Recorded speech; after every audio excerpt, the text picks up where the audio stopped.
So you should just, if you're going to start streaming, don't start with 5 hours, start with 2. Just be you playing in silence. I know a few streamers like that who are very entertaining though. Like that's the irony. I know a few streamers like that that are super goddamn entertaining. But we shall jump into Longdeath, which I think is like one of the fastest periods of time since starting stream into actually playing Longdeath that I've ever done, because I started an hour late. But it is 207 early summer, first of Hematite. And we have 33 dwarves. So I'm very worried about the dwarven population.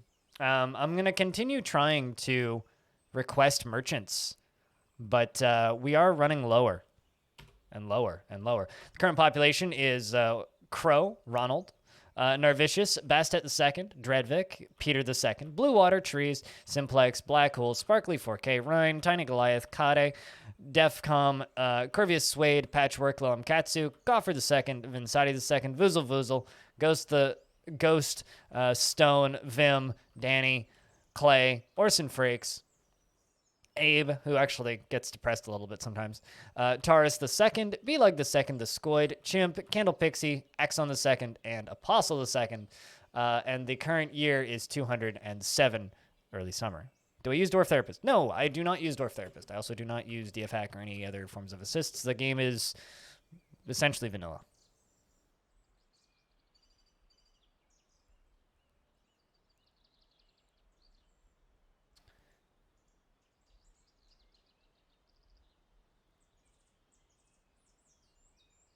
Yeah. I mean, I get upset with how I look on camera sometimes, but I don't even bother, because I've like something that like you learn pretty quick about being on camera is you always look weird to yourself when you see yourself at angles that you're not used to seeing you, and you're only going to see yourself on cameras that you're not used to seeing yourself as on camera, if that makes any sense. So you're never going to like the way that you look on camera because you're not used to seeing yourself from those angles.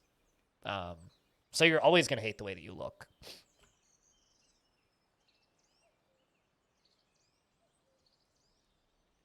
I mean, I like cauliflower and I like salt. So these are two things that I like. So salty cauliflower sounds pretty good right now. So this building over here is going to be a library.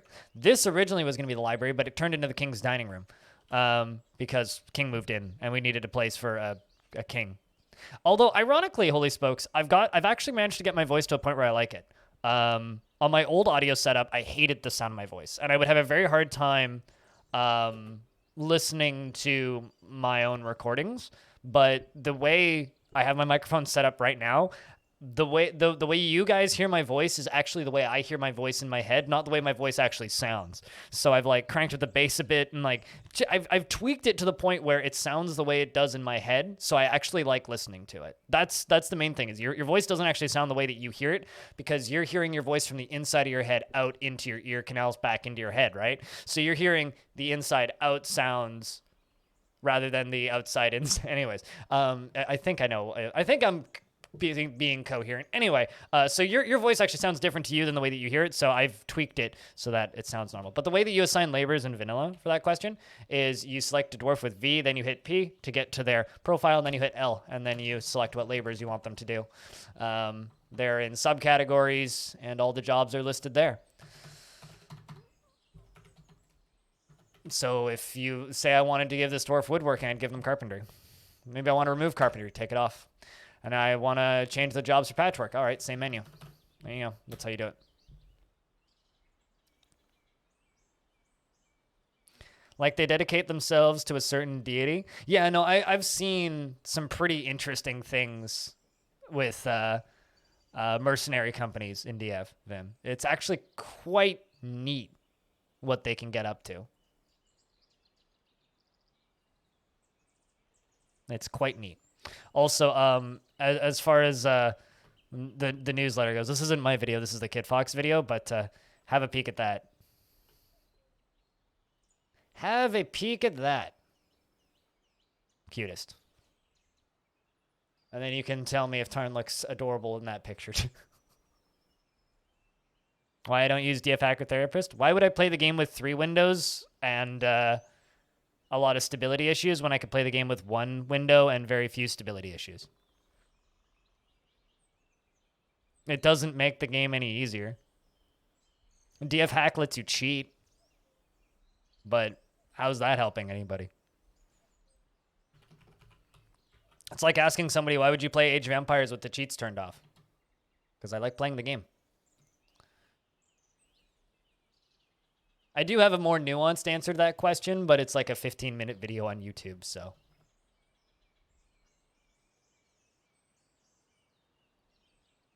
Yeah, exactly, Beetled. Exactly. Actually, I think it's like an 8-minute video. I don't think it's actually 15 minutes. But yeah, that's the short version. I mean, DF Hack adds a lot of instabilities, and I don't think any of the things that it gives you are actually particularly necessary. It certainly makes things faster. Like you can assign jobs quicker, but I get a lot of joy out of really kind of slowing down and getting to know my dwarves 1 dwarf at a time, and that's a large portion of the gameplay for me. So, didn't know about the instability. I mean, most people just play with Dwarf Hack and Dwarf Therapist by default, right? Without thinking too much about it, right? So most people don't actually know about the instability issues, which is fine. Yeah, exactly. A lot of people just assume that Lazy Noob Pack is the way that everybody plays or the best way to play. It's like, well, Lazy Noob Pack is actually kind of mistitled. Instead of calling it Lazy Noob Pack, they should actually call it Advanced Players Pack for Mega Builders, because that's kind of what it actually is. It's great if you're trying to do mega projects and hyper micromanage stuff, but you lose a lot of the storytelling capabilities of DF once you start using those tools, because the character is like brought out in Dwarf Fortress by looking at this screen, right? And looking at this screen is where you really read about the personality about each dwarf. Like, this dwarf is obsessed with structure and order in his life, and wants everything kept in its proper place. This dwarf would get really upset if I made him leave their clothing everywhere. This dwarf has an incredibly calm demeanor and is gripped by crippling shyness. All of these little and dreams of making a great discovery, meaning this dwarf is why this dwarf is a scholar. And hopefully one day this dwarf is able to make a great discovery. Maybe they'll discover clocks or something. But I don't like that Dwarf Therapist just exposes all that information to you immediately in the form of numbers. So when somebody in chat is like, well, when a dwarf hits X numbers of stress, I automatically expel them. That sucks to me because, well, okay, a dwarf hitting X numbers of stress, I don't think of them as stats. I look at this and I see how many arguments they've gotten into recently, and I see who they're getting into arguments with, and I see why they're getting into arguments, and I figure out the source of that. It's like a puzzle. So to me, Dwarf Therapist removes a huge chunk of gameplay, which is the kind of investigating as to why is this dwarf upset? Why is this dwarf sad? You know, like this particular dwarf, Sparkly, has been in this fortress for 135 years. And I've watched this dwarf grow up. I've watched this dwarf spend their whole life here, reading through and seeing would have peace at all costs after seeing somebody die in 97. I have a pretty good idea of who died in 97 because 3 dwarves died in 97, if I remember correctly. And they were all killed because 1 dwarf tantrumed. So I remember that. That's like a bit of gameplay for me. But if you're looking at this in Therapist, it distills it down into stats, which is very helpful if that's the way you want to play the game, but that is not the way that I play Dwarf Fortress. I don't play Dwarf Fortress as like a min-maxing Factorio-like game. I play Dwarf Fortress as a story generator, a character builder, a world generator, and that's what I get out of it. That's the benefits that I get out of it. That's the enjoyment I get from it. And if you remove that, I lose a lot of the game. So I ended up basically just like summarizing the video. Anyway, but there you go. There you go. I need some music.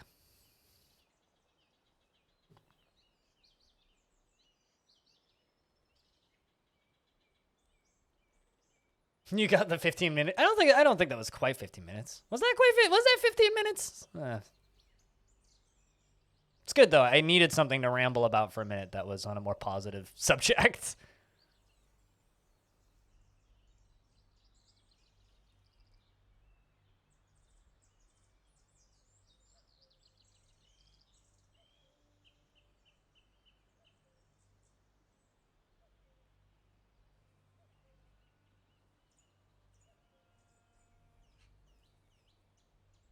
Just getting some music playing. All right, there we go.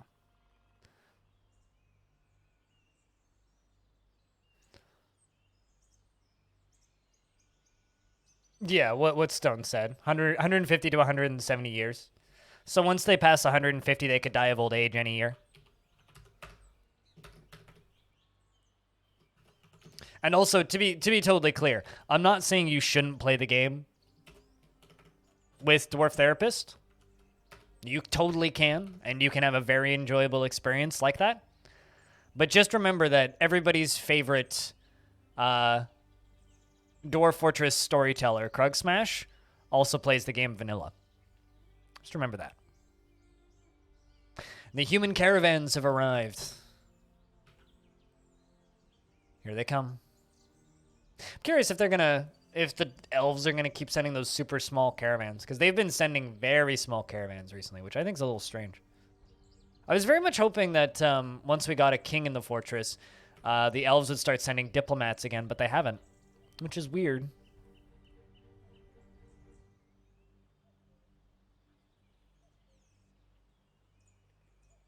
Yeah, no, I completely agree.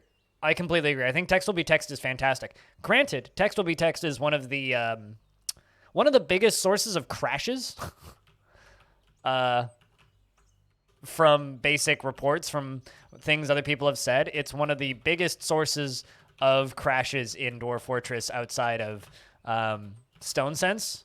It's actually it's incredibly unstable to the point where like you basically have to turn it on and off depending on what screen and part of the map you're in, because it's so useful. Yeah, no, I mean that's one of those things that I'm looking forward to. I mean, my biggest hope for the Steam version, and I've talked about this a few times. My biggest hope for the Steam version is pretty simple. I really, really, really, really, really, really, really hope that it's going to completely remove the need for new players to use. Hey, Fidelicor, it's been a while. How you been? For new players to use DF Hack and DF Therapist. Like, if we could just completely remove that as a recommendation to new players and keep those tools around for advanced players who want to do very min-maxed builds, I think Dwarf Fortress will be in a significantly better place.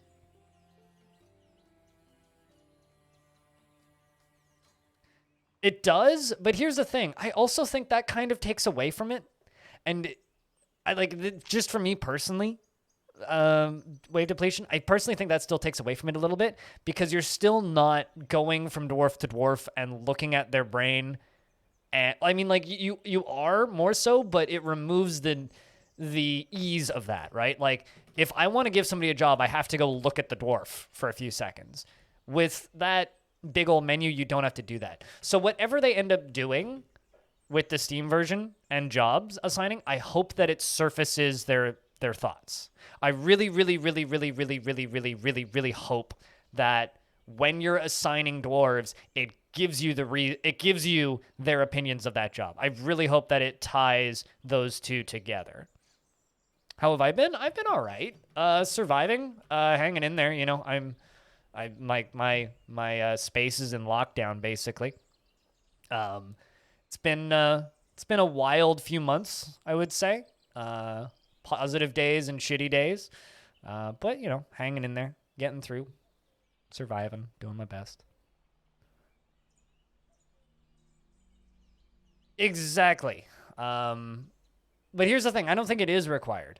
I think it's I think the problem that we have right now is we have a community of people that play this game a shit ton and are all pretty advanced. And then every time a new player comes in to the fold of Dwarf Fortress and suddenly starts taking part in the shenanigans that is Dwarf Fortress, the second you have a new person enter into that, they are pounced on by a dozen people who've been playing the game for years that recommend a whole bunch of things that they should be using, and a whole bunch of tools that they should be using, and a whole bunch of resources that they should be using, and a whole bunch of other things without the thought of, okay, what's the best way to learn this? Without a thought of what's the best way to learn this so that you get the most out of it. Not necessarily the easiest way to learn it, but what's the best way to learn this so you get the most out of the finished process of learning the game. And I think a lot of people miss that. I am not sure what you're asking. Holy spokes.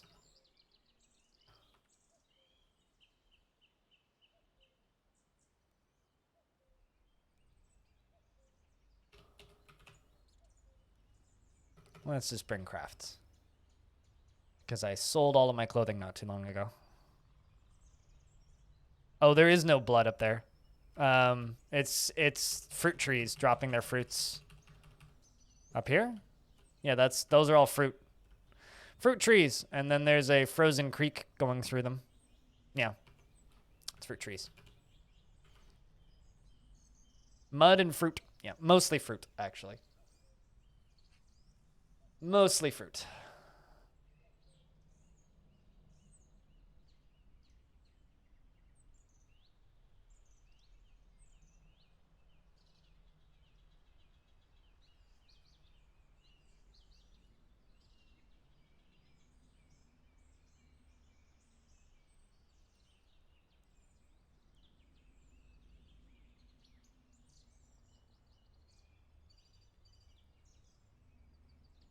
But yeah, no, see that's where I disagree. Is the DF hack is nice, but should be supplementary and not almost required. I don't believe that it's almost required right now. I think it's community belief that it's almost required.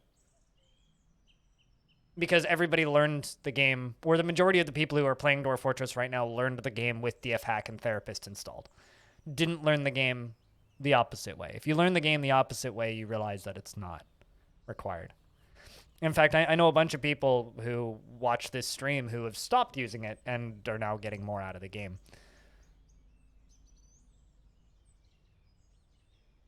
Why would you need to set the difficulty, though? What? That's not... What? That's... No. That's not how DF works.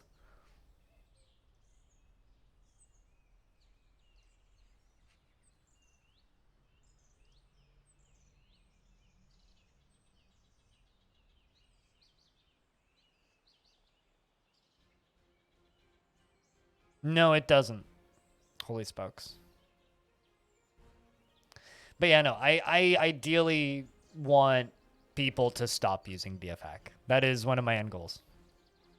Because you're slow and learn slow.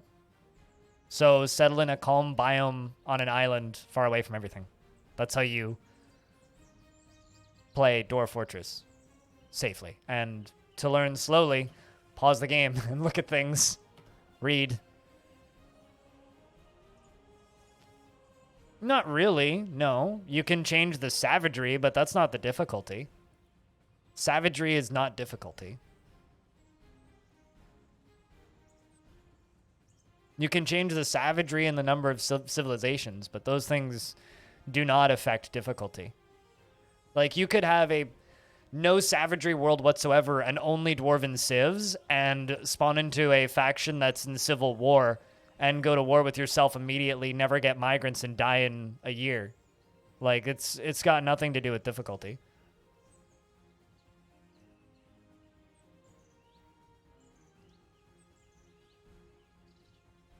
When you decrease it, you get more information to learn.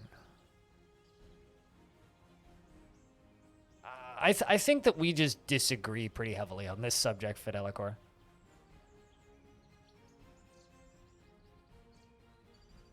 I mean, the way to make Dwarf Fortress easier is simply settle somewhere calm. Like, that's it. Like, quite literally, far away from neighbors, somewhere calm. Like, that's how to play DF easy.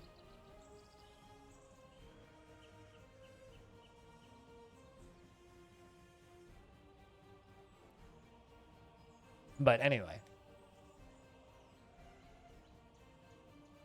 I don't even know what the point of this discussion is anymore. That's where I'm at now. I had like a through line on this initially, but I have since lost it.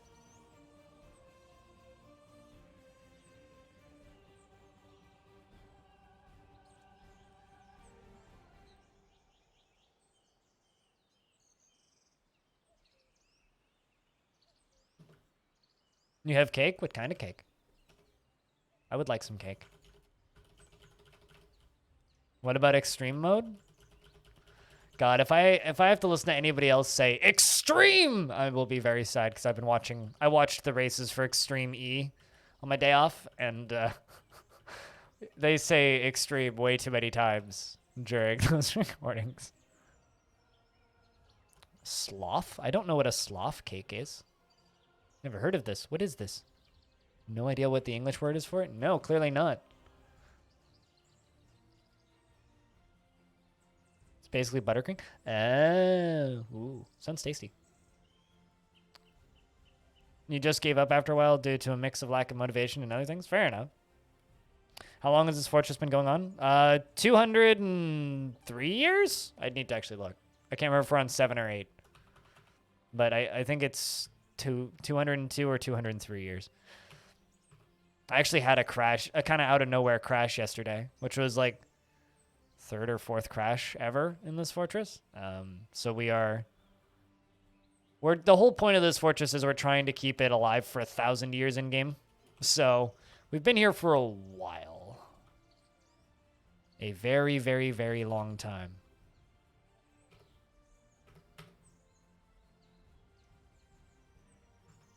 207 years. Yeah, so we started on year 5 in this world.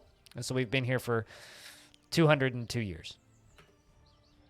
Because I lost half a year yesterday.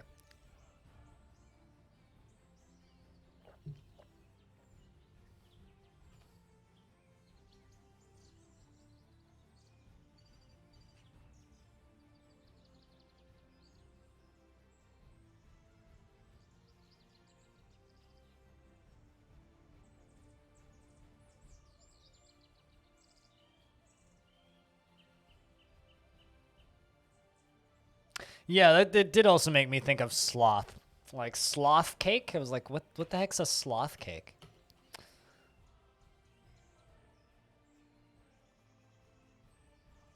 Killed many elves? We're not at war with anybody, Fidelicor. In fact, we actually trade with the elves every year. We're quite good friends with them. A cake for a sloth? Oh, I was thinking a cake with like, or maybe just like a cake with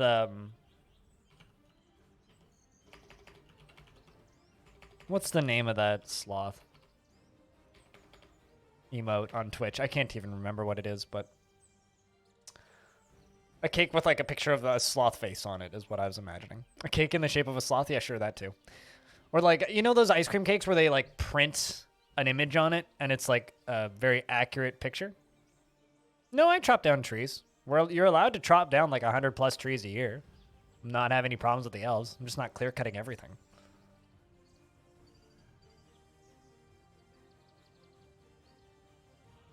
Sloth cake is a cake you eat extremely slowly.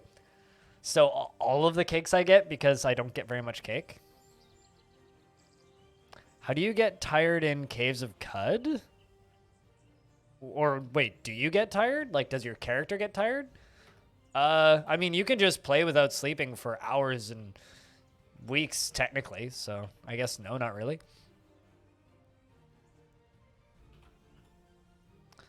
Also, it's really weird seeing people talk about CUD and calling it COQ. It's so strange seeing that. Nobody did that until like until about 6 months ago, and then now everybody does it. It was always CUD. It was always called CUD. Like everybody would just shorten it to CUD. But now it's cock for whatever reason. It's like, come on. What? CUD is so much better.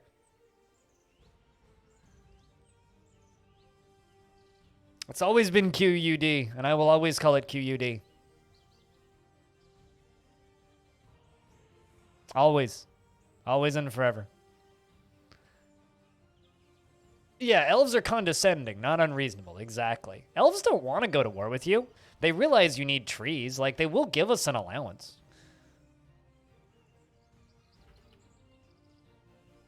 Loaf? Loaf is not the name of it. Loaf is a form of cake, like a shape of cake, not a type of cake.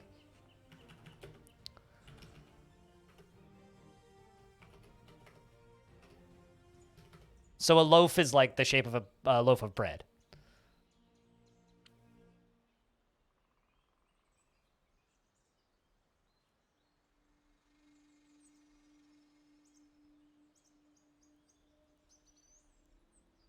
Yeah, well, was the Egyptian god of war killed by the god of war? In God of War? Featuring the god of war? Now we're bringing out crappy clothing. Hopefully we can trade. Game's a little framey right now because of this. But yeah, no, we're not a warmongering fort. We're much more of a peacekeeping fort because the whole point of this fortress is to keep it alive for 1,000 years. So if we want to make it to 1,000 years, we have to be at least relatively nice to people. We do, you know, of course, fight with critters from time to time, but like a buzzard right there. There you go. But generally, we're just trading, crafting, building in this fortress, and breeding unicorns, of course, which the elves have sold us many. In fact, we've probably outpopulated the elves' population of unicorns, and probably outslaughtered their population of unicorns. I mean, look at how many unicorn foals we have. Look at all of these. Stray unicorns, all the various cattle. Been trying to breed moose because they brought us a moose once, but they've never brought us a breeding pair of moose. They've always died of old age before they brought another one, so trying to get some moose going. If we can get moose and unicorns up and running, I'll be very happy.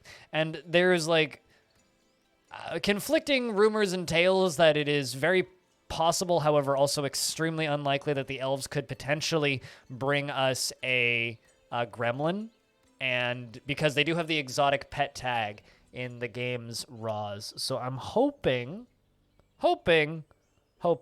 Do elves get upset with you eating unicorns? Absolutely not. No, they don't care if you butcher animals.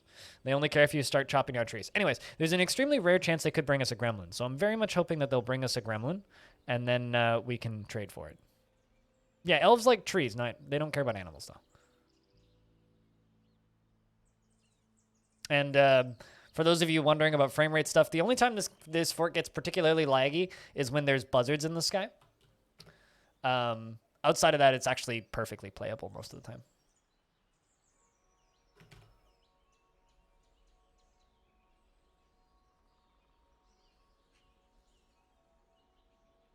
Yeah. Just opening up some friends' streams that are on.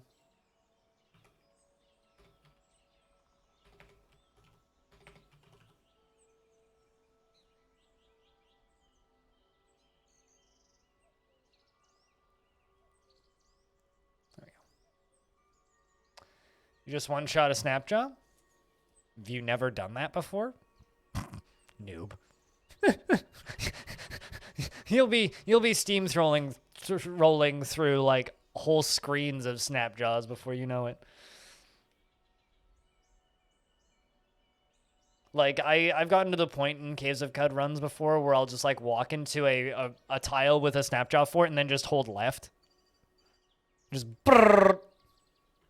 Well, yeah, in your first run, you probably also will get demolished by monkeys and everything else. Trying to think, what are all kind? There's so many like enemies in early Caves of Cud that will just teach you to fucking run away. It's the most important lesson you'll learn in Cud. Is when to just be like, nah, just run. It's the most important lesson in Cud, is when to turn around and just say, fucking nope. But then again, Dwarf Fortress is kind of like that. At least in adventure mode. There's plenty of times where you just have to learn to say, yeah, fucking nah. I'm out.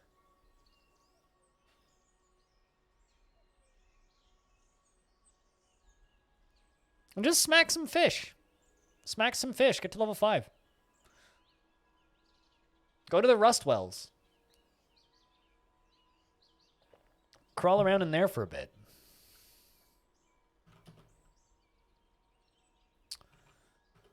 See if I can re-request the traders.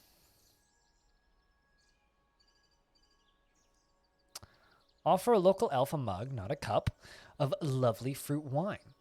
And it'll remind them of their own lands, where, of course, they have vast orchards of all sorts of fruit. It has to be a fruit wine, though. If it's a mushroom wine, it may not quite be to their taste. What is COQ? Caves of Cud. Here. Caves of Cud is one of the best traditional roguelikes you could buy. This thing. Caves of Cud. It's brilliant. It's a nightmare, but it's brilliant. It's a brilliant nightmare.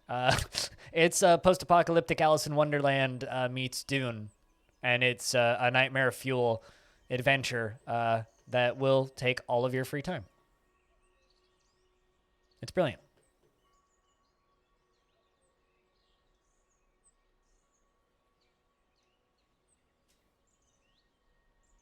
Well, I mean, as long as you're not trying to sell them the wooden cup. They probably wouldn't care, actually.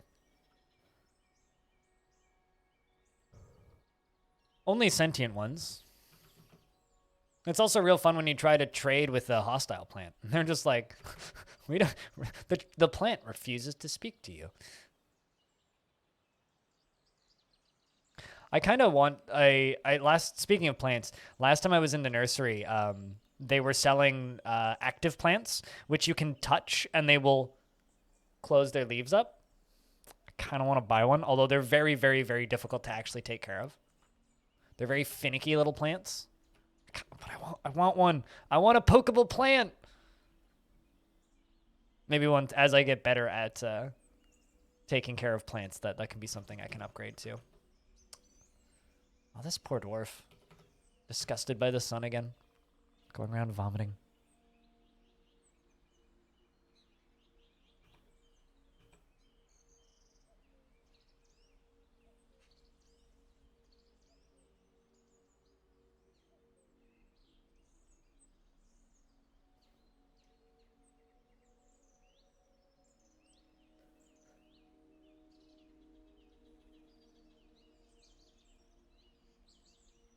In real life time? I'm opening a calculator.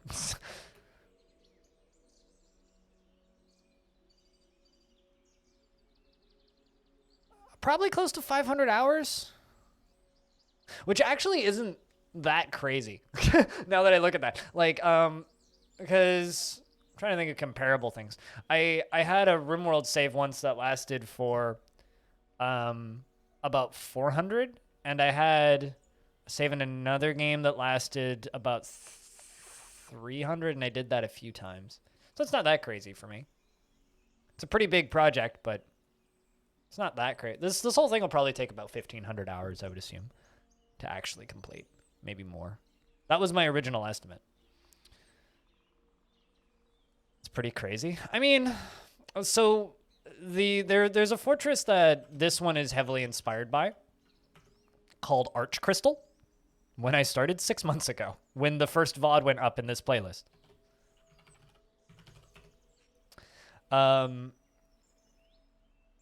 When there is a fortress called Arch Crystal, who the creator of watches this stream, who's been cheering me on, and Arch Crystal took 6.5 years, almost 7 years, to go from like embark to completion, and it was 470 years that fortress was alive for. 470 years. So I don't expect it to take us that long. But the game also runs better than it did in Arch Crystal. He was at like single frames per second in most situations towards the end. So I have a feeling it's not going to take us that long, but it will still take a while. Especially due to the, the frame rate slowing down over time and stuff like that. Because the world gets more and more and more and more and more and more and more and more and more and more and more compact. If you play Dwarf Fortress as well, the save file is public and anybody can just go download it. It's up on my Discord and also pinned in the YouTube comments of the last VOD that I put up, so...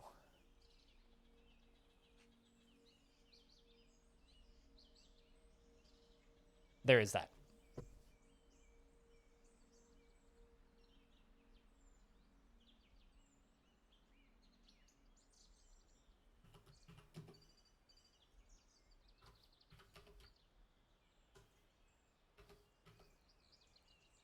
Great video this morning.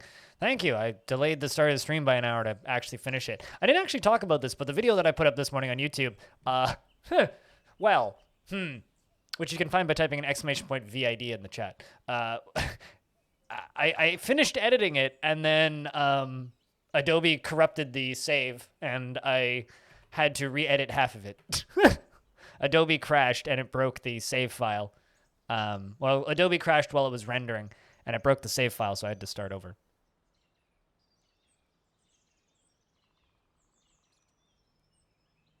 How many temples do you have? Oh, Ms. Martin. How many temples do you have?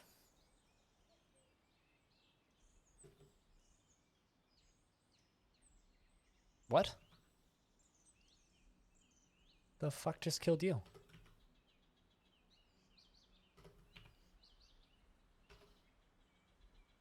Oh no, did you? Did you? Oh no, did you? You fell, didn't you? Oh no. That poor dwarf. Ah, it's been a long time since someone's fallen off the wall. God damn, man. It's been a very, very, very long time. Axon the Second died. Fell off the wall. And went splat.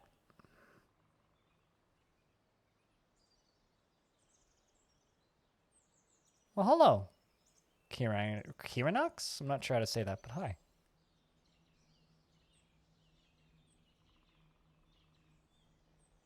In the last 80 episodes? I mean, it's been here for a while. Well, I'm glad that Longdeath episode 1 got you through a whole work week. That means it got me through one day when I recorded it. Man, though. So we haven't had a dwarf die out falling off the wall since Peter was thrown off the wall as a baby and went splat. It's been a long time since that's happened.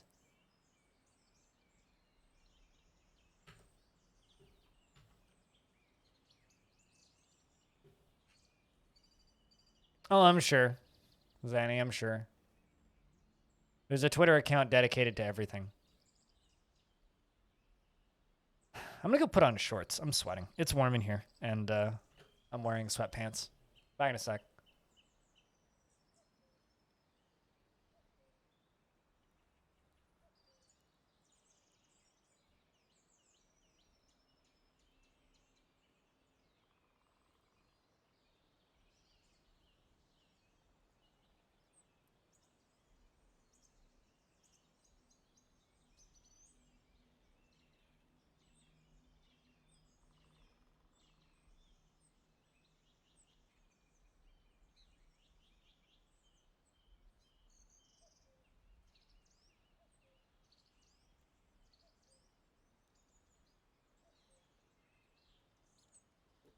And did the game just crash?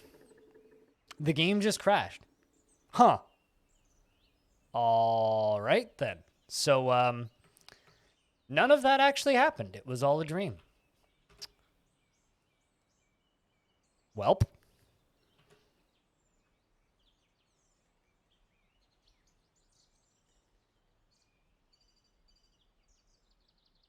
Yep, we lost all of that.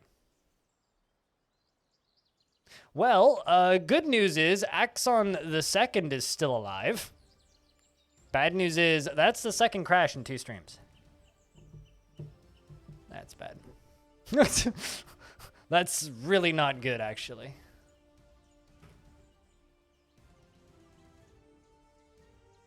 This is a bad sign, yes.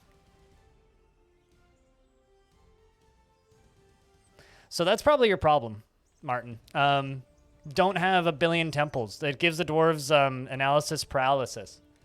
And they won't know which temple to go to. So you can make multiple temples, but don't leave them active. Shut them off, because the dwarves don't know how to decide which temple and which god they want to pray to.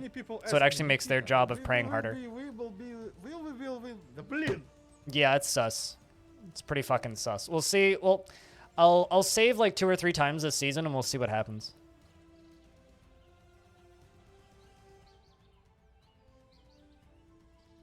About this world, Brander? Or just Legends in general?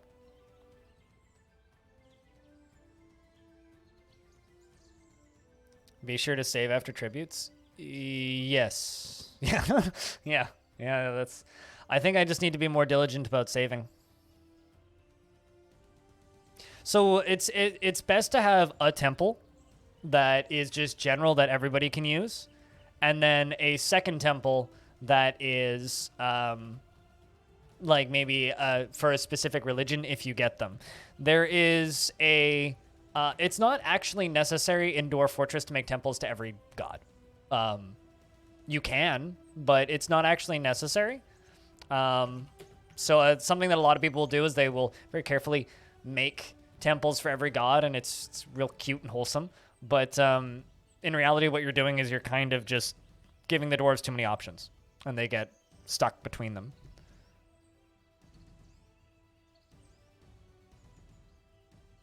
That sucks, man. Oh well. I will not do what I did previously, and instead I will work on something else I wanted to work on, just to kind of keep things interesting. But like, I'm going to make a massive storage room back here for my king, who has a growing collection of ballista arrows. I kind of think that like a dwarf wanting a lot of ballista arrows is sort of like a human wanting to own a tank. So I'm making my king a storeroom of ballista arrows. It's like a rock star wanting to own a tank. The king wants to own a lot of ballista arrows, so we're going to give the king a lot of ballista arrows. You can confirm that a king wanting to own a ballista is like a human wanting to own a tank. I'm glad that Ryan can confirm this. Exact personality parallels. But yeah, Brander, are you referring to exporting the legends on this, or? But yeah, no. Also, it's just really cool to see people kind of stumble into the streams from YouTube, because like I've been doing YouTube and Twitch for close to 8 years now, right? And it's really kind of miraculous to finally have people say, "I've been watching you on YouTube for ages," because like if you go to any stat crawling site, you'll see that like my YouTube channel gets more views a day right now than 2 years ago it would get in a week, or 3 years ago it would get in a week. So it's kind of weird to look at my YouTube channel now and see how well it does versus how well it did a couple of years ago. It's really cool, and I'm completely floored by it generally. But it's really kind of nice to see people stumble into the streams from over there. Just because, even if like you don't watch the streams a lot, it's nice to just kind of get to say hi. Which is actually, I know some people find them annoying, but it's the reason I do premieres sometimes when I have time on YouTube, just because I like to say hi to people. It's nice to just be able to say, hello, what's up, how's things? And actually get to talk to people in the YouTube world. Because YouTube's like way more disconnected than Twitch is. Twitch is very, like, I know everybody who watches my streams. I'm going to save like 3 or 4 times this season. Like, I know everybody who watches my streams. Like, I know some of you on a first name basis, but like, I don't know everybody who watches my YouTube videos. Frankly, I have no idea who watches my YouTube videos. And it's really weird when I'll go into another channel or something and someone will be like, oh yeah, I watch your videos. And I'll be like, I don't know who you are. So like, it's neat watching those two worlds collide a little bit.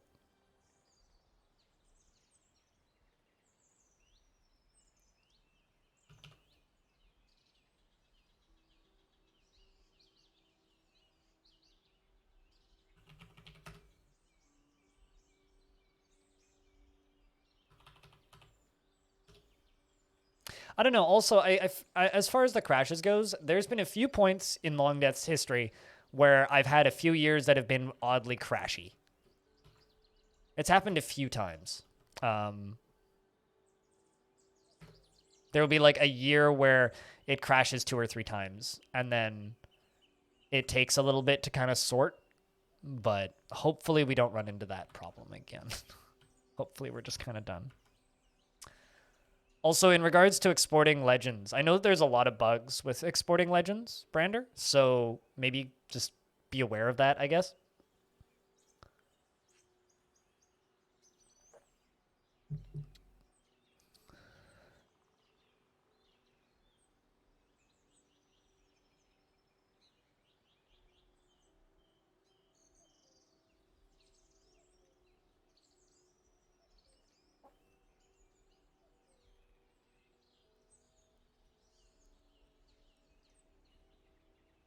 And the humans appear to have arrived. Human caravan arrived first this time. Right, do I have those buzzards? No, I don't this time. It was the buzzards that were causing problems. I feel kind of bad that I killed Axon, and then it was but only a dream. But it was only a dream. Should we chat? Should we tell Axon when he tunes in today? Or if he tunes in today? Should I be like, by the way, you died, but you didn't die? He's lurking right now. I don't know if he's actually here.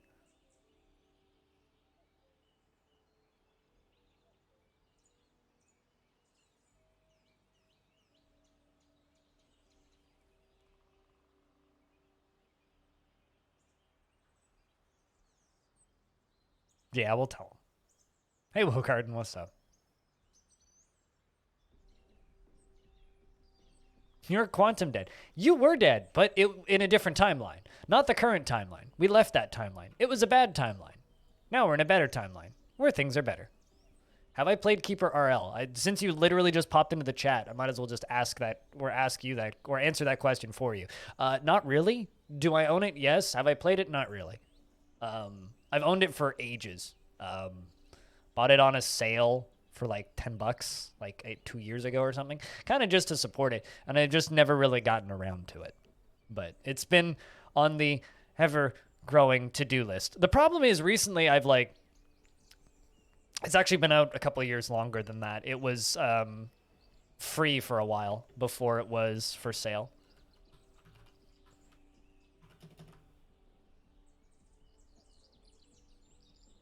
But yeah, it was another Caves of Cud situation where it was like free to play for a bit.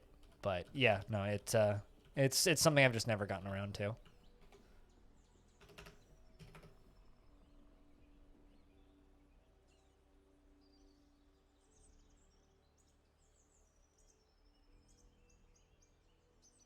Rooms that were too large would cave in. That used to be a mechanic. Cave-ins used to be a thing, but that was removed a long time ago.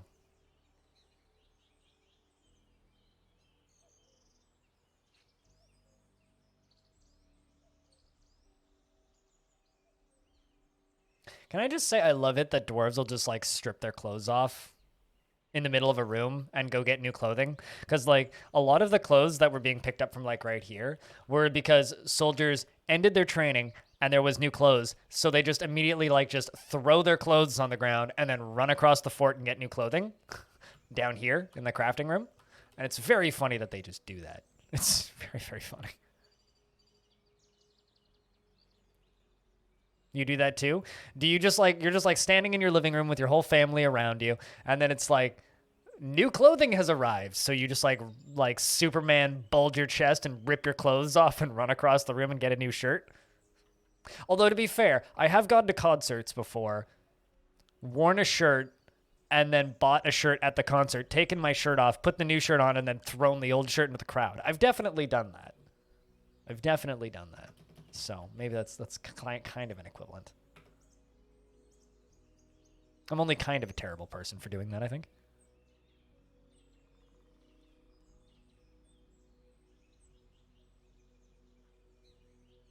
Classic concert move. I mean, yeah. If I was an attractive woman, I'd throw my shirt on the stage, but I'm not, so instead I just throw it at somebody.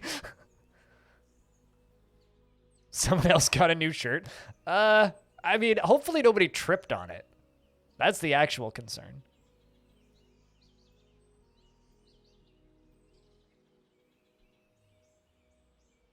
But, you know. So there's no one to complain. Yeah, I guess I could probably do that now, but clothing doesn't just like appear somewhere that's fresh, right? Unless it's like appearing out of the washing machine, but that's still not quite the same thing.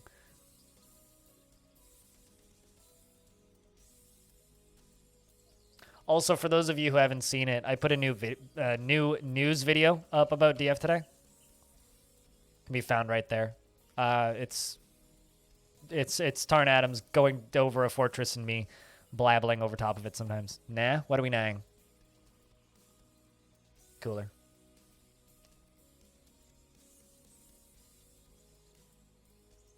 Someone else got an old shirt. Yeah, okay, there you. Yeah, that's more accurate. Yeah, someone else getting an old shirt.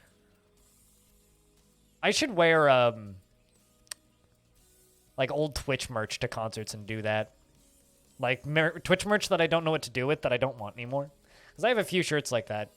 I actually have a T-shirt from somebody who called me an asshole last year, and so I don't wear it again. Check out the Vive Index at all? Why would I check out Motion Sickness Machine 9000 that costs fucking more than is logical? Yeah, no, that's like spontaneous motion sickness for me. So no, I have not. No interest. I like the technology and the concepts behind it, but my God, is it like instant motion sickness for me? My God, is that a colossal waste of money, says the guy who just bought a guitar pedal.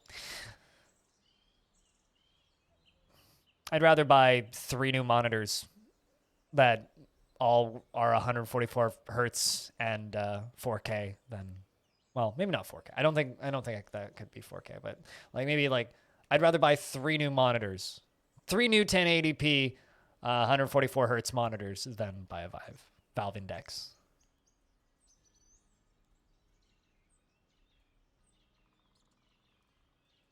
No, it very much differs from person to person. Like as I said, I like the idea of the technology, but actually using it is kind of impractical for me. Let's buy that sterling silver.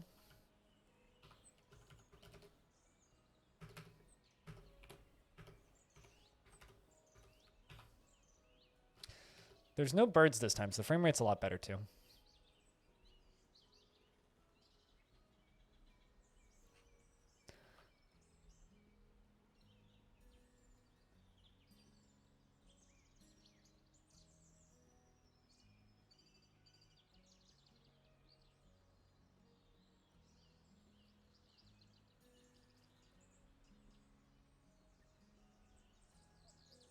I've also never used a Steam controller.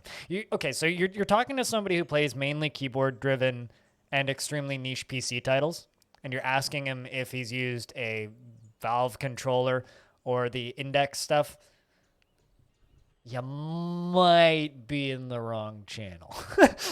Like, I don't know how many answers you're going to get to these questions. Like, there's probably somebody in chat who likes this stuff, but, like, I don't know, man.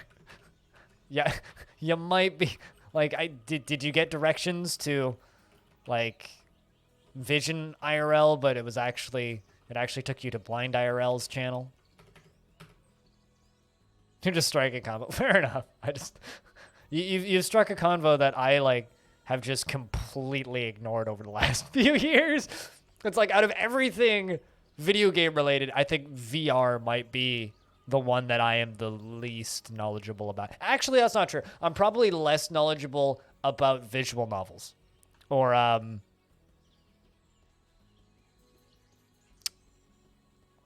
probably also less knowledgeable about, like, obscure JRPGs.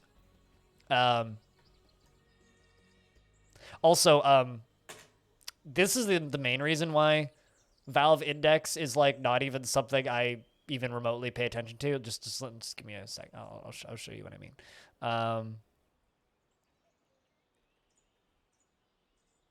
See how he bites off the shell to get at the nut. I'm trying to figure out how you actually buy this shit on Steam.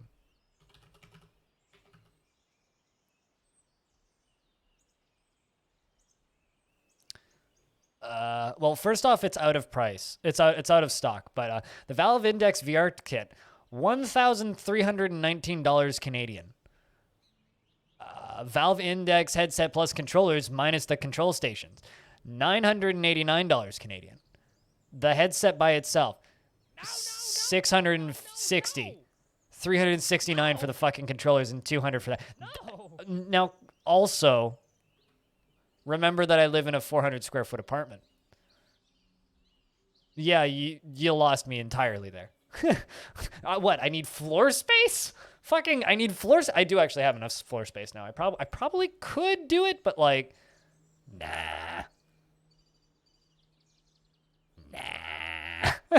Fucking nah. If I really decide that I want VR, I would buy one of those equivalents of like a Samsung VR.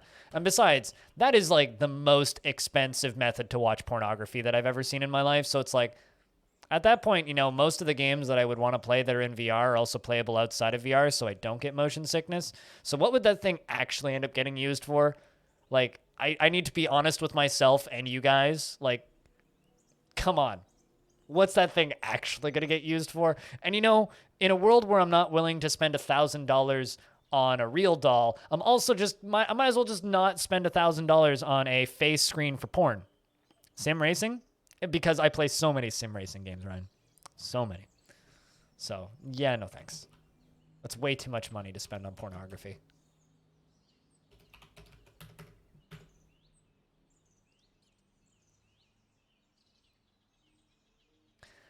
And put in virtual furniture in VR? So you go to sit down on it and you fall through it? That's not quite how that works, though, Zanny.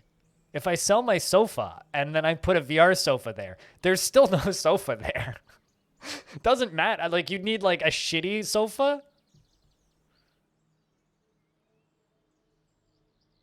It's just a screen that costs as much as a GPU. Once the technology is more synonymous and it's cheaper, all right. And once the only, like, real decent competition doesn't require a fucking Facebook account, like, can we talk about that for, like, that's interesting. Can we talk about the fact that in order to use an Oculus Rift, you need a Facebook account, right? And if you delete your Facebook account after making an account on the Oculus store, it deletes your Oculus account and takes all your games with it.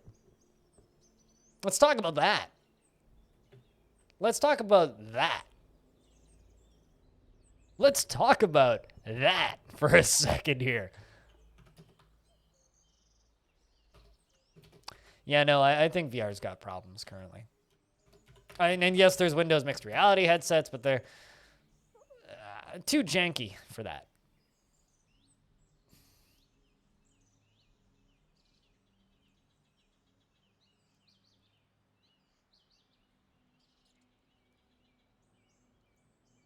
Hey, woe is me. What's up?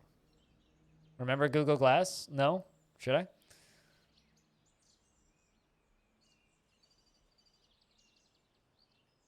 I think the correct thing to say isn't whoa, it's whoa.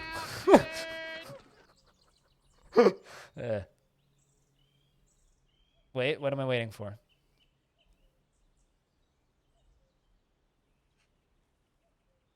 This is illegal? What, that there's two woe gardens? Or two woes? A woe and a woe garden? Woe is me, do you have a garden? Congrats, we have twins.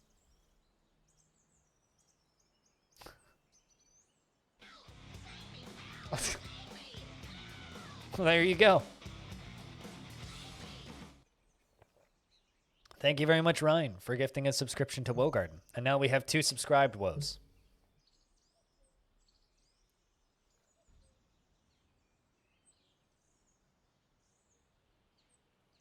True story. I'm saving the game again because we had that one crash. Now they both subbed. Tele needs real beer. I'm just saying. Thank you, Ryan, though. Seriously. On the topic of Google Glass, I was looking at random electronic stuff on Craigslist a couple months ago. And true story, I found a Google Glass. Thank you, Ryan, for gifting a sub to Tele. Must be payday or something over there. Cheers. Enjoy the stupid skulls, Tele. And the beers and the dwarfs and shit. Double beer. It's a 2-pack.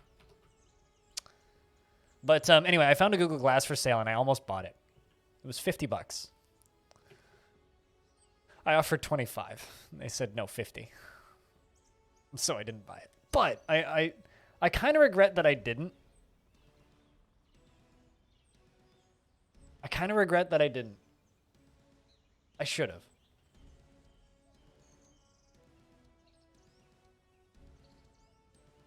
Also, true story, both Wogarden and Tele B are now on 3-month resubs.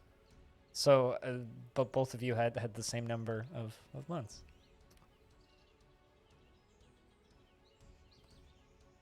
Is that even supported by Google? No, it's just weird looking glasses, man. It does literally nothing. It's a completely useless little tech accessory. 3-month hype? Yeah, something like that. The badge is supposed to be pink. Twitch defaults to the most valuable one, right? The most valuable one?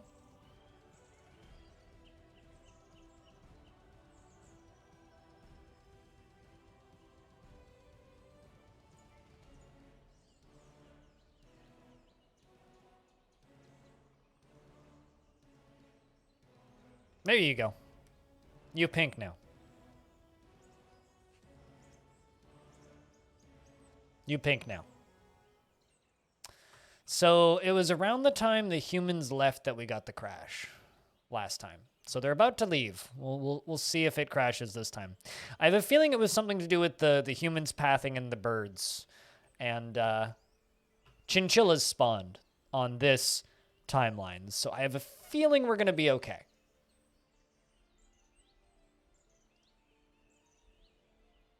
Just sitting in a queue to enter a station on Elite. Is there that many people playing Elite right now? I don't believe I've ever had to queue up to, like, wait for other players in Elite to let me in.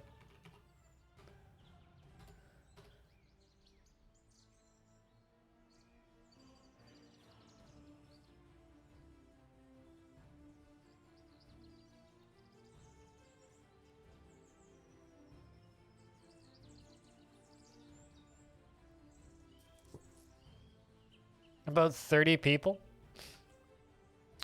Chinchillas are so pointless in Dwarf Fortress because when you slaughter them, Wogarden, you don't get anything from them. You just get a skull. Forgotten Beast is kicking the shit out of a giant rat. So we've got a Forgotten Beast in the basement again. Frame rate's better, so that's good. Skulls for the Skull Throne, yeah. I don't think... Can you make bone furniture? No, you can't, but you could decorate things with bone. That's kind of a... Man, I wish you could make bone furniture. Now I'm, like, thinking about it. I wish you could do that.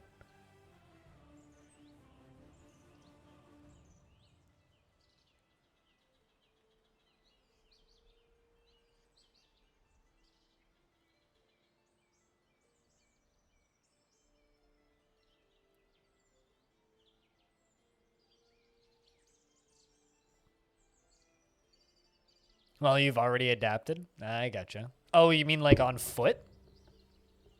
Or like in ships?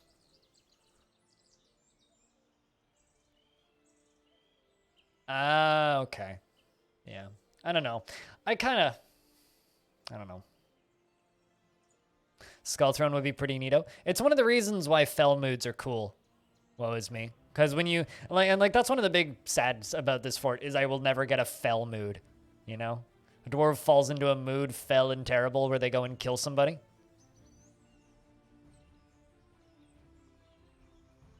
Those are fun, but we're never going to get one in this fort, unless something goes real bad. Is Armok a blood god? It's right there in the title. God of Blood. Chapter 2, Dwarf Fortress. Although I think that the official branding of the game is being turned to just Dwarf Fortress because that's where the SEO is, right? Slaves to Armok 2, oh no, Slaves to Armok, Chapter 2, no. Slaves to Armok, God of Blood, Chapter 2, Dwarf Fortress. There we go. is the one that's, you know, a clustery fluck nut.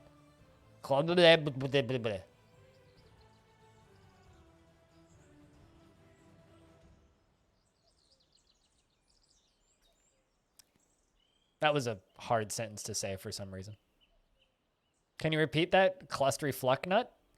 Which part? Which part do I need to repeat? See how he bites off the shell to get at the nut? No. I've never seen that, in fact. I sometimes wonder what people think about that line out of context. See how he bites off the shell to get at the nut? Because I hear it and I think about it like a chipmunk in like a kid's inspiration, like not inspirational, educational video about chipmunks, which is what it's from. But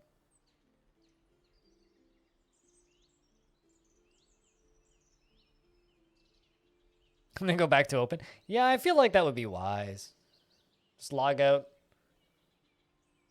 Log back in.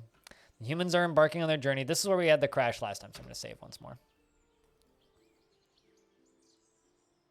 And I can back out to the main menu and read you the actual title. Considering 2 parts of the end of the title are actually procedurally generated from random words in the game's library. So the title actually changes every time you play Dwarf Fortress. Fun fact. So I can tell you the current title of this current session of Dwarf Fortress. Time you were playing CSGO with an old username, which was red, and there happened to be 3 other reds on your team? Oh, really?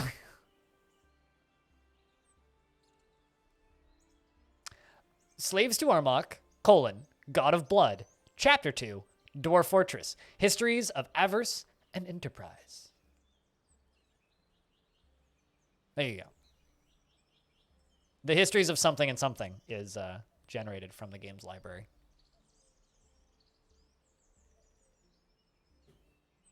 Because the original Slaves to Armok, God of Blood is a video game that you could play if you so wanted. And you can actually still download it. If you go to bay12games.com/armok, it's available right here. There is no link to it in the Bay 12 Games website, but if you have this particular link right here, also you get a not secure warning. You could actually download it and play it. It hasn't been updated since 2005 as far as I know, but you can still play it if you want for whatever reason. I'm not going to say that it's actually playable.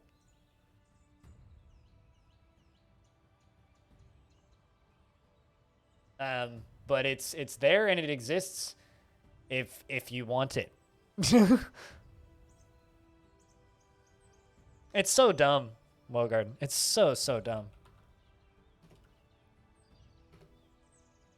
Which is why it's so good. All right, I'm going to go check something real quick. If the game is crashed by the time I get back, I'm gonna cry.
Success! It didn't crash. Okay. Good news. Surviving.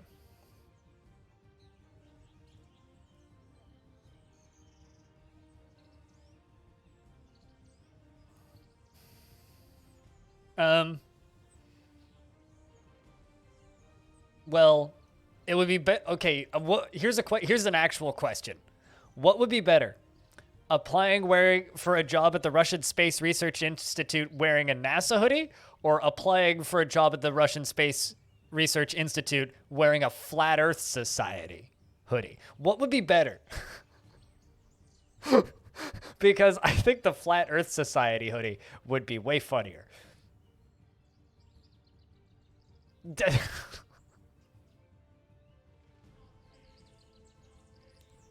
I don't see why not. Cutest. I don't see why not. I think that would, like, wearing a NASA hoodie to apply for a job at the Russian Space Research Institute would be awesome. Also, are you really, like, applying for a job? For some reason, I thought you had a ton of schooling left. That's awesome. Best of luck. There's enough space fans in this chat that I'm sure someone's gonna someone's gonna wish you luck, that's for sure. Go get that job. Run away with it. All right. We're into late summer. One more month to get through before game auto saves. And the humans have left. So I think we're good. I think that we are good.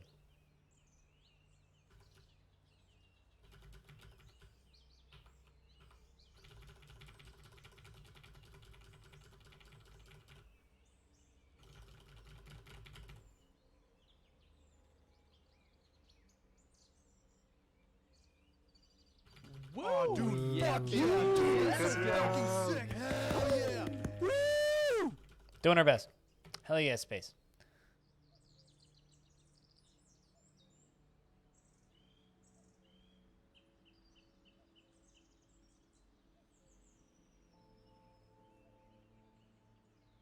It's the hell yeah space. Someone should release a space orb into space that just floats around and says, I'm in space, space, space, space. I'm in space, space, space. Space! If only Hobo could make his mic peak even more. I want to say that was after he got the better mic, too. I mean, also, if more people want to be added into the hell yeah command, just send me, like, a couple seconds of you saying fuck yeah or something to that equivalent. Because I'm always down to just add more voices in. Because that's actually 8 people, but the only person you can really hear is Hobo, because he's the only person who actually shouted. How about screeching? That, probably not, no. Yeah, but they should do it anyway.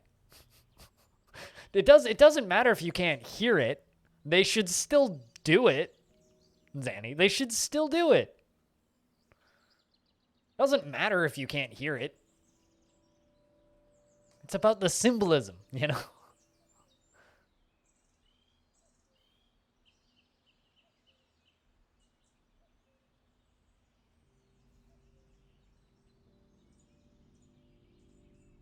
That headset from the back of the shed that's been there for the last 50 years and it's a true Pikatron. It's not a headset, or like maybe just like an old rotary phone. Like just a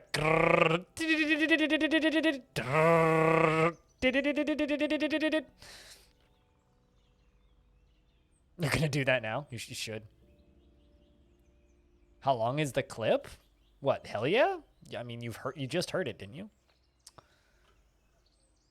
So growing up, we actually had 3 rotary phones in different rooms in the house that were actually set up on a local network so you could talk through them and hear people on the other end of the house. And me and my sisters used them like walkie-talkies growing up. We would talk. One of us would sit downstairs, one of us would sit upstairs, and we would talk through them. It was good fun. But you want one so that you could start another grindcore band, right? That's why you want one. Okay, so I need ammo.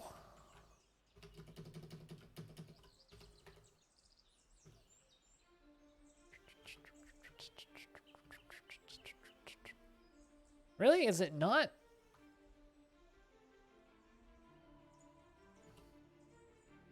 Maybe they're under weapons? I'm looking for ballista arrows. Blowguns, crossbows, spears. Huh. Finished goods, maybe? Ballista arrows, ballista arrows, ballista arrows. Of course, it would be under siege ammo.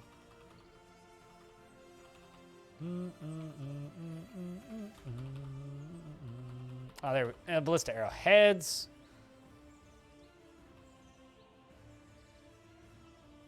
Ballista parts, traction benches, thrones, coffins, weapons racks, canvas, and a siege ammo. There we go.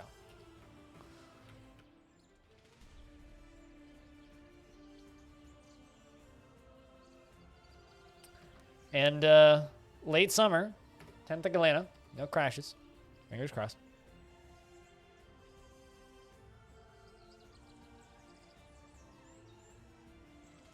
Yeah, but yeah, no, it's about 8 seconds.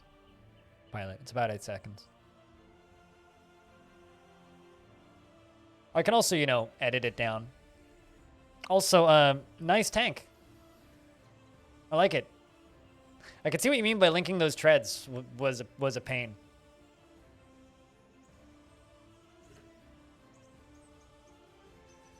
I was posted on Discord. It's tank.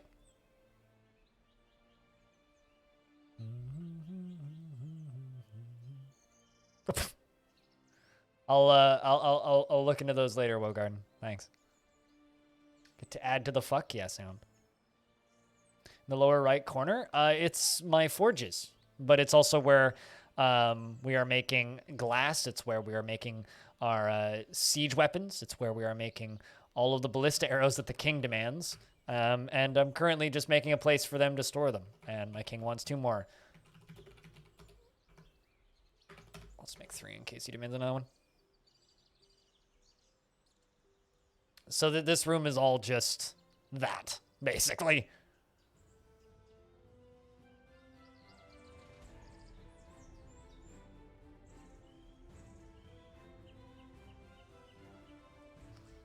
Most important long story in Longdeath? Yeah, the H, the engraved. Well, maybe not the most important story, but it's the best engraving in Longdeath, which of course engraved on this wall is an exceptionally designed image of a horse by Eternal.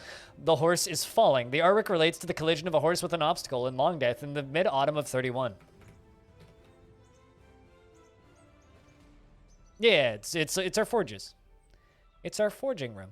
It's also the metalworkers guild. Man, this Voozle Voozle's real strong. Look how fast this dwarf moves with these versus the speed that the other dwarves move with those. They're all moving so slowly, and then Voozle Voozle's like, just running by.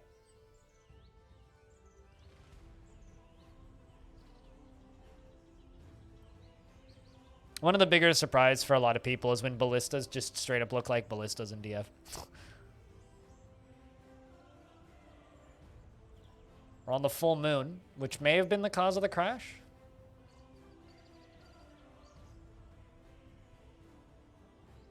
That is a possible crash cause.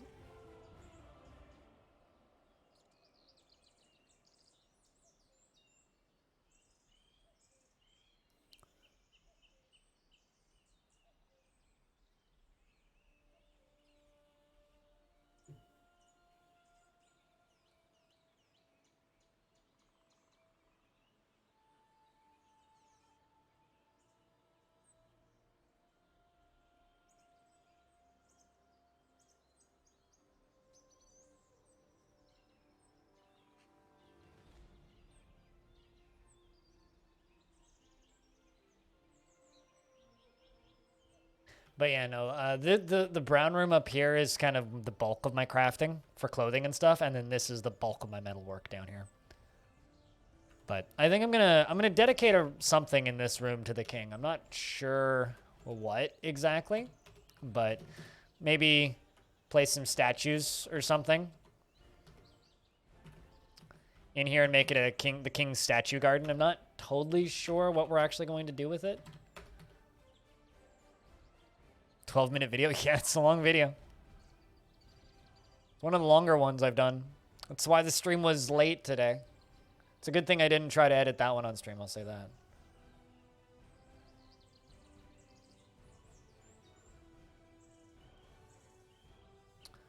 '20th of Galena. Just a few days left.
Just kind of glancing through comments on that video. Which I shouldn't be doing while streaming anyway. And Krabicus, you have a good night.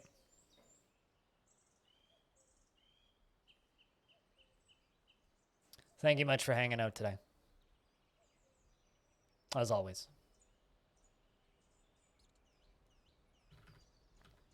Thank you much for hanging out today. Late summer. Yeah, look at... You can really tell which dwarves are strong and which ones aren't. The ones that are strong move super quickly. With the ballista arrows. The ones that are not move quite slowly. It's kind of neat. I love those little differentiators. I kind of love those. I'm going to pop over here actually and actually turn off siege ammo from this stockpile. So this big one is just all the siege ammo.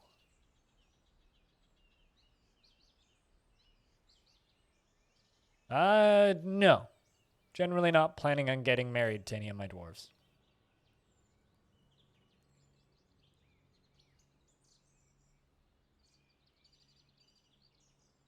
Unless you're referring to something else, in which case I lost what you were talking about.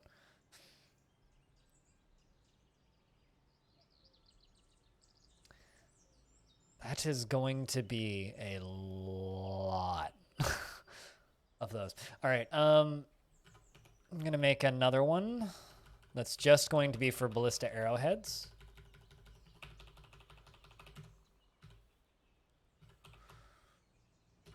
Which is going to go right here. Which is going to be the rest of them.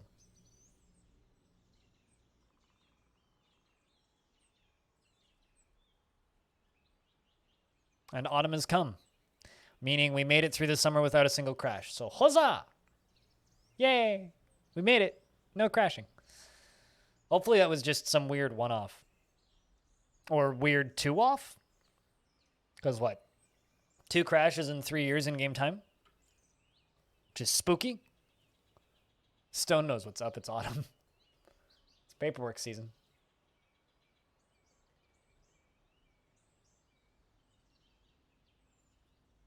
Once the game's done saving, of course.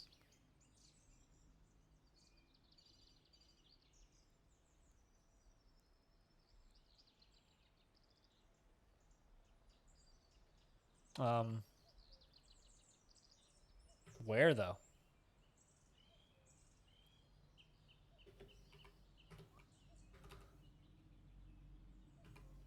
Okay, well, one of them didn't spawn.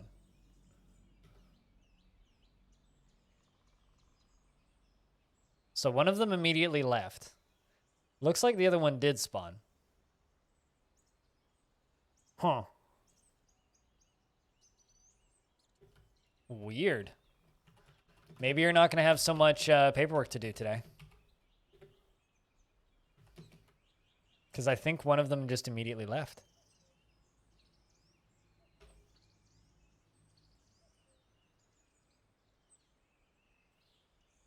Well, there you go. You got sheep cheese, guinea fowl leather backpack. I keep going back to that random merchant that was sitting in the top right corner of the map that just like spazzed out, went insane, and just like vamoosed. Oh, also something that somebody in chat should do. Somebody out there should go open this game up in a save with the save file that I put up for download. Someone should go open it up and get us a view in Stone Sense or Armlock Vision, one of the two, or maybe both.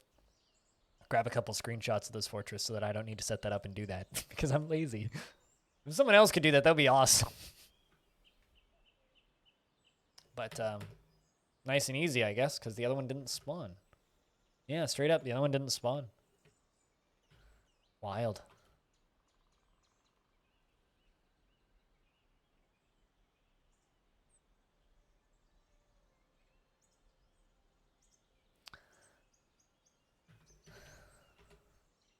I need another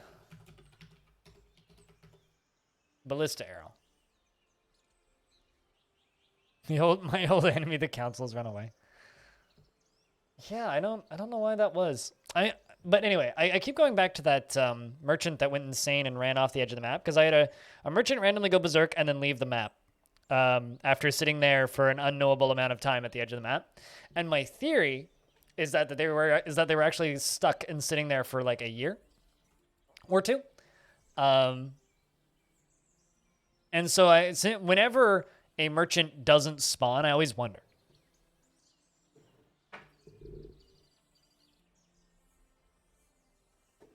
It's always are they going to spawn in like a year kind of completely insane at the edge of the map? Or, like, are they just going to randomly go berserk? How long have they been sitting there? How long are they going to sit there, I wonder about that because I've had that happen once now. And now whenever something cancels a merchant coming onto the map, I wonder if there's just an insane merchant hanging out just off screen.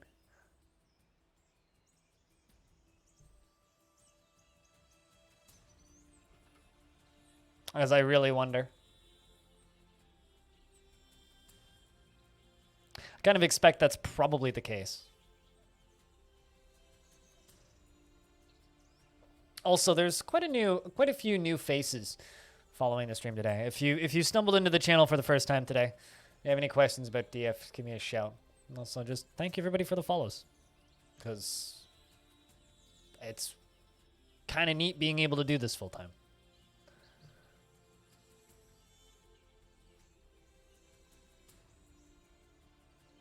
Kind of neat.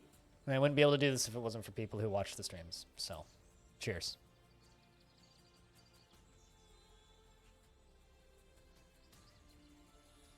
I mean, my knee-jerk response to that, Wogarden, is just, well, that means you don't know me very well.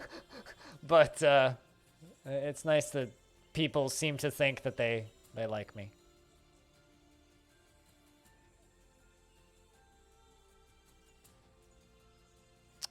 And the dwarves have arrived. The outpost liaison has arrived. There you are. Outposty liaison. Get into the fortress. Parasocial relationships, yada, yada, yada. Yeah.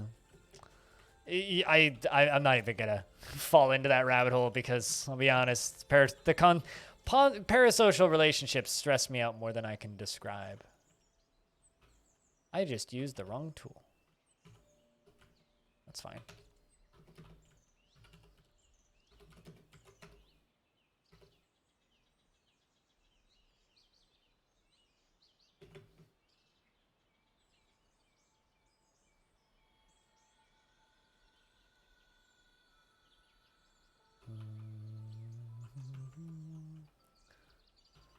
I think parasocial relationships are one of the most interesting phenomenons of the internet, though.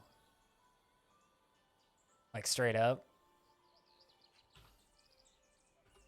One of the most interesting phenomenons.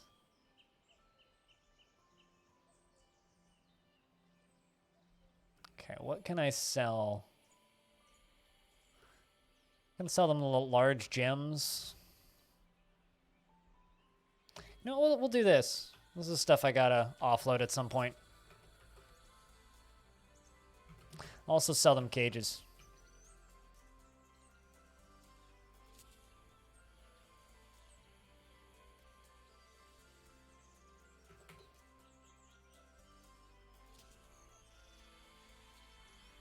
I mean, it's not really dirt. It's more just... It's not something I can comprehend. Ficod says, I am your liaison from the mountain homes. Let's discuss your situation. World is the same as ever. What requests do you have of our merchants? I mean, I'll put it this way, right? My streams wouldn't exist if it wasn't for Total Biscuit. Just straight up. I wouldn't be streaming, probably, if it wasn't for me stumbling upon Total Biscuit when he was first blowing up on YouTube, when he had, like, I don't know, 3,000 subs. You know, I think back to those days and I go, man, my streams wouldn't exist here, right? So because of that parasocial relationship, me watching all of his videos every day for years, I ended up doing this. Right? And there's other creators that assisted in that, but I would say that TB was probably the biggest one, the most influential one on me. I'm probably slowly doing that to other people. But I can't comprehend that because I see comments, I see positive and negative comments, I see feedback, I see the occasional thought from other people, I see posts, I see Reddit comments, and I see people who don't like me and people who like me. But I'm probably having a similar effect on other people. And that is something that you as, or me, I guess, anybody as a creator can't comprehend. It's impossible to wrap your mind around that stuff. It's crazy to think about, and it's super strange to think about, but it's highly likely. So that it's not that it's like a bad thing necessarily. It's just weird, and it's impossible to describe unless you're in that situation. Very few people are actually in that situation. Very, very, very, very, very, very few people are actually in that situation.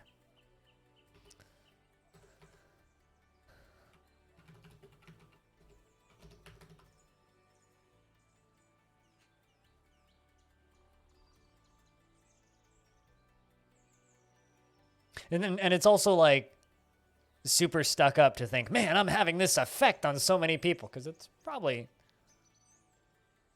it does just kind of make me sound super stuck up when I say that, but it's not necessarily incorrect, which is why it's so fucking wild. There we go. Got those ballista arrows queued up.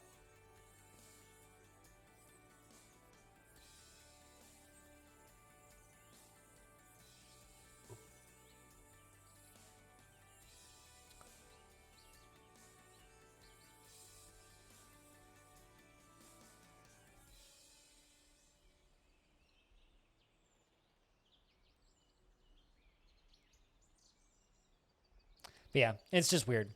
Being in this industry is kind of strange and kind of surreal. It's kind of strange and kind of surreal, I guess, for the people watching to a degree, but I think people watching I've gotten more used to it over the years, but to actually be the person that people are watching is very strange. It's very strange. It's almost impossible to form into words, I would say.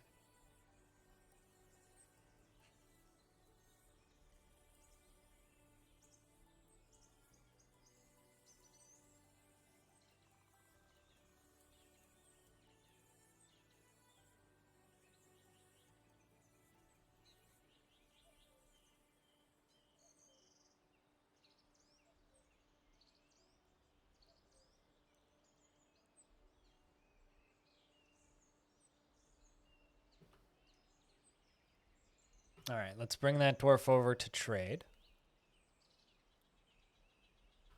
And like another thing about like not necessarily parasocial relationships, but it's more like kind of I guess the relationship that we have with people that create content that we watch. It's like I've been listening to the Giant Bombcast since 2008.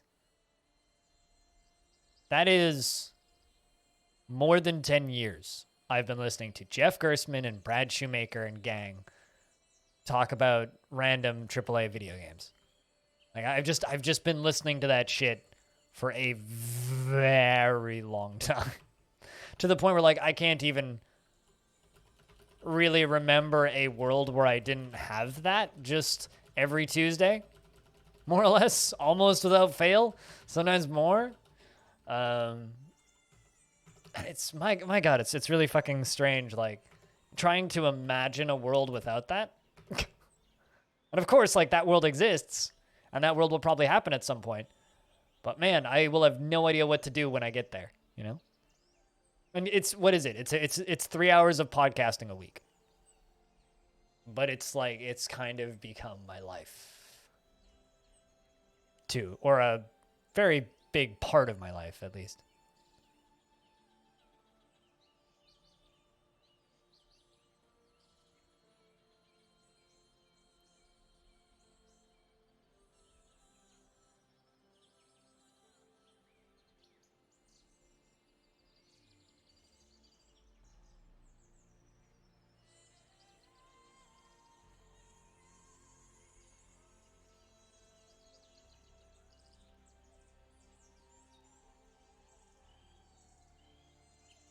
And here come all of the stuff.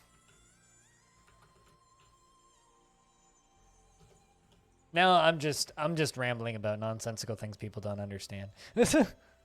I don't know, chat. Does any of this shit make any sense? Or am I just rambling at a lost cause? Bismuth, bronze, and nerve strings.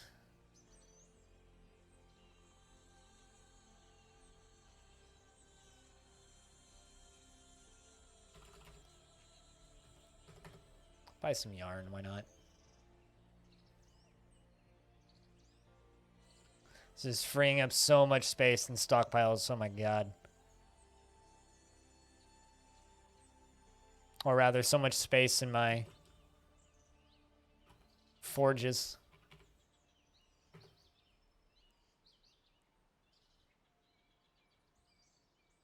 For a second there, I thought this dwarf down here, Candle Pixie, was depressed. But they were just running with that piece of cheese, I think. Turns out running with a piece of cheese. Cheese is a similar color.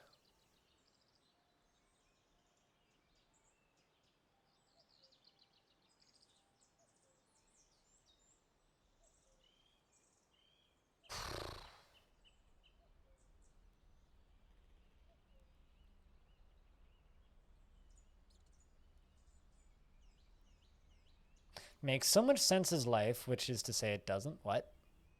I think I know what you mean.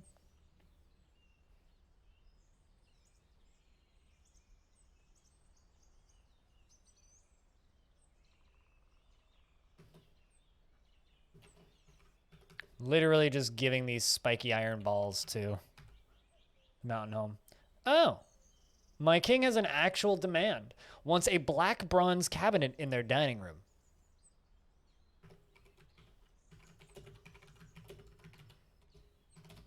I think I could maybe make 2. All your base are belong to us.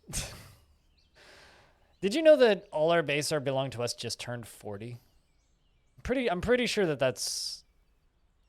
that just happened. We have black bronze, yes. We have quite a lot of it. I've been quietly importing it.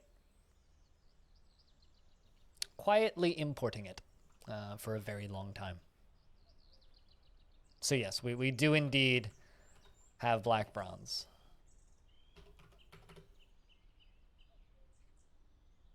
He wants it in his dining room? Yeah, in his dining room. So, up next to the tavern. Fuck what? Or all our base are belong to us is old.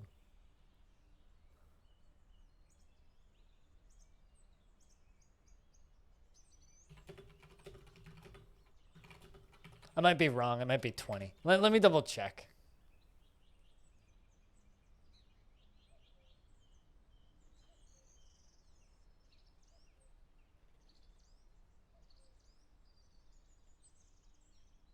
Because it came from Zero Wing. Yeah, Zero Wing came out April 1990. So 30. Not 40. 30 years. Zero Wing was the game that had all your base belong to us quote in it. Came out in 1990. So in 2020 it turned 30. There we go. 30, not 40. Almost as bad, though. So yeah, all your base are belong to us is 30.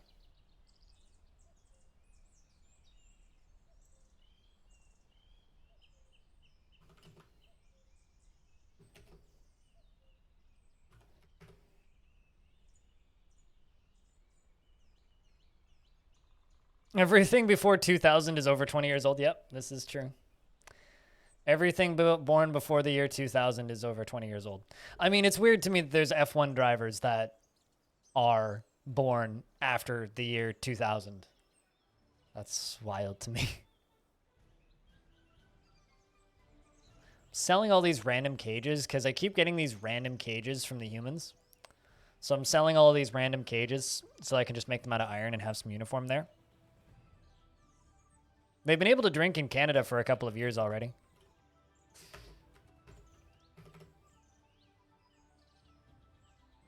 Why does that make you sad, though?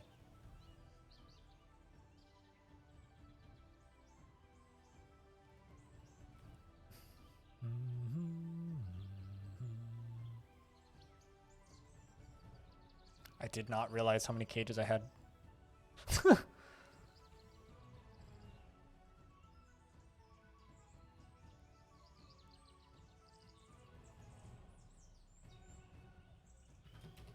I mean, we're always getting older. It doesn't matter what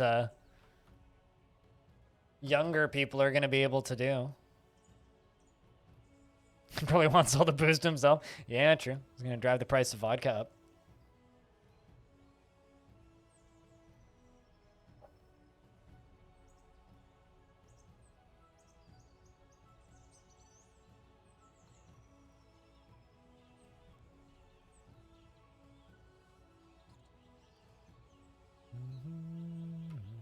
Just noticed, why is there a llama? It's Hobo the Dwarf and Two Llamas by Sparkly. Hobo's embracing the two llamas. It's an engraving of Hobo embracing llamas. Doesn't mean you're happy about it? Fair enough. I don't know, I guess I just accept and move on with stuff like that. Yeah, he must have liked llamas. I seem to recall him having several pet llamas, actually. That dwarf died a long time ago, though.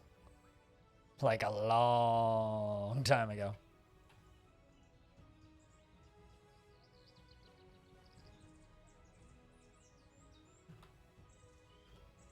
I will trade that last cage whenever it gets over here, and then we will go back to doing whatever we were doing.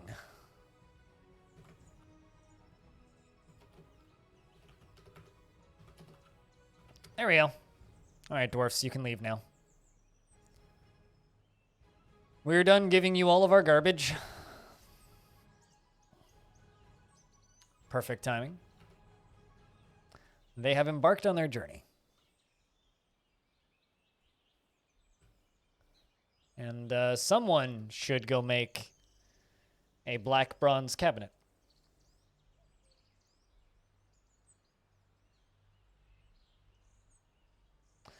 And one of them was made of 3 adult dwarves in the guild hall at a time. And one of them was a dwarf being terrified of bats. Oh, that's funny. You don't see dwarves that are upset with bats too often. I don't know. I feel like that's one of the lesser ones that I notice.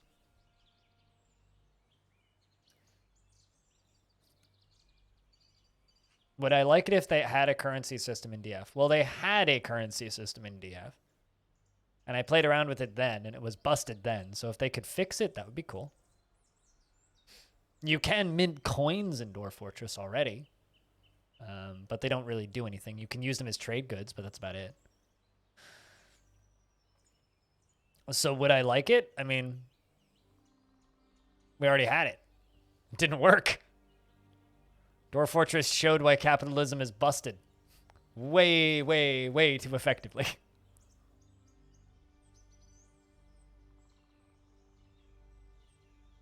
Yep, that is the problem. Inflation. Dwarf Fortress turns out Dwarf Fortress is a very good simulation of inflation. You didn't know that? What happened? the game would become unplayable because the value of money would drop as you mint more coins. So dwarves would demand more payment because there was no more coins in circulation, and would start wanting to charge more for drinks and such from visitors. And so eventually they simply, or Tarn simply removed the system from the game. I mean, it's still technically there, but it's just disabled. There's a few systems like that in Dwarf Fortress. Cave-ins is another one. They removed structural integrity in cave-ins due to, well, frame rate problems. They also removed noise pollution due to player difficulty. I'm trying to think, what are other features that were in Dwarf Fortress but then removed?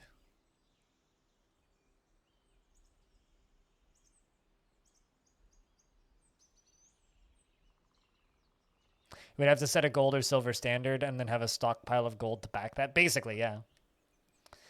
Basically. That or just put the dwarves on the blockchain. I mean, they might as well have removed stress in the most recent update. Not quite, but almost. They removed certain elements of stress. Yeah, I mean, it's a neat game. Smells? I don't believe Dwarf Fortress has ever had smell-o-vision, fortunately. I'm assuming you meant, like, just sense, but no, dwarves never really got bothered by smells. I mean, there is technically miasma, and they don't like retching on miasma, and being in miasma makes them vomit, so I guess that's kind of smells. No, I don't. I was, like, throwing out a sarcastic comment, not something I actually want to have happen. I don't really want my dwarves to mint their own blockchain. Also, then it would be, imagine how hard it would be to delete save files at that point. If you're minting coins on the blockchain via your CPU while playing Dwarf Fortress, nope. I think that would actually make me quit DF. Did that peak my microphone? It sounded like it on my end. Every time Tarn gets asked about that, his response is basically, huh, maybe. So maybe, or we'll see, or we'll get to that, or we'll fight that battle when we get there and stuff like that. Probably at some point, but if you want to play it, those versions are still available. You can go download any older version of DF you would like. So I don't know off the top of my head which version still had those systems active, but you could go play a version of DF that had those systems if you would like to try those systems.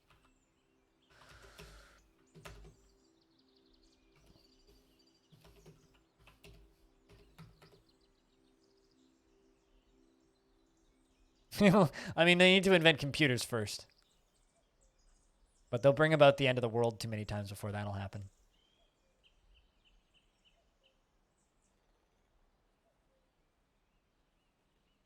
Like a good way to catch your computer on fire.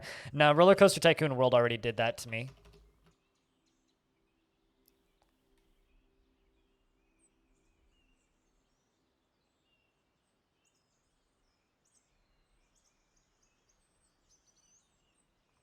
True story. My GPU caught on fire while playing Roller Coaster Tycoon World. I was hate playing Roller Coaster Tycoon World on stream a couple of years ago, and my GPU literally caught on fire mid-stream. Before you ask, no, there's no clips because my computer crashed.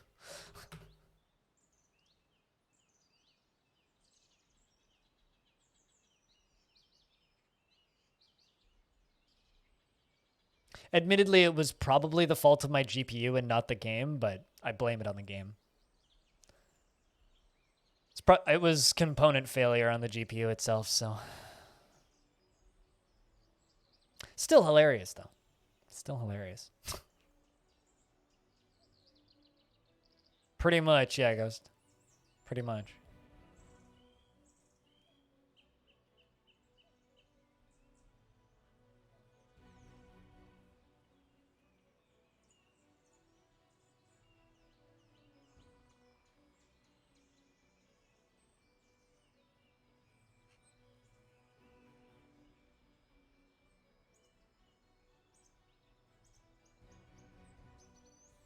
Got that ballista arrow completed. Does the king want anything? Nope.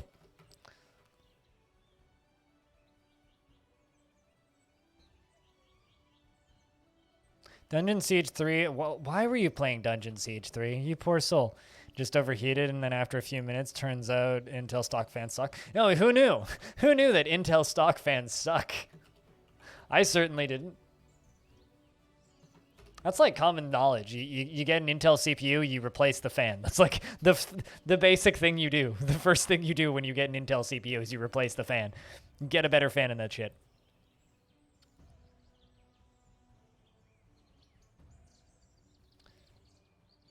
Really? Power supply caught fire? I don't believe I've ever killed a power supply. I've killed CPUs, I've killed GPUs, I've never killed a power supply. I overheated a very old CPU in one of my older computers when growing up.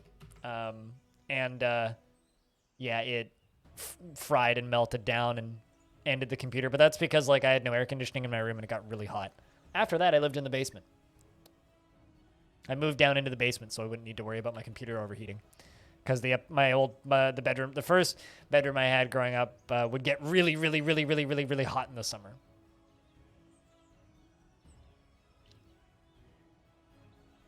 They make them cheap because they know that you're going to replace them. I mean, isn't that like part of planned obsolescence for everything? Man, if we could just abolish planned obsolescence, our world would be in such a better place right now.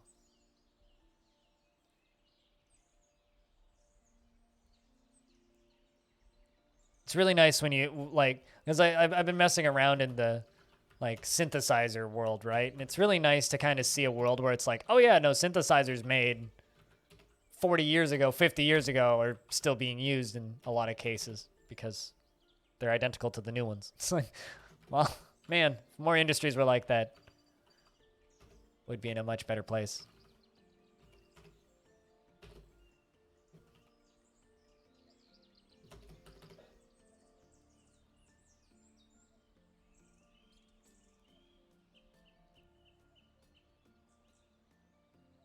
You need to tax unrepairable devices. No service manual. Now your product is 30% more expensive.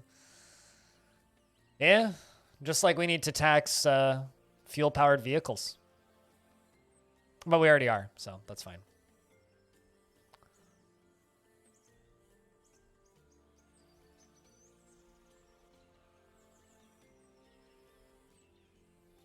Worked on cigarettes. Just tax until people can't afford to use it anymore.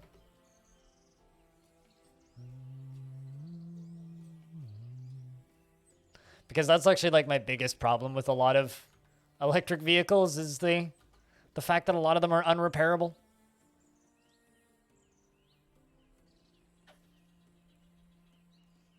Just for the battery is the biggest waste.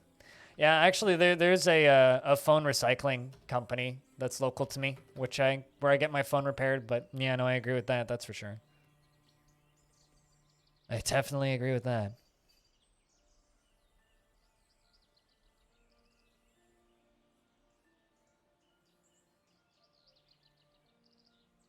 Throwing a phone out, throwing any kind of electronic device out because battery is busted.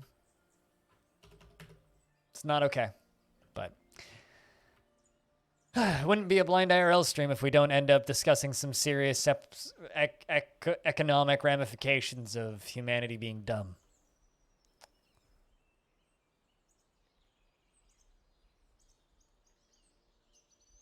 You wish you knew more?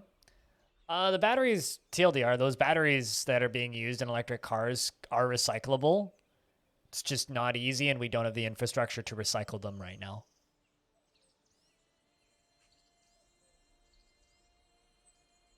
They could come in handy. Yeah, I actually like booted up one of my old phones and deleted a bunch of photos from it. I actually like went back and like was like, I wonder what's on this phone. And like went through it and was like, oh, I don't need any of these over here, so I was deleting them from it. I might factory reset it and try and do something with it, but they're like little tablets. Although the problem is like once you've had a phone for a couple of years and used it heavily for a couple of years, usually like they'll start to slow down or just start to get, used, I guess, to a point where they cease being as useful as they were initially, which kind of sucks.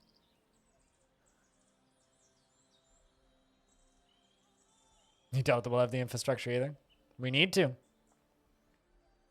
We're building it over here in Canada, if you want to come over here. Quite literally.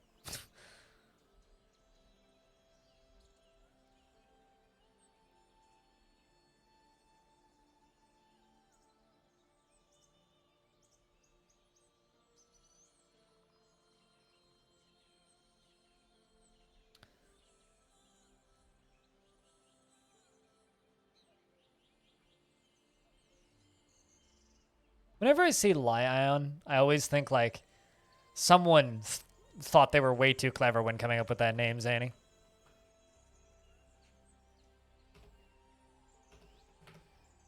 Which means we have to tax fuel-powered vehicles and put that tax money into recycling batteries. Makes perfect sense. If you want to drive a fuel-powered vehicle, you get to pay for it. And pay for it by recycling the batteries for everybody else's vehicles.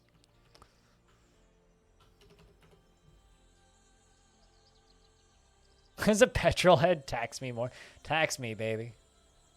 Tax me.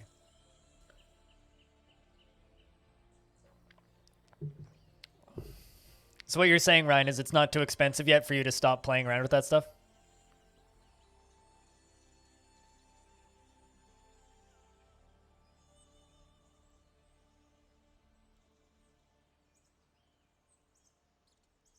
Just as throwaway as smartphones? Here's the thing. You guys are all describing smartphones as throwaway.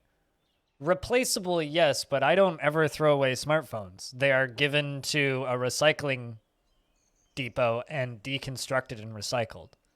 So I don't necessarily see where you're getting this throwaway concept from.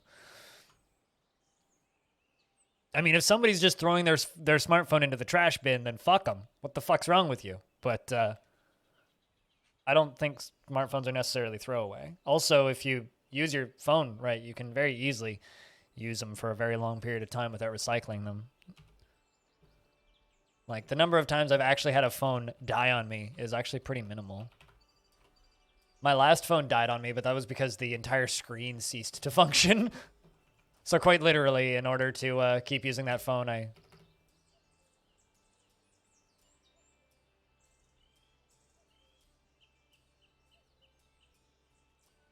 OS is not updated, though. I don't know what you're talking about now. Where'd you go with this?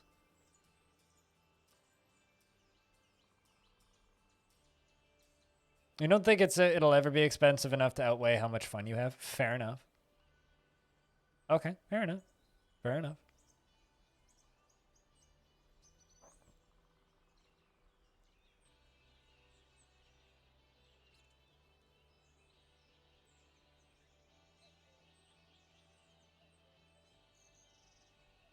Will not be fixed in an old phone. So once your phone gets old, stop using it for that stuff. I mean, here's the thing, right? My phone is signed into my Google account. That's it. I don't use it for anything else. So yes, you are correct, but I still don't necessarily agree with what you're saying. You can very easily keep updating an OS and keep using it. I've never actually had a phone where the manufacturer is like, we're not updating that OS anymore. I know Apple's done that a few times, but that's where custom firmware comes into action. Like, I'm not even using the default OS on this.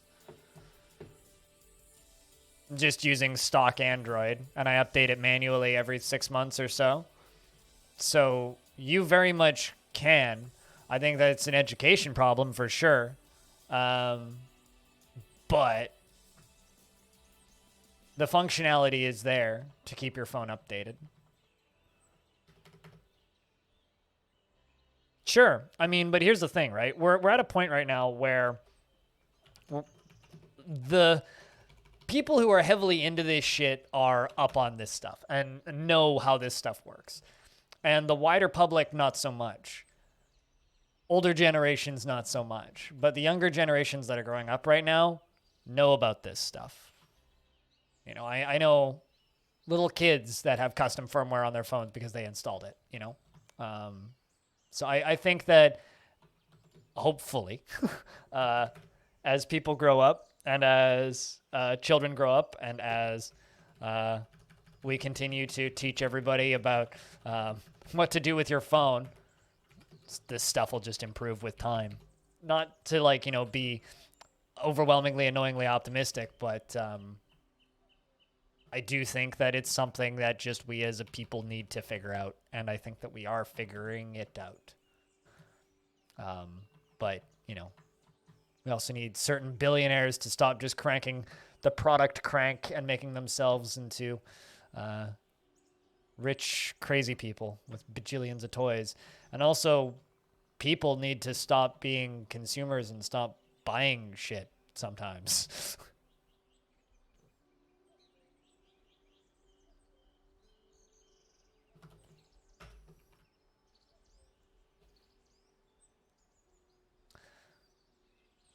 I think the real problem, though, Zanny, is back to the original issue of I think your battery.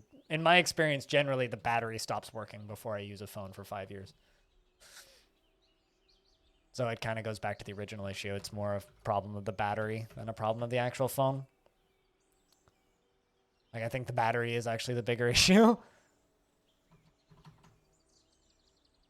There's always custom firmware, but it's never, oh, we're no longer updating that trips me up. It's always the, oh, my phone literally stopped functioning.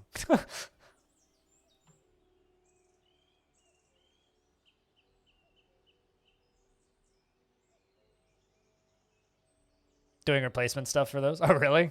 It's a pain in the ass for a normal user? Yeah, no, totally. But as I said, I think people are slowly getting more and more knowledgeable about this stuff. Hey, Kelders, what's up? It's good to see you.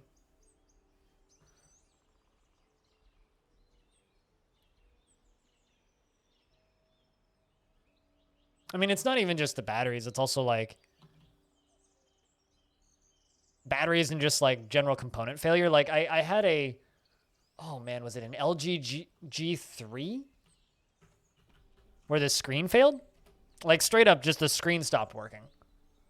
So like a third of the screen still worked, and then a portion of the screen just completely stopped working. And I really liked that phone to the point where like I actually like looked into getting it repaired and found out pretty quickly that replacement parts were more expensive than actually just like getting a new phone. So I just went and got a new phone and recycled it. But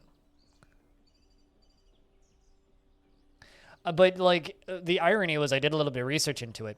Apparently it's like quite a known problem with that phone. The reason the phone's screen dies is because the phone had a problem of overheating, and that phone would get fucking hot. And so it would just constantly overheat in my hands while I'm using it. And it actually like melted the back of the screen, which is supposedly it melts the back of the screen, which is kind of a brilliant design failure on the part of LG.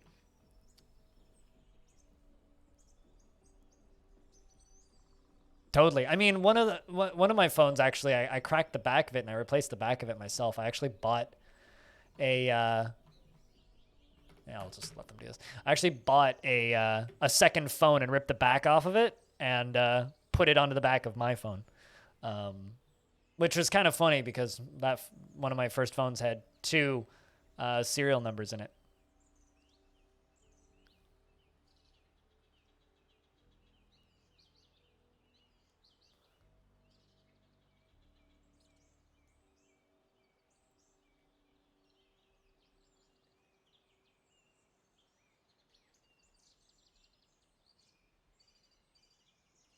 Also, chat, some of you might be interested in this question, but FG Squared posted in the Halcyon Frequency Discord, any 2D multiplayer or top-down or isometric games that you recommend for 4 people? FG's already played Terraria, Cryofall, Divinity Original Sin 2, Kerplurth, and Overcooked, and others like it. Is there any games that she doesn't know about? Did they stop making did LG stop making phones or something? I do not keep up with what LG is doing. Or actually, I don't keep up with phone tech at all. And then once every 4 or 5 years, I'm like, Oh, I need a new phone. Shit. They withdrew from the market? Good. maybe I'm part of the reason why. But yeah, no, fair enough. More people should, frankly. Dungeon Defenders? It needs to be top-down. It can't be 3D. Dungeon Defenders is 3D.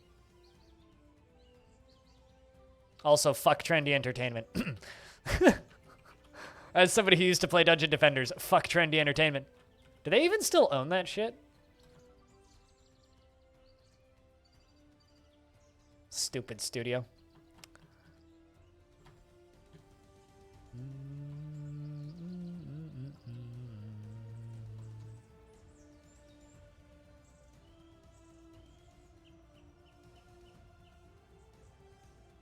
Synthetic? I need to play that. I've owned that game for a bit, actually.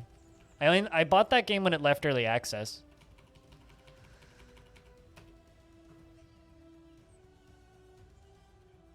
Something I need to play, or something that I might actually start a playthrough of today, is I've been itching to replay The Witness.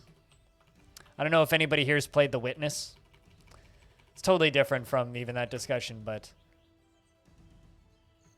I played The Witness back when it came out, right? And I got very close to the end of the game. I unlocked the final area, made it down into that final area. Didn't solve all of the surface level puzzles, but made it to the final area. And then got spoiled, learned that if I completed the final area, it would reset the whole game. And there was a secret puzzle I needed to find in the world. And so I went about trying to find that and find all of the world puzzles and gave up pretty quickly. And so I never actually finished that game. So I want to finish that game.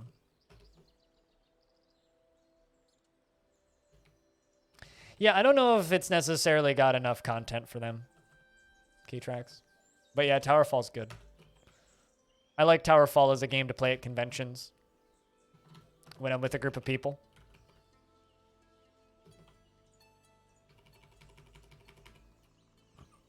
When did you witness your own madness?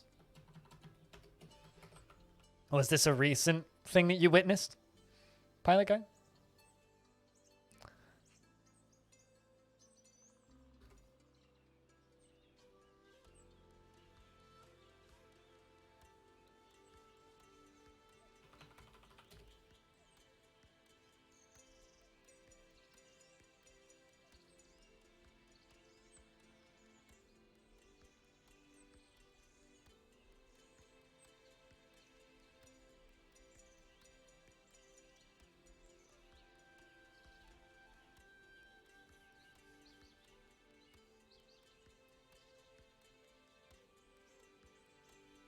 When you played The Witness a couple of years ago? Oh, really?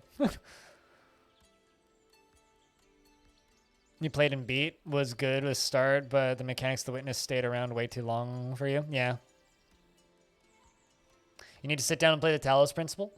I feel like I wouldn't enjoy Talos Principle very much. I've watched enough streams of it to kind of have an idea of what the puzzle mechanics are. But I kind of need to play both of those games because I do also own the Talos Principle.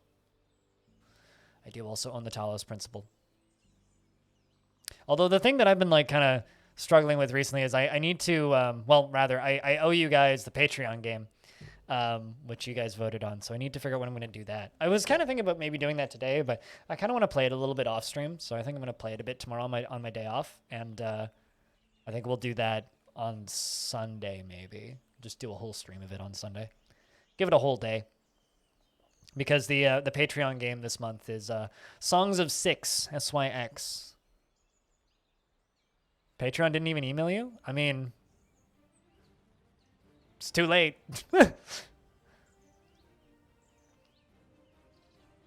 There's a cap on that, so I don't even know if that's real.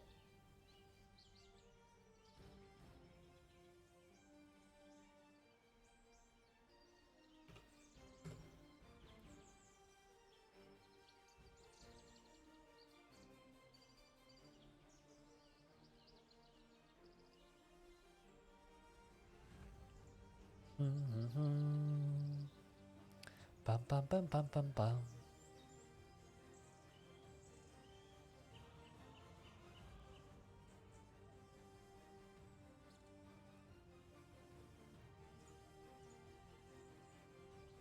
that Patreon did it bad. It's really funny. Like, and like, I think, investments are open, heads up chat. It's actually really funny, Ryan, because, I got a message, or rather, when Freskins signed up on the Patreon, was trying to like figure out how the sound commands work, but hadn't told me that he signed up on Patreon. It had been almost an hour since he'd signed up on Patreon. Patreon hadn't sent me an email and Freskins didn't say anything. So I was just sitting here going, why are you trying? Did I miss something? And like, I actually had to go open up the Patreon website and like look at it. And even then, like the notification wasn't exactly obvious. Patreon makes it very hard to tell sometimes that someone gave you money. Magma? Is that fucking magma? Yeah, so we eventually figured it out and made it through. I know he has that, but like...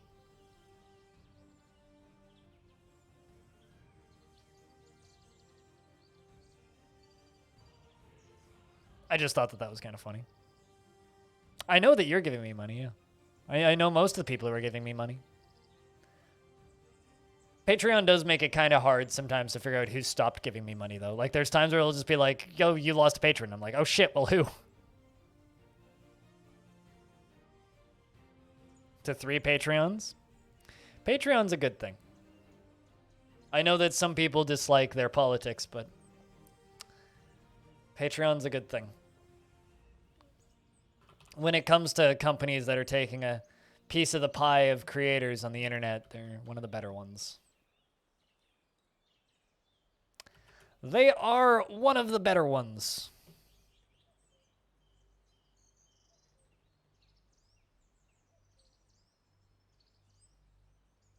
And I hope that one day my Patreon will grow enough that I can just get rid of my leaderboards.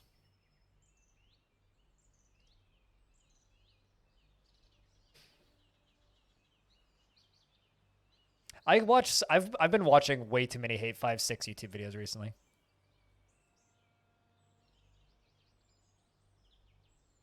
Patreon does a bad job of telling users when their subscriptions fail. I've actually had some people get declined pretty recently who haven't been around, but I know still lurk. And I haven't said anything. And I kind of like look at that when they fail and I go, huh, should I tell people that it bounced? Or is that like assuming that it wasn't intentional? I don't know.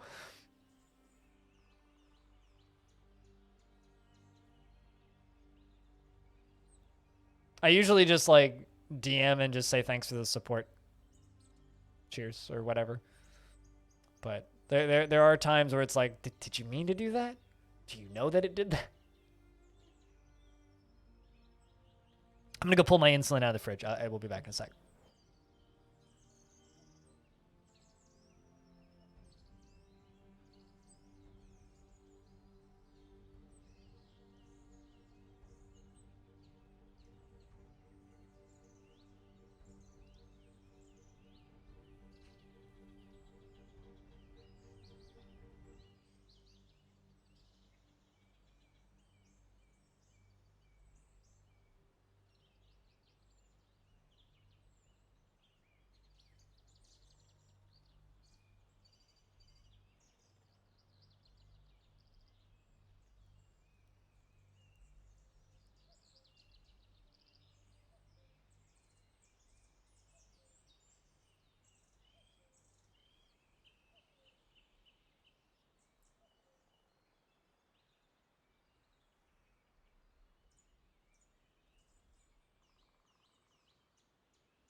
Good to see they got those ramps mostly done.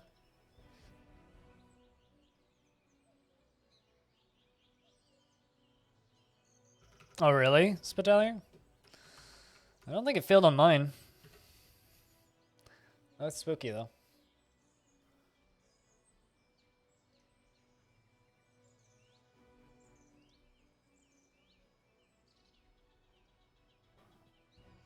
Yeah, I don't know. It's weird sometimes because like, how do you go and just be like, "Yo, I think that you are still intending and giving me money." Like, how do you tell somebody that? Because in many ways, it's like, you do get stuff back from being in a Patreon, but you don't get that much back, right? So it's kind of a tricky, like, okay, this person was giving me a lot of money every month. Did they intend to stop? I love seeing dwarves serve wine. It's kind of neat. Because I like never use this mechanic. I think we need to just let the dwarves relax over the winter. He says that as he goes to check how many corpses are in their corpse piles.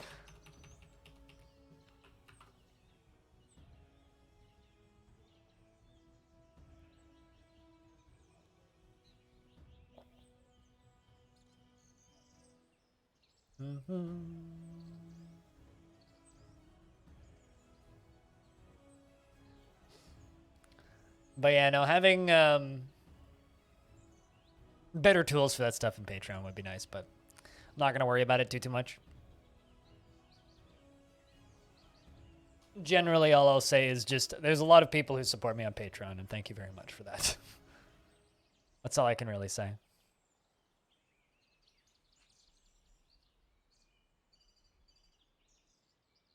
What, like, from Patreon? I sometimes wonder if it's not necessarily Patreon. I wonder if it's, like, banks canceling shit, right? Like, that's... Because there's a lot of credit card payments going on, and banks have a tendency of being like, this wasn't normal. I know I've run into that a few times where it's like, oh, a PayPal account fucked up, or there wasn't enough money in a PayPal account. There's no credit card attached to the PayPal account, so it just bounces. And then they don't send you a notification of that. Like, I've certainly seen that happen before. Like, I think that happened to be like a month and a half ago, so... So there is that.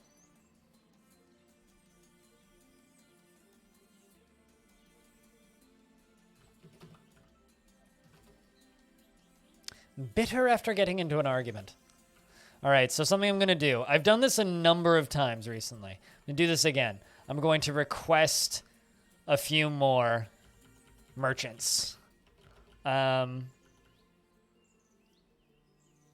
It doesn't really matter. I need merchants. So I'm going to send them out, and hopefully they bring some back, because I've done this 3 times recently, and I haven't received a single one back. So I'm very worried that... I'm very, very worried that for some reason we're no longer getting merchants. Which was my main way of making more dwarves, so...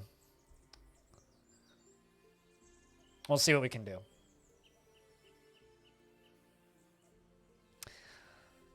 Although, seriously, something I'm not going to get used to anytime soon is putting up a YouTube video.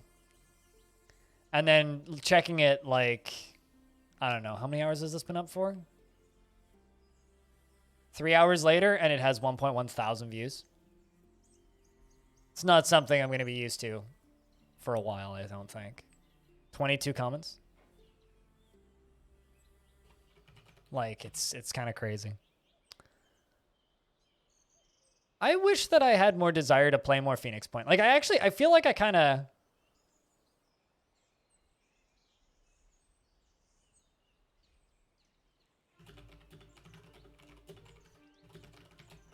Like, I kind of wish that I had the desire to go back.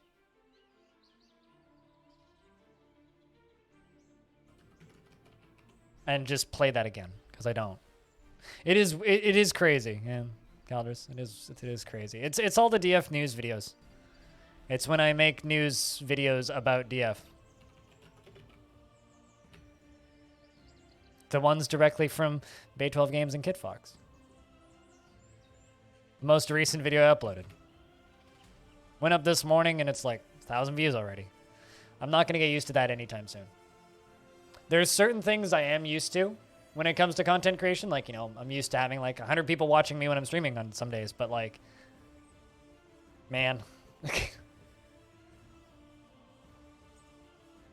Turned in your friend's Discord from a lukewarm reception when you... to hot stuff. Wait, what do you mean? I mean, it's a good game. It's really good. The problem...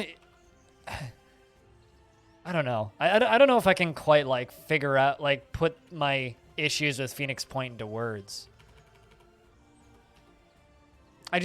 I'll put it this way. I don't really want to play that game anymore. Like, it's a neat game, but I don't think I want to play it anymore. And I don't know if it's a problem with Phoenix Point specifically. I need more rock blocks.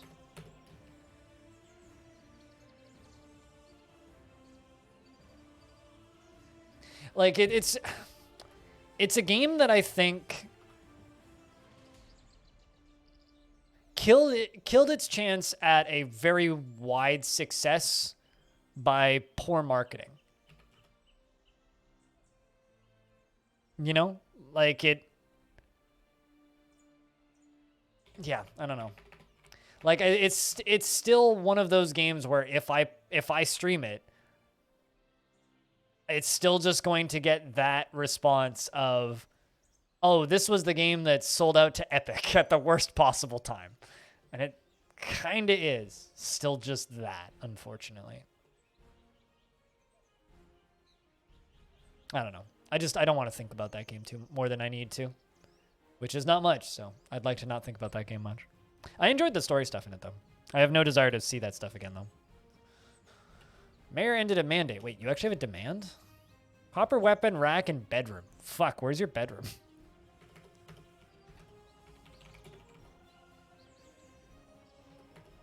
My mayor has a goddamn demand.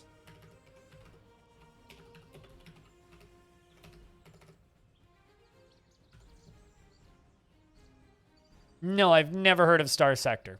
Please tell me all about the game that literally every single one of my friends have streamed. No, I've never heard of Star Sector. I've owned Star Sector for however many years it's been since 2013.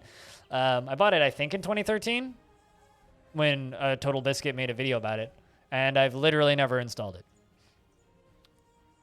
It's been on the very, very, very, very, very, very, very, very, very, very, very, very, very long list of things to do for a while.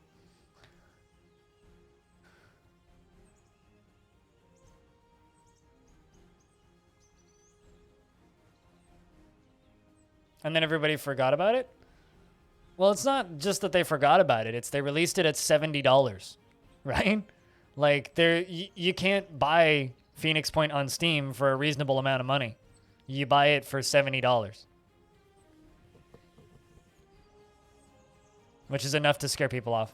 Oh yeah, Skogmind is actually much higher on that list than Star Sector.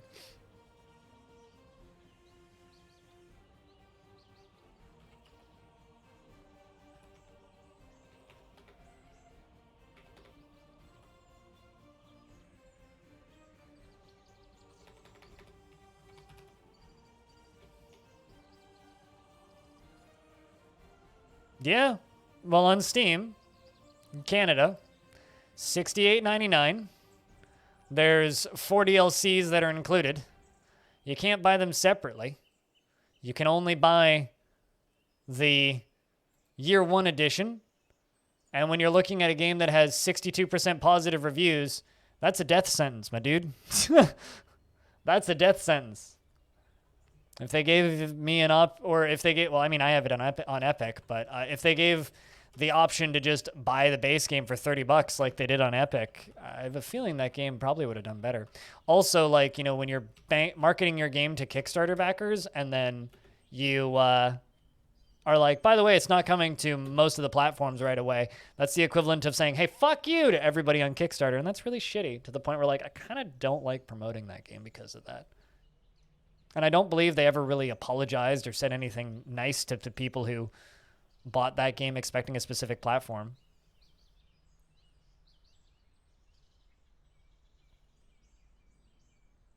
Sure, but all the other options have been delisted.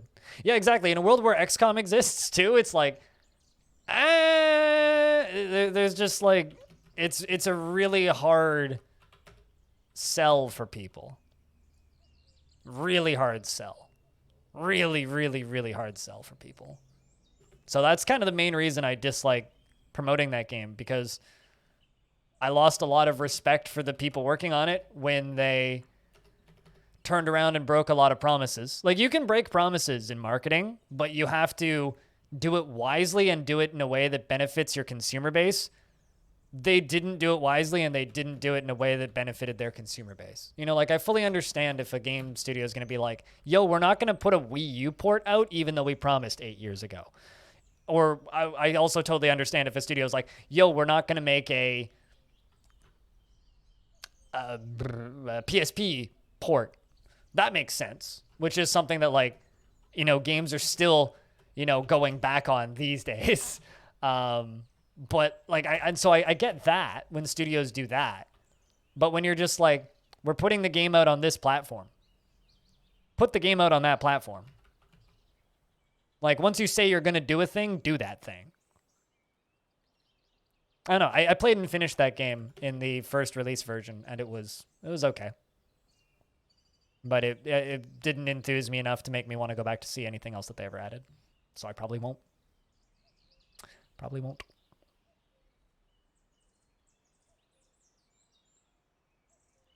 So rusty and you're getting absolutely annihilated, but so much fun. If I play another XCOM game, it'll be or style game, it'll be Xenonauts 2. I've got no desire to play XCOM 2. I hated XCOM Enemy Unknown, and I would probably dislike the sequel as well. So rather than cause myself unjust pain, I should just not do that.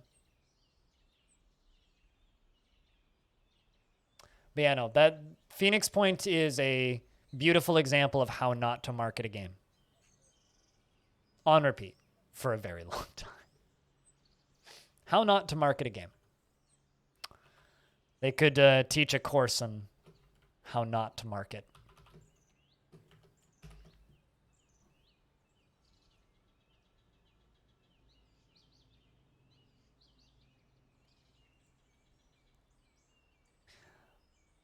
I mean, here's the thing, right? I love the idea of XCOM games. I never end up enjoying them as much as I think I should outside of Xenonauts. Xenonauts, Invisible Ink, and what was the name of that game? Phantom Doctrine are the like 3 XCOM style games that I loved recently. Although I guess Phantom Doctrine wasn't recent. I also quite enjoyed Hard West, but that game had a lot of problems. But yeah, no, I loved Phantom Doctrine, and I loved Xenonauts. But that's because the focus of those games weren't kill everything. It was Phantom Doctrine was a stealth game, Invisible Ink was a stealth game, and Xenonauts was a game about keeping your dudes alive, not about killing the enemy. And the moment they focused those games on killing the enemy, I stopped being as interested. They just stopped being as much fun. All right, so I need to put a copper weapon rack in my mayor's bedroom, which has been made. I feel like I'd probably enjoy Troubleshooter too, actually. I need to find my mayor's bedroom because I don't know where it is. It's okay. They're all in one place, so this shouldn't be too difficult. Troubleshooter suffers from theming problems where it's a weeb game. And not everybody wants to play a weeb game.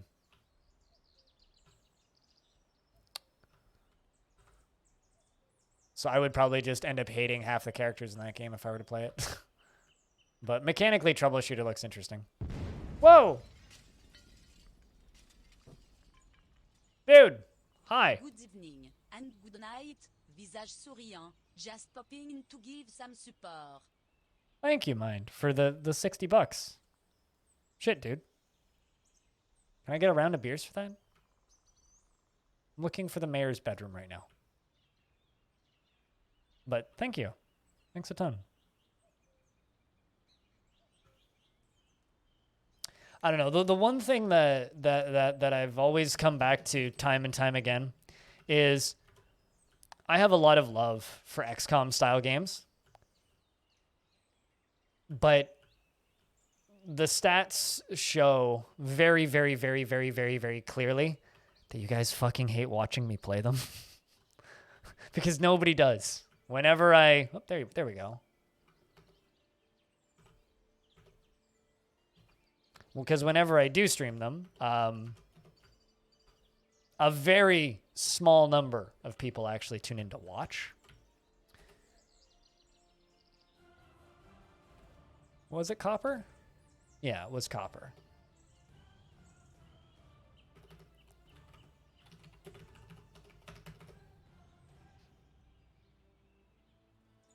I mean, it's not even necessarily changing. But you gotta go instantly. You have a good night. Cheers, mind. It's not necessarily changing. Like, it could be a game that's actually pretty close to what I do. But, like, just nobody will watch. It's very funny. Like, over the years, there's been people who've been asking me kind of on and off over the years to please stream Civ and 4X games. Every time I've ever played a 4X game or Civ or something, sorry, Lump. Every time I've ever streamed a 4X game, it's been like recordly terrible stats. People just don't like watching me play 4X games. And I don't really have an explanation for it. It's just the truth.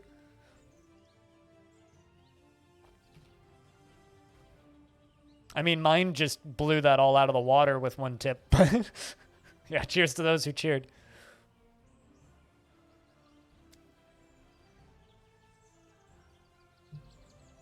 Well, here's the thing, though, right? Coldfire, go watch Kiri play the Civ with 400 people. No problems, right? Go watch, I don't know, Arvius stream Civ with 800 people. Go watch one of those other people who play a lot of Civ stream Civ with hundreds of people. Lots of people do very well. If anything, Dwarf Fortress doesn't get many views in general. I'm the weird anomaly over here.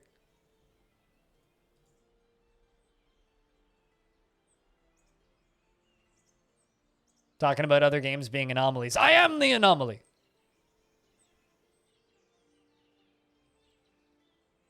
I think that's the problem. What you're talking about, though, Coldfire, is you by default, and being a member of my audience, think this. Think that those games aren't watched by many people. So when I stream them, you subconsciously just don't tune in. That's the problem.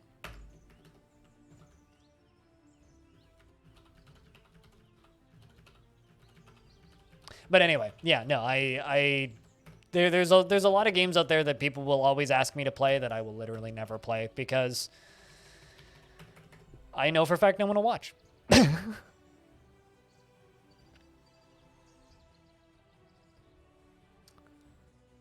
I think to a degree, you know what you're talking about, and to a degree, you don't necessarily, Calvus. There's lots of games with very large...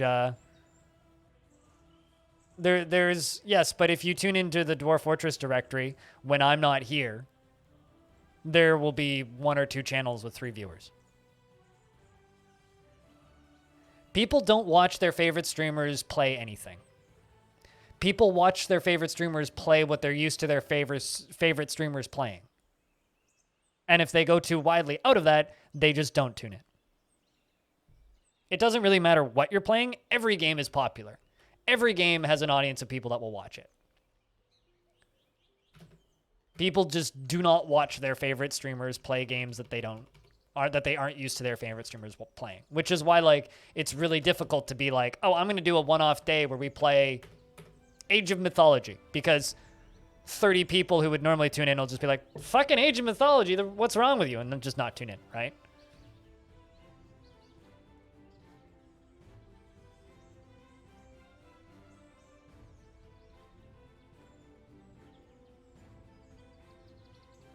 That's the problem.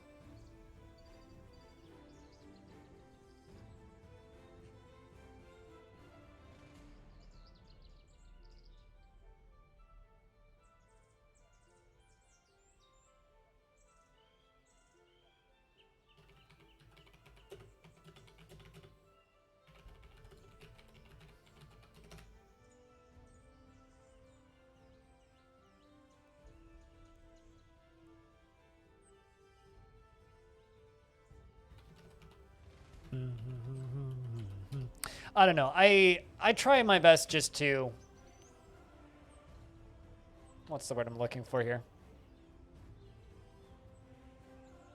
I try my best to just try and keep people interested in everything that I'm doing. You'd struggle to watch a different creator with Dwarf Fortress? Why? What do I do about Dwarf Fortress that makes it watchable for you? Because I genuinely don't know. I'm just playing. Did I just run out of diorite? I think I did. Yeah, I did. Well, shit. The combat log. Gorlak! Sorry, Gorlak.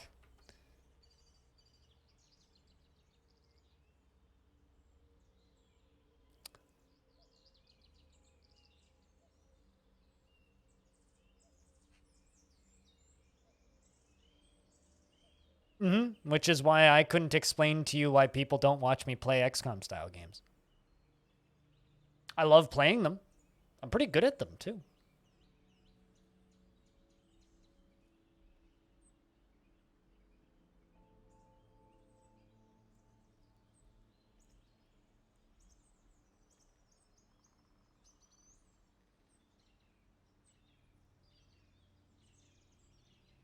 I think it's more streaming style, Caldris.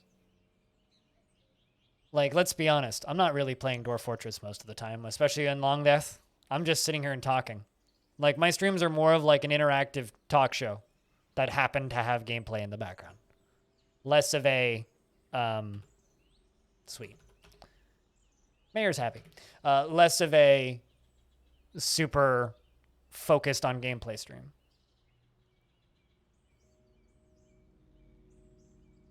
So it doesn't really matter if you know what's going on in DF or not. It's kind of irrelevant almost. It's helpful if you do, probably, but you don't need to.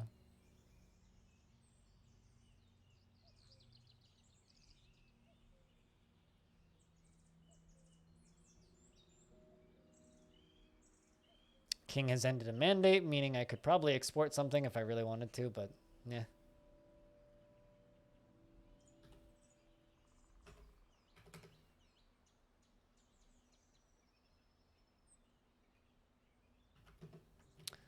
All right, dwarves, go make babies, please. I know that's such a weird thing to ask for, but dwarves, please go make babies, please.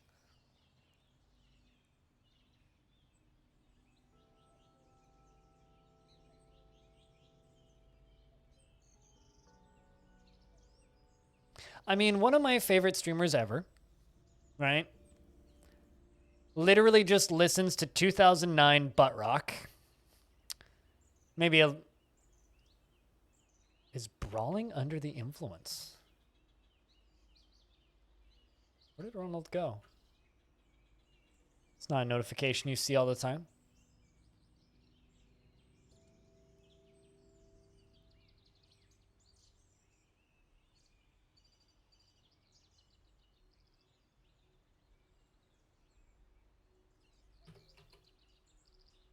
Oh, there you are.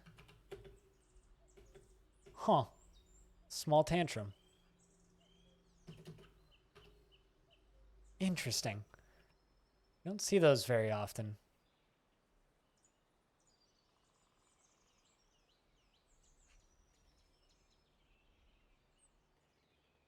He's tantruming, but he's just listening to music. Dwarf got too drunk, and he's trying to start fist fights. Did start a fist fight. Missed Axon. Swung a fist.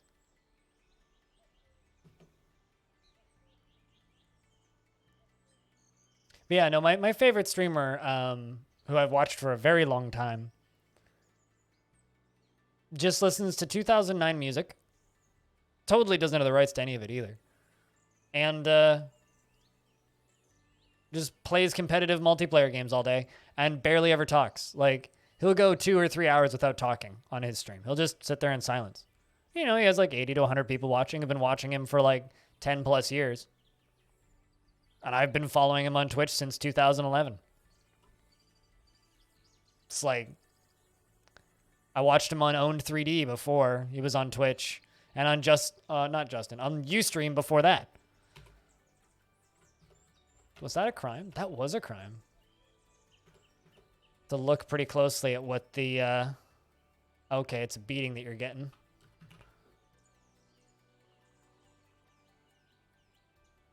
Tried to start a fight, so he's getting a beating in return. This snow here is making a pixel art of Indiana Jones. See? There's his head, there's his hand, there's his whip.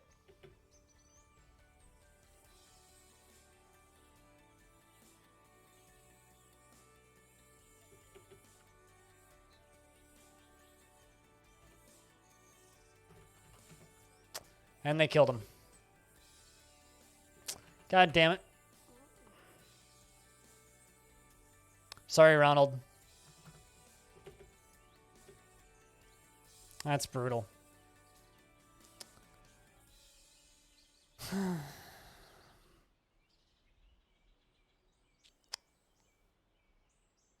I mean, I dig giant holes and then don't know how to get out of them. Coldfire, it's like the story of my career.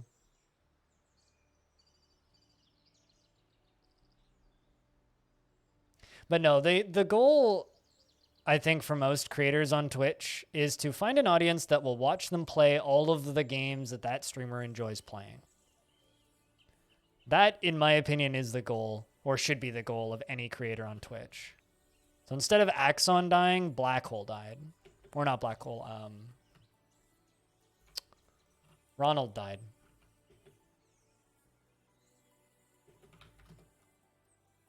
You poor dwarf, you were still very young, too. Also means I need to watch an ambush demonstration? I don't believe I've ever seen them do ambush demonstrations. Apparently in hunters guilds, they learn to ambush. That's actually kind of neat. That's a hard skill to learn in DF. I learned about ambush. This is very interesting. This dwarf isn't even strong. He's weak and quick to tire. How did you kill him so quickly?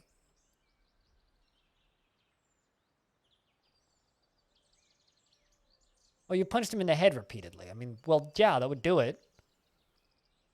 Bruise the muscle through the hood. Force bends the neck, tearing apart the skin. Captain bites the miner in the right hand, tearing apart the fat and bruising the muscle. The captain of the guard punches the miner in the head with her left hand, bruising the muscle, and the force bends the neck, tearing apart the skin. Yeah, there you go. Punched him in the head repeatedly, and he died. Motherfucker. Chat, can I get a round of beers for the poor dead dwarf? Or some Fs or something? Shout out to Axon the second, though. It's like we traded lives. Instead of Axon dying, it was the other dwarf that died. And also, worth noting, sent out that dwarf to go get more merchants and got nothing back. 2 times now. Twice.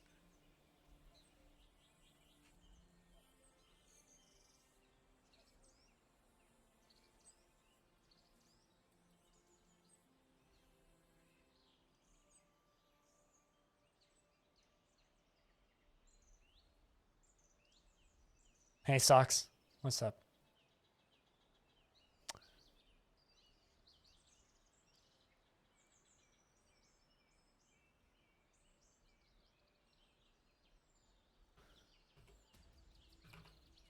Man.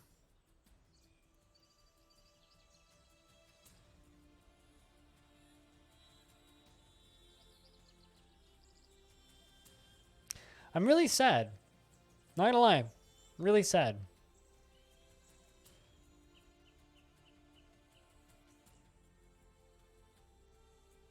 I don't like losing dwarves. I don't think it's something I'm gonna get used to for a while.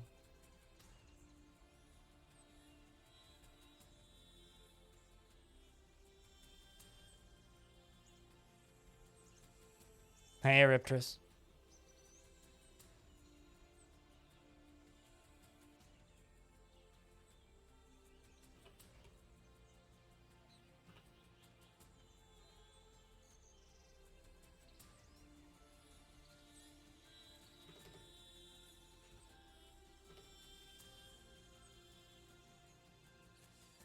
One of your coworkers just got written up for playing games on shift because they didn't know Discord shows the game you're playing unless you turn it off. That's funny. Yeah, also, what? I echo Zanny's question, which is Discord uses... Your company uses Discord for company chat? Don't share Discord with your coworkers? Apparently. I try to just not have coworkers who would tattle on me.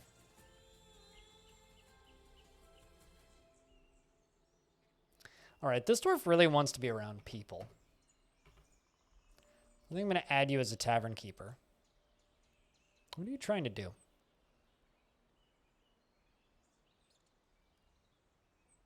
Hey, Dragon Man. What are my coworkers going to tattle on me about? Well, I mean, I don't have any coworkers anymore, really. Do I have a YouTube? Yes. All the VODs and important things go up there.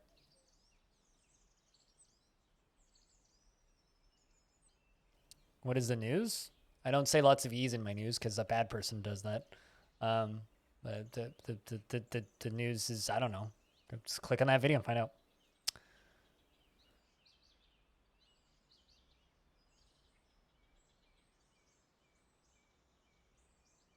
It's been a bunch of muted 8-hour calls. It sounds like your job has gotten weirdly... Let me take you off of hunting, Dwarf. Go do whatever. It sounds like your job has gotten very...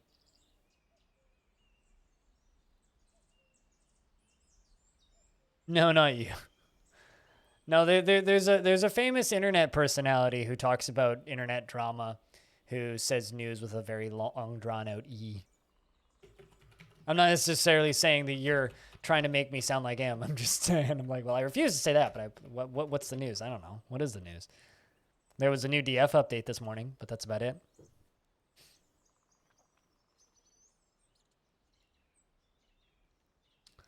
Solution number 2, always have DF up. Yeah, always have DF up and also always have Warsim up. Or like just have a roguelike running in the background so you can take turns at reasonable times. Also, spring arrived and a peacock died. That peacock in the middle of the screen just fucking died, right? Right? I can't actually click on the game because it's saving. But like right in the middle of the screen, there's a pea with a blue pea with a reddish background because a peacock just died. Happy springtime, everybody.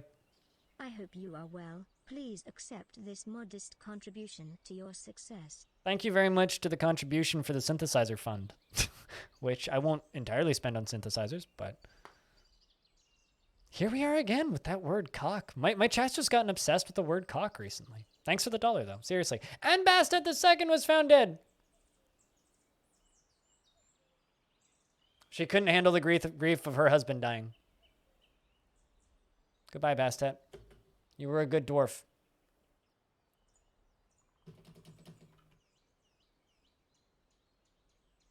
This chat's just recently got weirdly obsessed with calling everything cocks.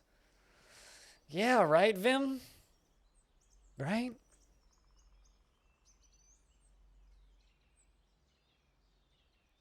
Merchant saw a buzzard and ran away. Are you coming back?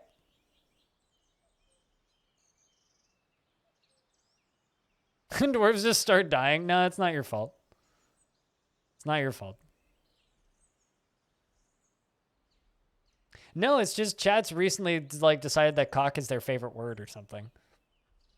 Not actually leaving. I kind of figured you weren't actually leaving. It's good to see you as always, Socks.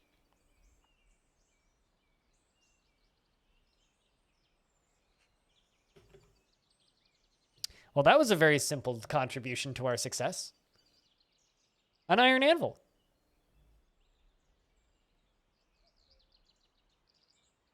One could say, here we go. Also, I really like that mega noodle. This is something that we could use for something of this size is something that we could use for a DF race. By the way, in regards to mega noodle, this is what I mean by mega noodle. Allow me to show you. This is the beginning of the world.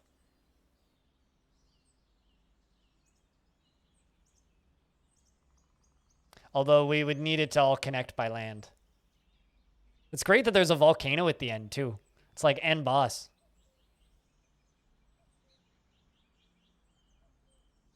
I like this. This is good.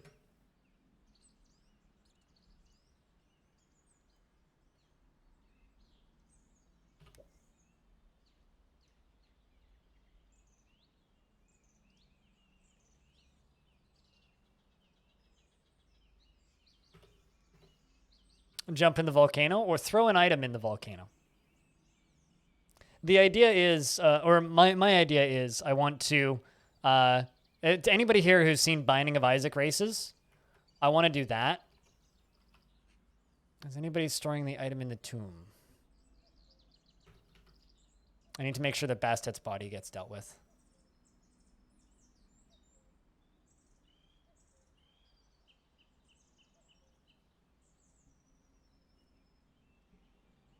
Although maybe she was already put into a tomb.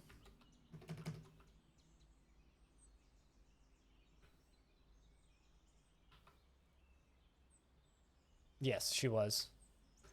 Meaning I need to fix that, because she needs to share a tomb with Hazard Jeff.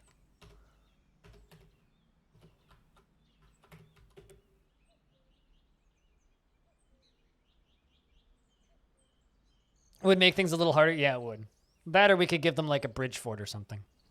I don't know if there's many words for me to read, but I can try. Great. Thank you, Socks. I see what you did there.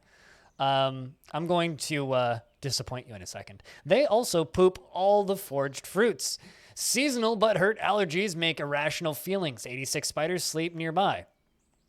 And I'm just going to delete that word. Now, here's the thing. I have a rule with the out-of-word stories. You can make me say almost anything, right? But if it's just a swear word or a derogatory term or like just a no apparent reason word like that, I will just delete it. Yeah, then say rooster if you would like me to say it.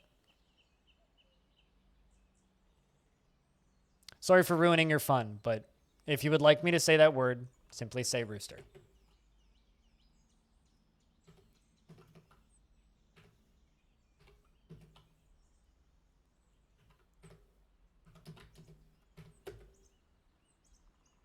You messed up the count? That's fine. We've been doing a bad job recently anyway.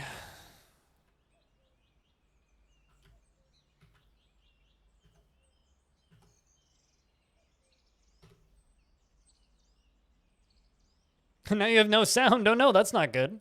Goldfire.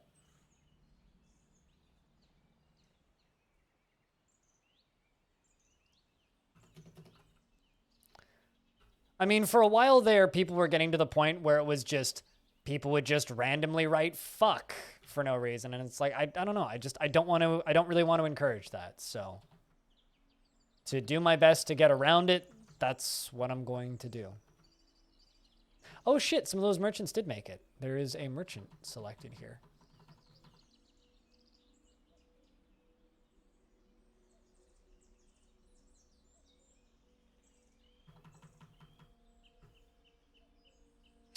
This is every single dwarf ever.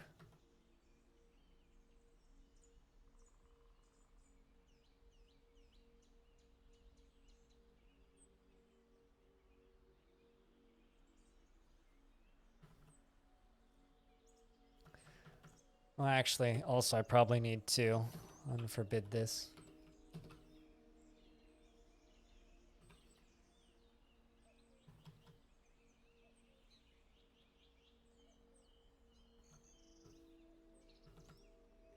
Let's just see if they...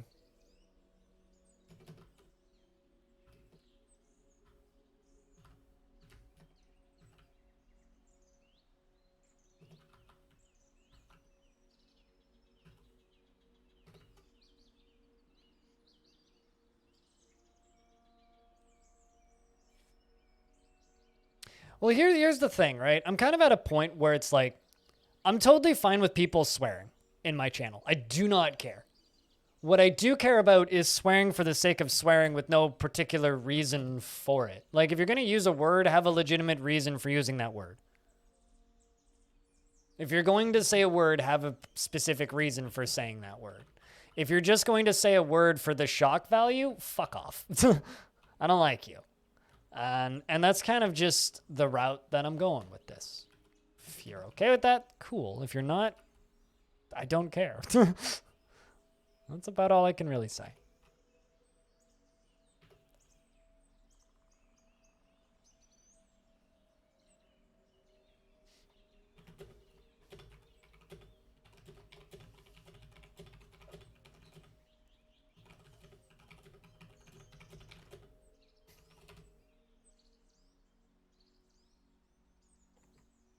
Let's see if I can get that dwarf put there. I mean, I know that you're all just like sitting there and making fun of me, which I guess is fine, but like, I don't know. If you were in my position, maybe you'd understand, chat. If you were in my position, maybe you'd understand.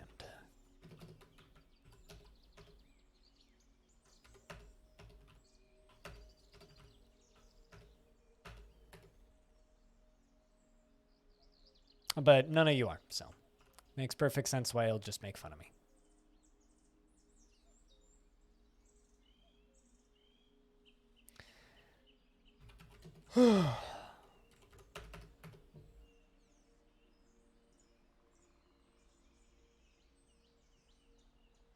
Now I'm just wondering why I even bothered streaming today. I'm just getting like made fun of by chat, mocked by chat, commented on by chat, just like judged by chat, criticized by chat, accused by chat. Why did I even bother today? Like, Jesus, what's wrong with you guys?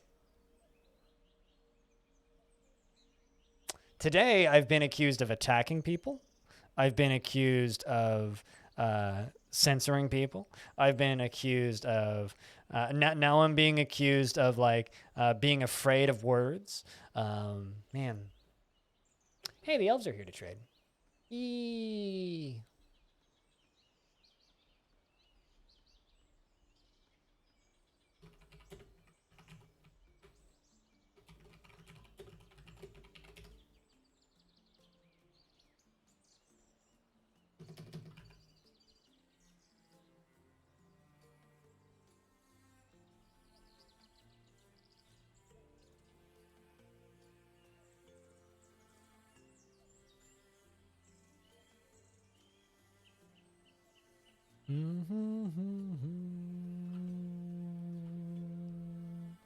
I'm at a point, I don't know. I don't really want to keep talking about it, Coldfire, to be honest with you.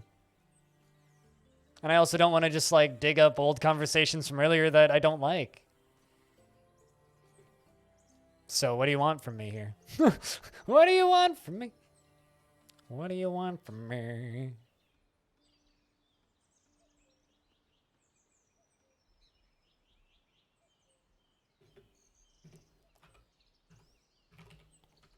Let's sell them some food pots. What do you want from me? Band for DMCA. Of a shitty cover.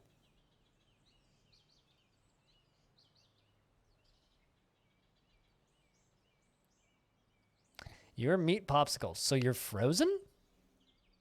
In order to be a popsicle, you have to be frozen. Are you currently frozen?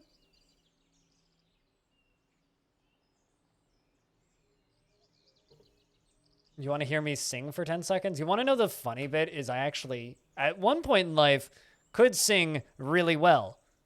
It's been a lot of years since those days, though. Not melting currently. He could start melting.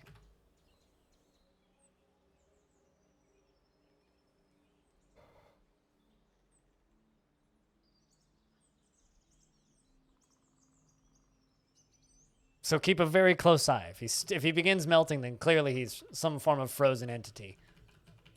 See, if I forbid and unforbid these, will they go get them? So I do have space for all of these in stockpiles. Messages from your LG freezer. Oh, there you go. Truly has becometh popsicle. They brought me a slug in a cage. As if it was going to run away. Bull moose. You know, I'm going to take a bull moose. Now we can breed moose. We have achieved male and female mooses.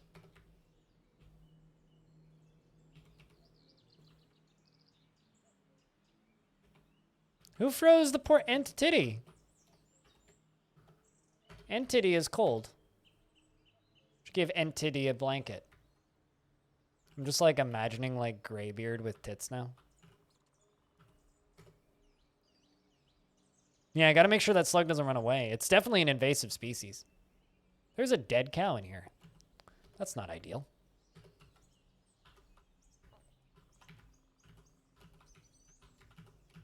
At least we didn't get another crash.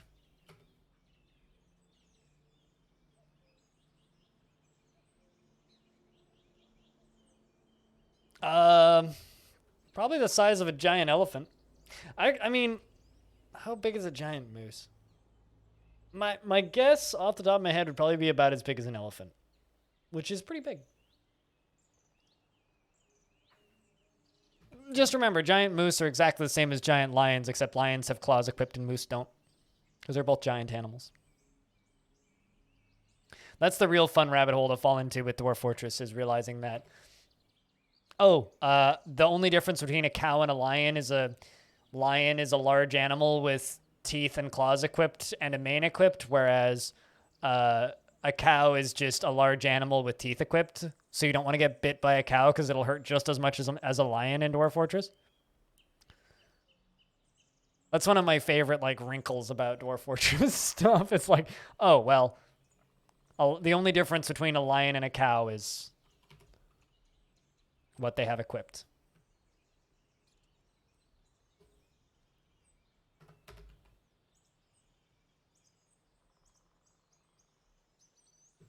I've never been bit by a cow in real life. I've also never been bit by a lion, so I don't really have much like comparison for this stick ritual, but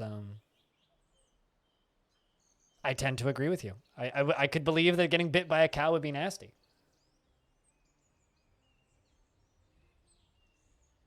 But that is how the silliness in DF works. For animal sizing. It's just like the only difference between a unicorn and a horse is a unicorn has a sword equipped on its forehead. So you don't want to get stabbed by that shit.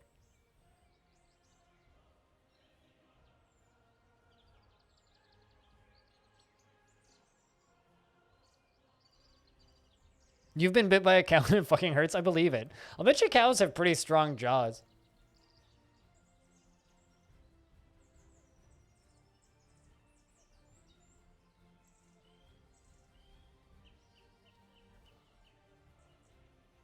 I'm sure more people die to cows than sharks. The rare swordy corn. Yeah, there you go. Just duct tape a sword to the forehead of a horse and you basically have a unicorn. And teach it how to fence and then you truly have a unicorn. An offering to surgery? Who wrote that? It's written by Trees. It concerns the surgical method of incision. The writing is quite florid overall. The prose is not awful, but not very good either.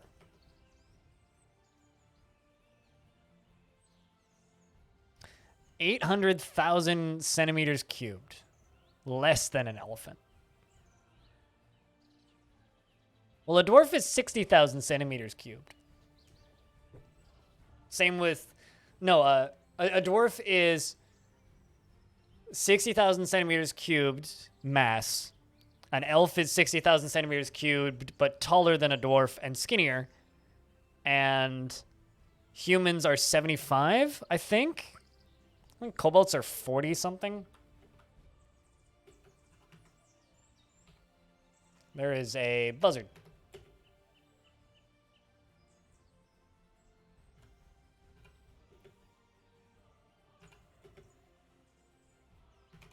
Just gonna turn my military on and let them go kill those buzzards.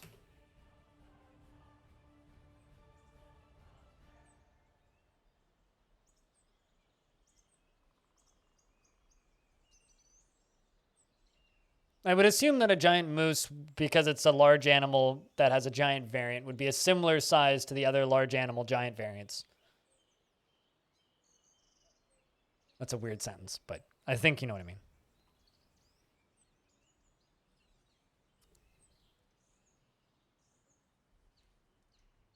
I mean, have you ever been next to a normal-sized moose? Because even normal-sized mooses are way too fucking big.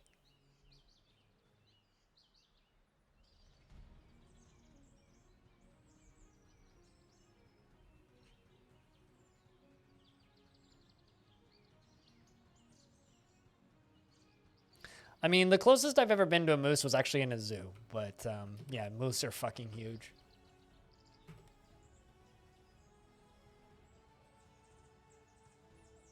Why are moose that big? I don't know. Why is your brain that small? That was mean. Why is why are moose big? Because they need to be.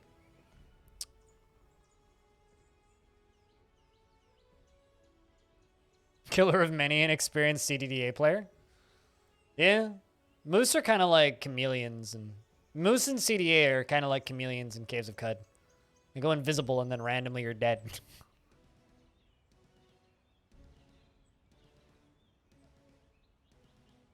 Are you asking if if a seaplane can land on an aircraft carrier, or are you asking if an airplane lands on an aircraft carrier, does that make it a seaplane? I'm not certain I understand the context of this question. And I also know nothing about aircraft carriers or seaplanes, so you'd have to ask probably Pilot Guy, who knows probably more about both of those things than I ever will.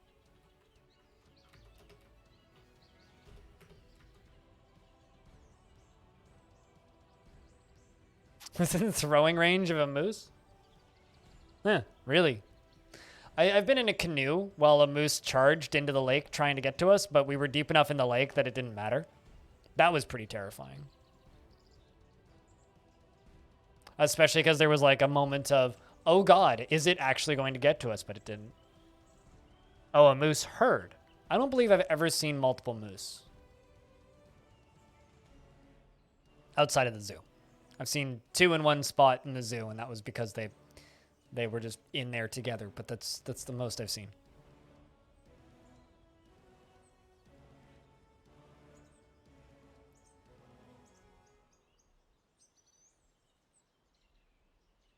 Ah, okay. Gotcha. What was me? You weren't replying, so I wasn't sure who the question was addressed to.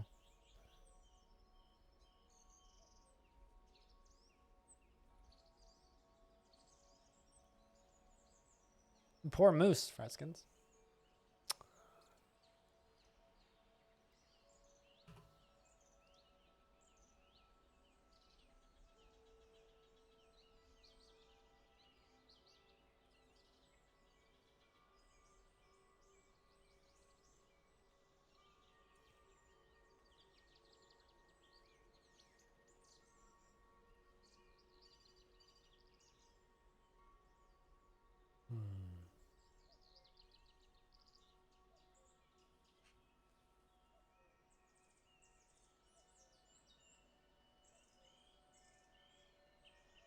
No, there's moose in the EU too.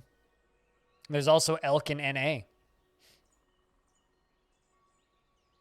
As I've seen elk out here. We have elk out here.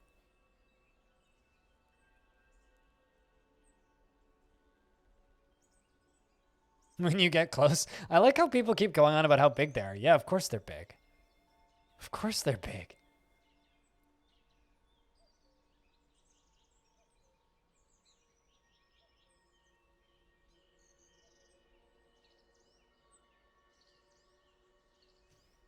If anything, as far as North America goes, and Canada specifically, moose tend to hang around the western part of the continent a bit more.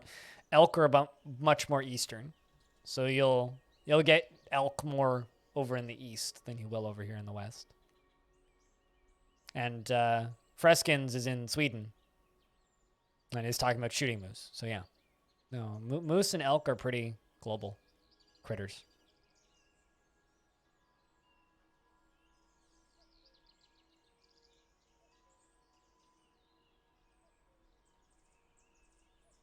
I've never seen a bison. Never seen a bison.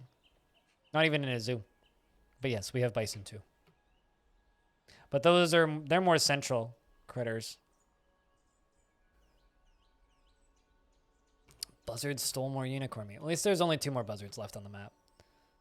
The most dangerous enemy to the fortress are buzzards.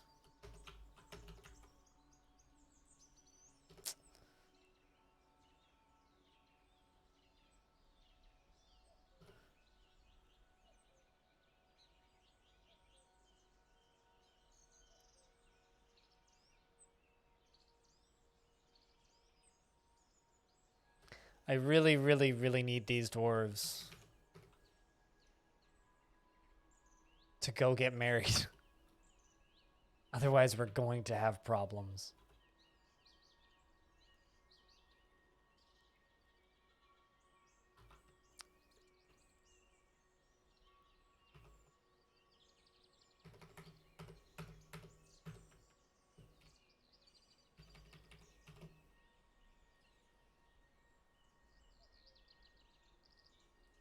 They're endangered for, like, you know, many reasons, mostly our own fault.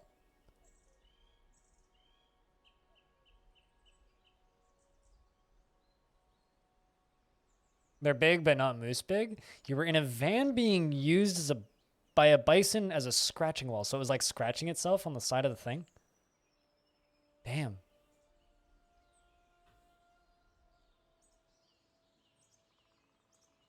That's kind of terrifying. I feel like if I was in a vehicle and a moose started, or any kind of large animal started like scratching itself on the side of the vehicle, I would have a mini freak out.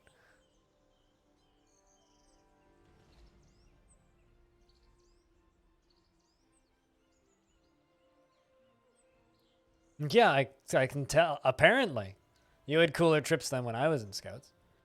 I saw an orgy once when I was in Scouts. That was maybe the most exciting thing I ever saw. Well, I saw a mountain lion. That was kind of scary, but that was from really far away, so it wasn't so bad.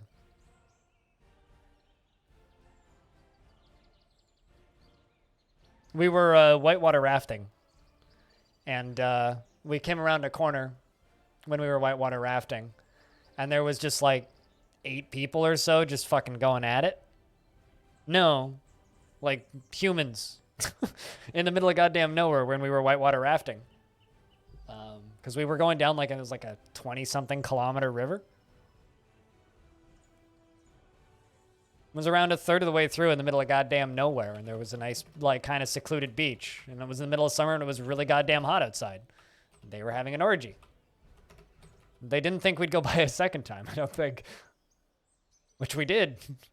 About 2 hours later. It was very amusing.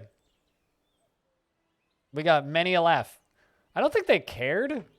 What was me? I mean, they didn't wave or anything, if that's what you're asking. In the middle of the day? Yeah, like 2 p.m. 2 hours later, yep. Still at it. So, I mean, yeah. I don't know if they took breaks. It was just kind of funny more than anything. You didn't stop and say hi? Let's see. We were in a boat with 1 liter each, and we were like 14. You really think that the adult in the boat would let us stop to say hi?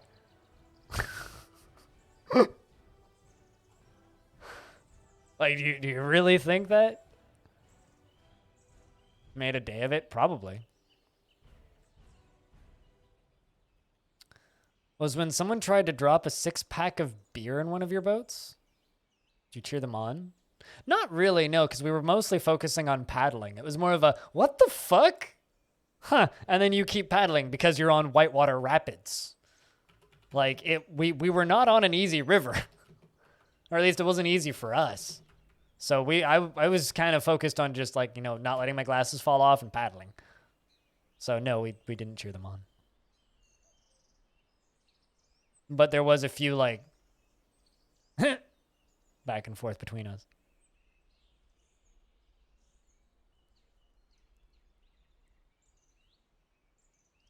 Why'd you see one at a football stadium, Vim? Why did you see a bison in a football stadium?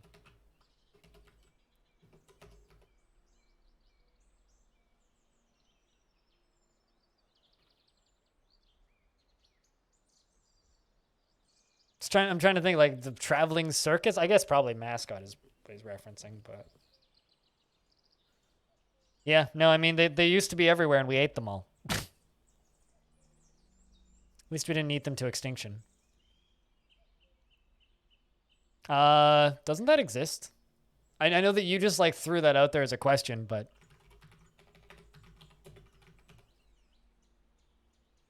not what I was expecting to find, but.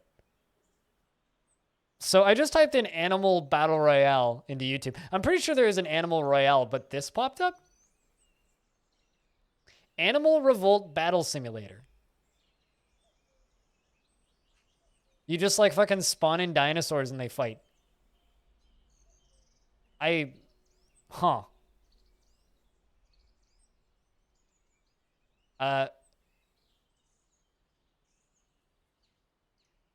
That's a really big snick.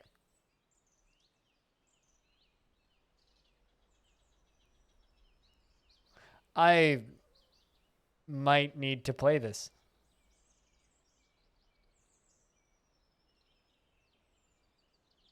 It's literally just like totally accurate battle simulator, but with like less cartoony graphics that end up being more cartoony because of it. And more fantasy creatures. Huh. All right. It's literally just totally accurate battle simulator, though.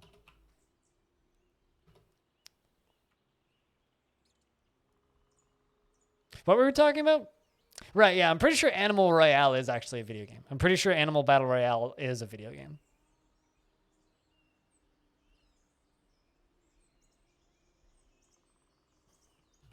What you're saying is we saved the wrong creatures and made life hard for the wrong creatures. We should have exterminated coyotes and set up the world so that there would still be plenty of bison left. It gives stats to real life creatures. I feel like I've seen that YouTube. I think I know what YouTube channel you're talking about.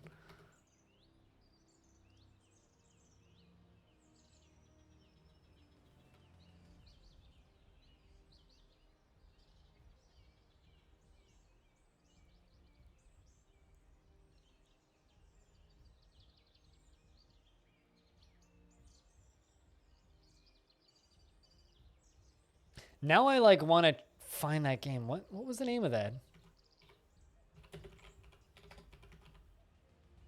Oh, I found it. Never mind. This is the game that I was thinking of. Super Animal Royale. This is the game that I was thinking of. Yeah, it's free to play. Which is it's literally just like a top-down battle royale game, but you play as cats and shit. This is the thing that I was talking about because you said like Animal Battle Royale. It's like this is what I was thinking of. That's what I was thinking of.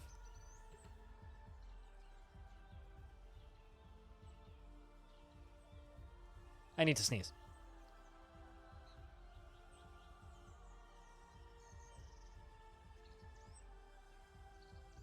All right. There we go.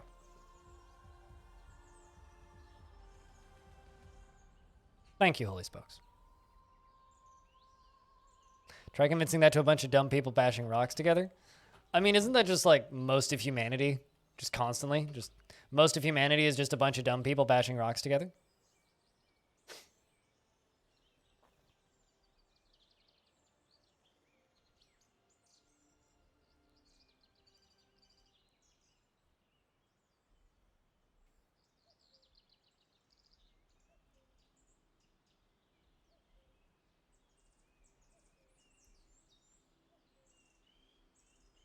No, we're just smashing more complicated things together.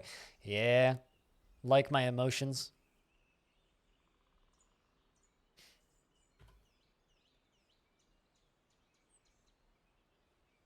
Metaphorically and often, yes. Sometimes literally. My head against the wall. Non-stop.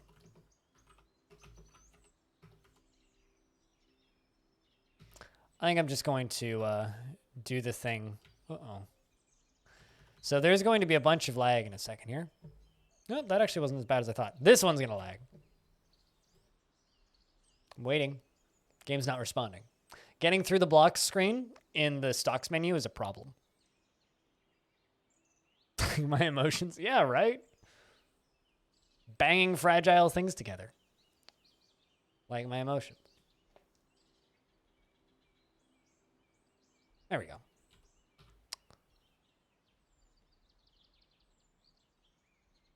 And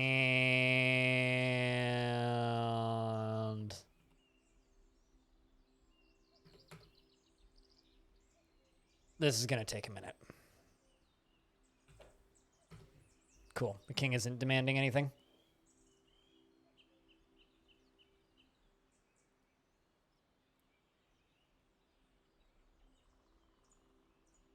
There's so much stuff that needs to be dealt with right now.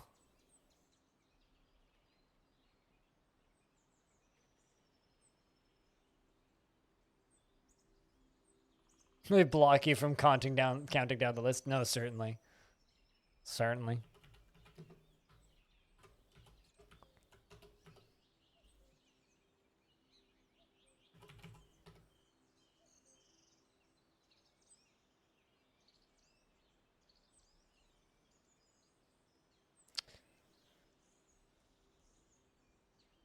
There's butter. You're going to make creamy mushroom lentil soup. Calls for butter, but there's bacon on the shelves that is screaming, use me, use me, use me. And sometimes adulting leaves you in tough choices. What, like make the bacon and then use the bacon fat instead of the butter?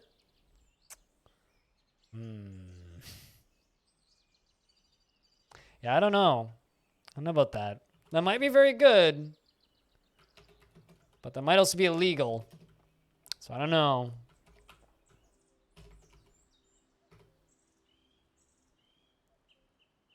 But also you're using the bacon to make that soup. Exactly, yeah, Pilot. That's not a choice. That's something you're doing. Exactly. Oh yeah, it's 2 p.m. You're finished work now, aren't you, Pilot? You're going to sit on the couch and play some Monster Hunter? You and like half of my chat. Chat, how many people here are actively playing that new Monster Hunter? Now I'm kind of curious, actually, because I feel like Monster Hunter quietly comes up every so often. It was so good. I actually bought takeout last night. It's my first time buying takeout in like eight months or so. I got me sushi. It was worth it. Cost too much money, but it was worth it. Because takeout's so fucking expensive. It's like an order that would normally cost me like, I don't know, $18 tops in a restaurant was like almost 30 because they upcharge on everything in restaurants for takeout. But I wanted to support the sushi place that I used to go to all the time, so. Like I literally used to go there twice a month. Now it's like, yeah, I haven't been there in over a year, so I was like, I kind of want to buy something from them because everything just went back into lockdown, so. I bought food. Uh-oh. Didn't want a dwarf to fall in and get crushed.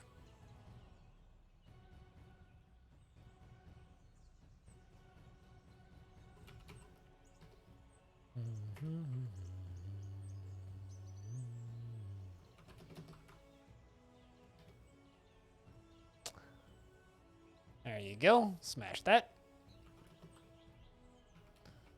And open her back up. You might have gotten a Switch just from Monster Hunter? Okay. Can neither confirm nor deny.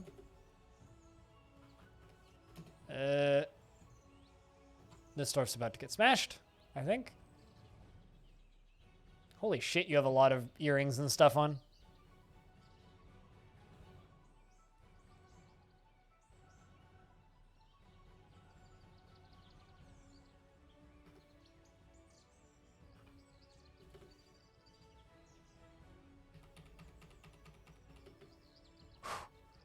Walked past it. Almost went and got crushed.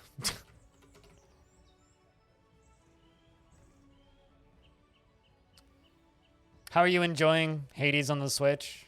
I've heard people say that the Joy-Cons are not accurate enough for them. I've heard that from a number of places, so I'm curious about how you're enjoying it. The Mystery of Excision. Authored by Cheers Jamie. Surgical method of excision.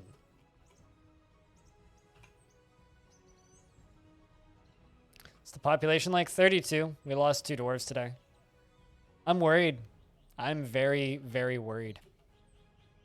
It's getting harder to expand the population, and we're no longer getting dwarves from the Helixes. Like, I'm gonna start having to do annual lockdowns where I just lock all of the dwarves in the tavern so that they make babies, because it's starting to not matter. Yeah, 2. Aqua, 2.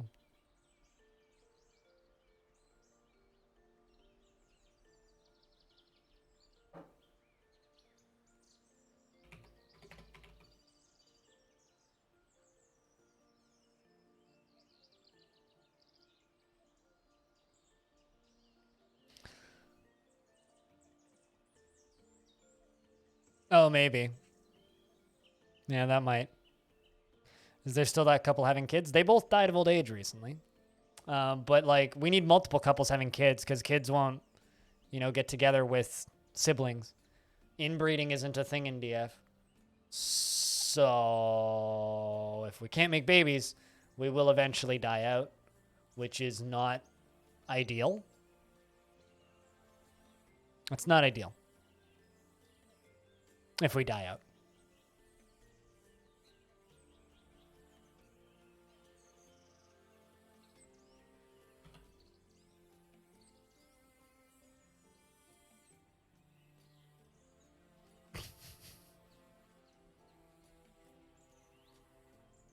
So yeah, we're kind of in trouble. And I keep on requesting merchants and we're not getting merchants back. Like what I think I'm going to do, I'm actually going to go do this. I'm going to request red.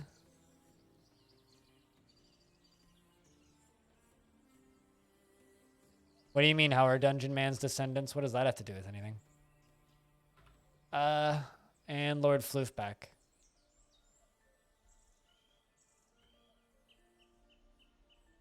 Oh, Dragon Man's, not Dungeon Man's. That's not everybody, no. That hasn't been everybody in a while. That's like maybe a quarter of my dwarves. See if I can request dwarves that weren't merchants. But no, that is not everyone. If you want to look yourself, you can download the most recent save file. It's like a lot of them are like Apostle and Sparkly's kids. But no, not everybody is descendant from these two. There's about 4 family trees in the fortress right now. They did. They had about 12. But not many of them actually lived to adulthood. That was a period of time actually where we lost a lot of dwarves.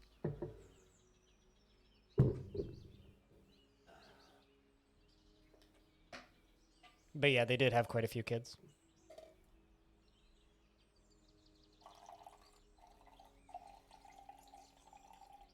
I need toast soon. I feel like shit because I got my first shot of Moderna the other day. I feel like I have a mild fever. I'm trying to not bitch about it nonstop, but I don't feel great. So.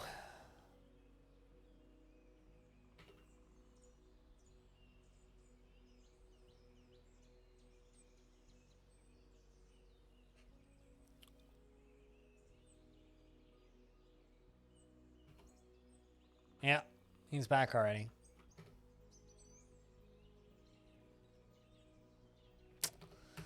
Yep, I don't think we're getting any dwarves back.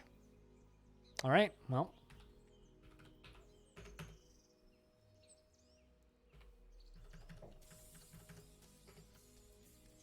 We make all the dwarves hang out up here for, I don't know, till summer.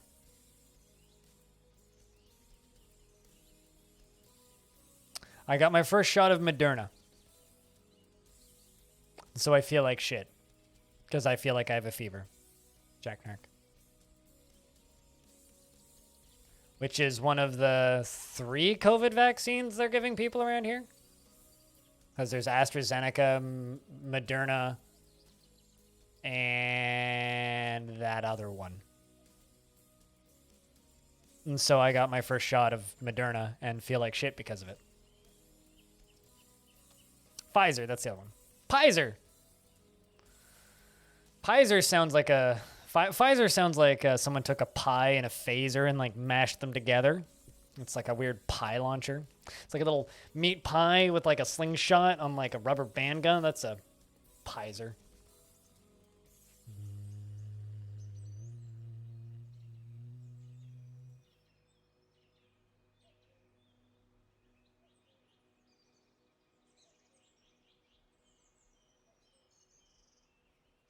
It sounds like a light beer. Yeah, Pfizer does also sound like a light beer, doesn't it?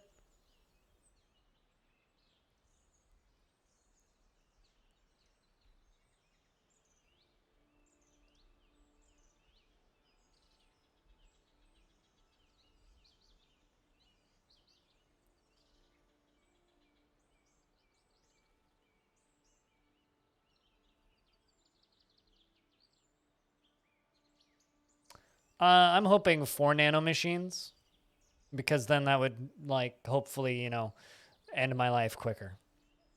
I'm also hoping that those jokes cease at some point, because they're not funny. Like, the number of injections I give myself in a week. If the government wanted to chip me with something, I'd be chipped with 8,642 different things by now. So I go through 2 of the large biohazard containers a month. So frankly, that's the least of my concerns. Oh, shit. Oh, shit. Okay, so I can bring back dwarves, apparently, who used to be part of the fortress. So I brought back a dwarf that I may have regret bringing back, but I brought back Lord Floof, who is haggard due to tremendous stresses placed on him. Dreams of raising a family. Well, we'll see. If you tantrum in the first 10 seconds, we'll boot you out again. Also, I have a merchant who is unnamed. If anybody would like to be this 159-year-old who may drop dead at any time merchant, raise your hand, and you can be this merchant. I managed to actually get somebody back, though. The king is meditating on lust. Well, hopefully he gets lusty soon, because we need it.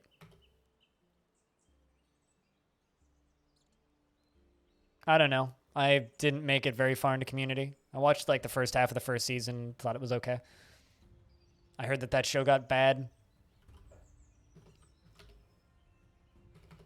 Let's see if this dwarf gets any positive thoughts out of anything.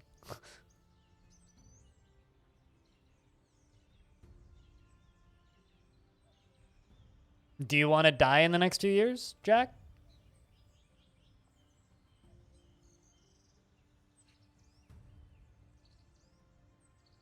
Well, I think... Can dwarves have babies before they get married? I don't actually know. But, the most popular god in this fortress is the god of lust, anyway. But, you know, the king has a lover who's Taurus II, but they're not married. So, that bit kind of sucks. 120 years old is this dwarf. You're the son of Hot Cup of Tea and Sui.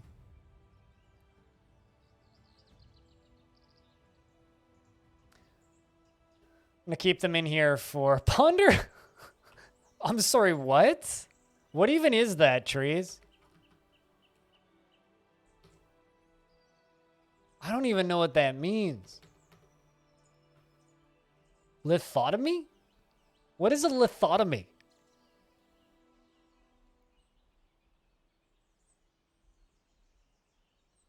What the hell is a lithotomy? Come on, dwarves, meditate on lust.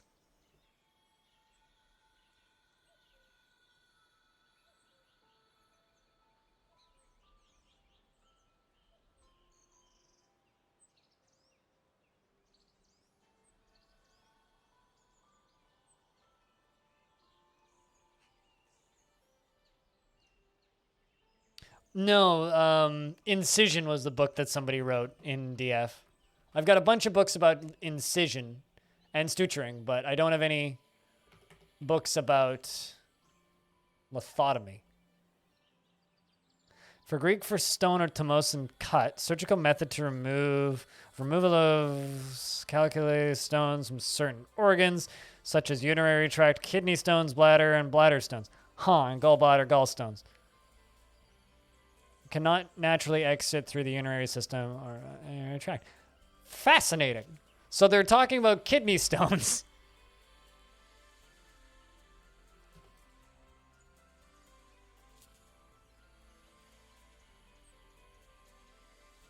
The more you know.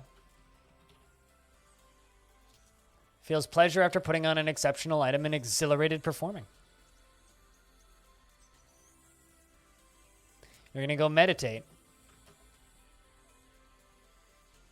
Do you guys think I can recover this dwarf? Because I'd like to. They'd be very valuable if I was able to. Let's see if I can go call back my old tantrumers. Maybe that could be our hobby for a bit, is bringing back tantrumers. We could try and do some dwarven rehabilitation, I guess.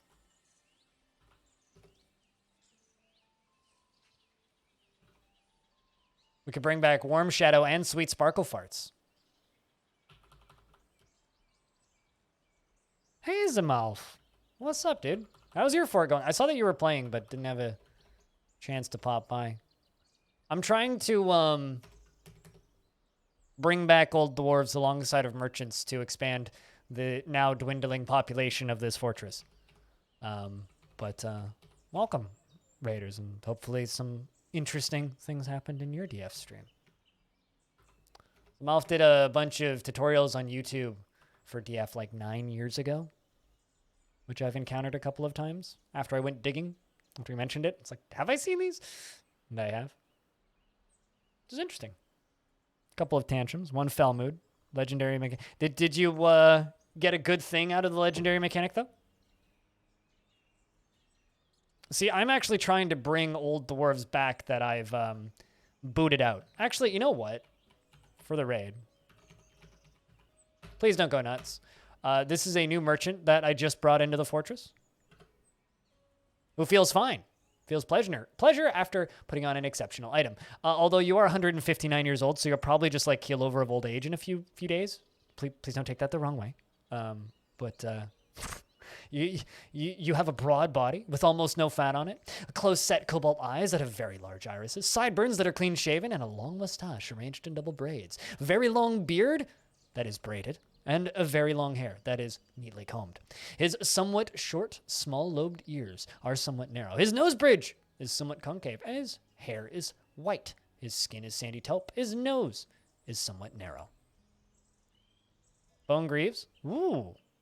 Well, screw the legendary Bone Carver. You should chop his head off, frankly, but Bone Greaves are cool. Dwarf Bone Greaves. It's like, here, take these dwarven hands and wear them over your dwarven hands. That's kind of great. I like it. He personally finds blind honesty foolish, finds friendship burdensome, values loyalty, and dreams of creating a great work of art. He's always friendly and always tries to say nice things to others. And he is burdened by this tendency because he dislikes the idea of friendship, does not find most jokes humorous, and finds a chaotic mess preferable to the boredom of harmonious living. He is moved by art and natural beauty, and he is troubled by this since he dislikes the natural world. Welcome to the fortress. Hopefully your time won't be brief. But I have to stare at a dwarf right now, which is... where'd you go? This dwarf. Lord Floof, who actually killed somebody in this fortress a while ago and was expelled for it. But I'm trying to bring these dwarves back because I'm like, well, what if we could, like, recover them, maybe?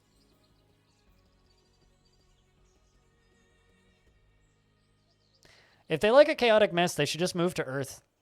Get out of these dwarfy worlds and just move to Earth. So this is what we get to deal with now. This is what we get to live with.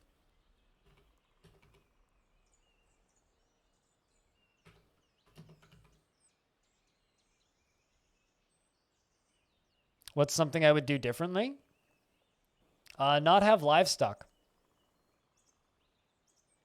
Because when the dead units screen hits 5,000 or 3,000, you stop getting traders. No, not traders. You stop getting migrants because the game forgets how to send you migrants. So I would not have livestock to make that number go up slower. That's the main thing I would do differently.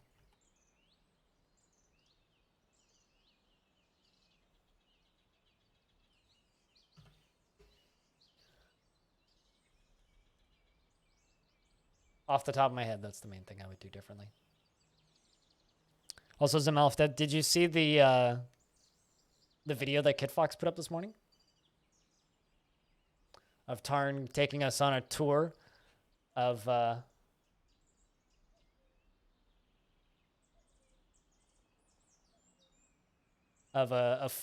fortress that Zach's been working on for testing purposes. You can kind of actually see the Steam version actually being played. Not yet, gotcha. Yeah, you can kind of actually see the Steam version being played, which is nice. Because, like, we've seen we've seen those quarterly updates a few times now, but, like, they're always, like, kind of not really there, but Fortress mode is looking like it's getting close to being there. Fortress mode, specifically. Like, based on when I last talked with him and based on how much longer he said that he had to be working on specific shops for. I have a feeling that Fortress mode is almost playable.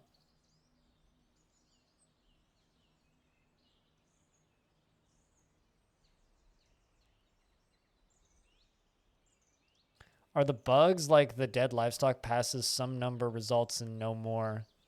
Well, it's not dead livestock. It's dead entities, right? Because this screen, dead/missing, is at 6,251 right now. When this screen hits 3,000, you stop getting migrants. We don't know why. There's some sort of like number that flips and you stop getting migrants. So I haven't gotten a migrant since like year 200, like year 120-ish. Because that was about when I passed that. Because that was when I started breeding livestock pretty heavily. It was in the early hundreds. If I didn't do that, I'd still be getting migrants. We'd still have 50-something dwarves, and we'd be in a much better spot. And I'd have more family trees. But as it sits, we don't have that.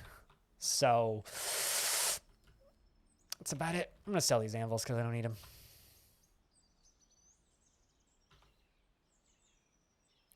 So that's kind of the problem that we're in.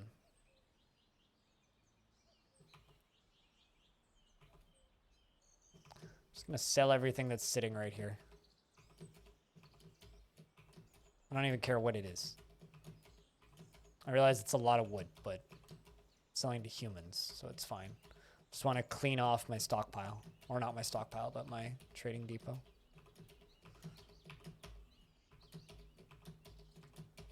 I realize I'm missing a few items, that's fine.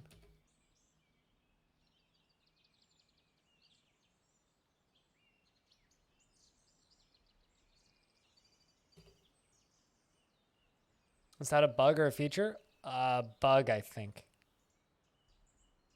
It's hard to tell sometimes. Usually the answer is bug, but it's also like, or something that Tarn just didn't think about that like is lapping over that is causing us problems. So it's hard to say definitively because I don't know.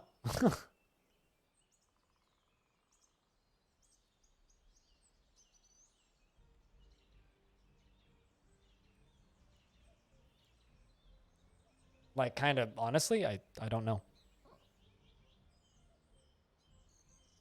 Bug is usually a safe assumption, though, when it comes to this stuff.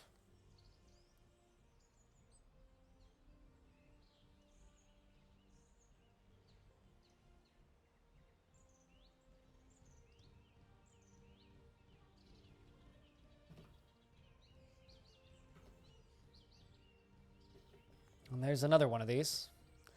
But there's many, like... Oh, Sparkly got reelected. We had a two-party system for a couple of years, and frankly, it was kind of annoying having to reassign everything to the other dwarf. But the two-party system appears to have come to a close, more or less.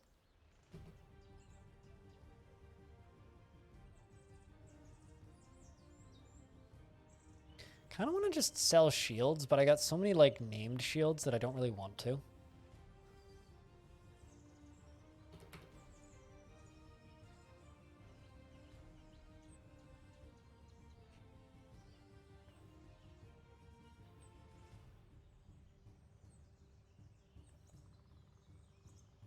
I should probably like put all of the named shields onto a pedestal somewhere. That is something I should do. All right. How is my good dwarf Lord Floof doing? Not brilliantly.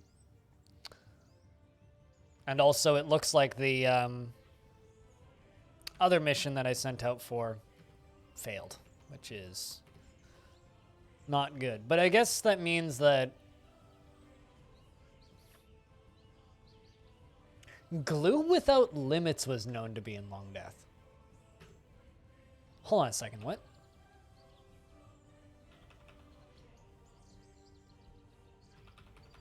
Are people writing new books?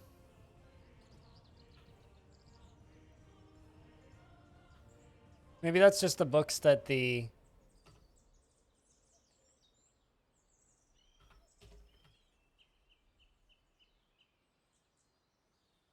Preparation of adhesive materials is showing somewhere. Yeah, these aren't new. Weird.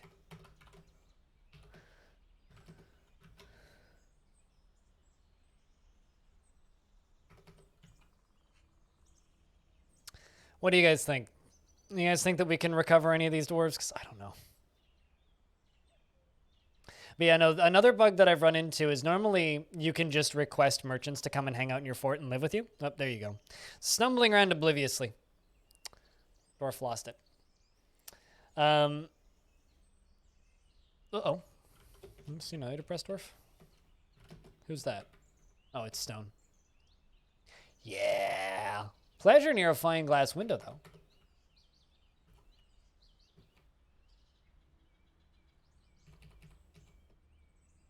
It's time to get Stone's squad training again. The Eternal Hammer. They need that. They're like the mental health squad. They're the squad that just like gets super depressed sometimes, so I make them go train and then they stop being depressed.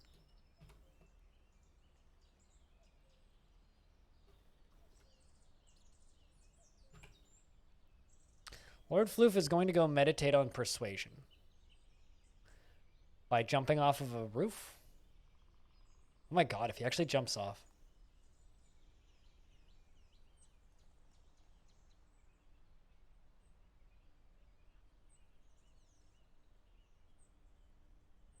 Where the hell is this dwarf going? Has anybody here ever seen a dwarf kill themselves?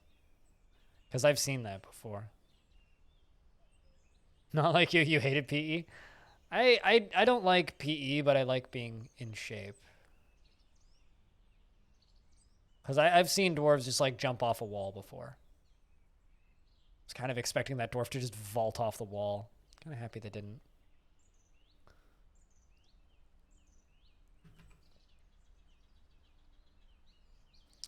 Alright, gotta go trade.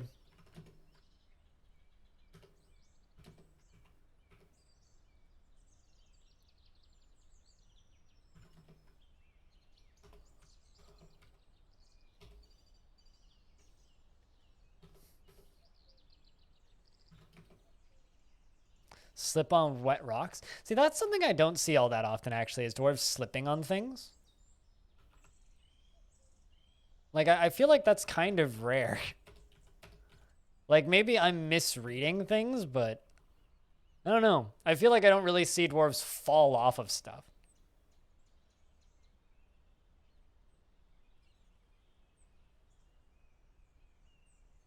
I've certainly had dwarves try to cross rivers and get washed away, though.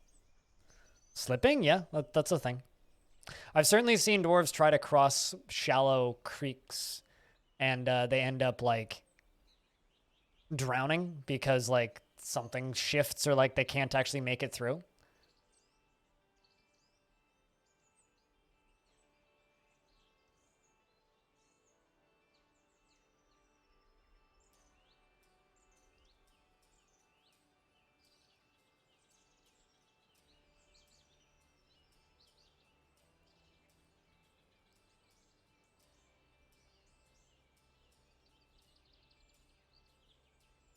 So yeah, no, dwarves can slip and trip on things.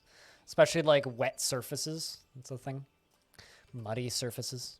Ramps. We've had it happen a few times in this work. It happened earlier today. A dwarf fell off the wall and went splat. And then the game crashed. And then, which was like the 5th or so crash I've had in 200 years in this fort. And so it was all a dream. The dwarf's now alive still. But I did have a dwarf fall off of the upper walkway and go splat.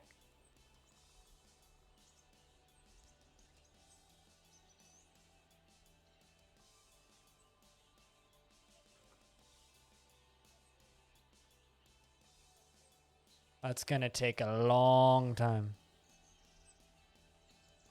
I don't know what a yellow sack is, so maybe what is that? Holy spout.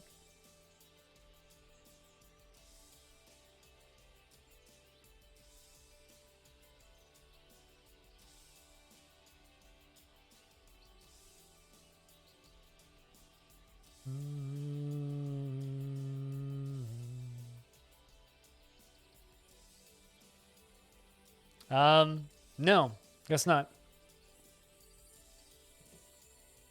We don't really have very many scary spiders over here. We do. If you go a little bit further east from here, you'll find black widows sometimes, but we don't really have particularly scary spiders up here.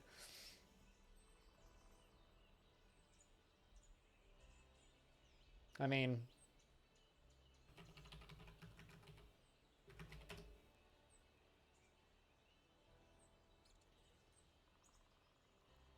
apparently it's a restaurant. Yeah, no, they're not from around, like they need warmer temperatures than here.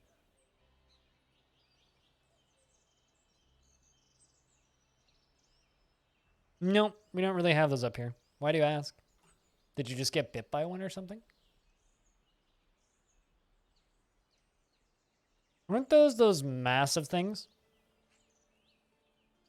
That someone I was watching on Twitch said that he would rather put his car into the nearest ditch and go through the windshield than have one of them on his chest? Yeah. Like causes more car accidents every year than like drunk drivers, just spiders hiding in your glove compartment. No, yeah, no, I don't really, you don't really get bit by spiders here. It's part of the reason I like living where I am. It's like if I was just further south, like not even particularly further south, like just slightly further south, like the number of bed bugs that you'd have around are massive. Also, Dwarf snapped out of it a little bit and is just reading all of the books. Seems to be very happy about reading all of the books. It'd be cool if we were able to fix Lord Floof. They're just fucking twats. Yeah, no, we don't really have like many, like we don't really have cockroaches up here. Like sometimes a building will get infested with them, but like they don't, that's not something that we really have up here. You know? Bed bugs too, like aren't that common, but like if you just go slightly south from here, everything just gets wrecked by those small insects. Was afraid, reliving, experiencing trauma, interested after reading. Feels wonder after learning. So this dwarf is just like reading books, loving it, and going through repeated PTSD. I feel bad for that poor dwarf.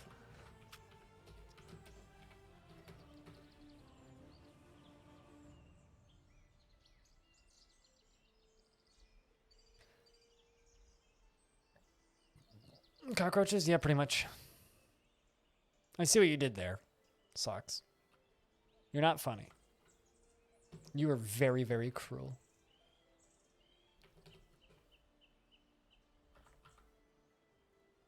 Very, very cruel.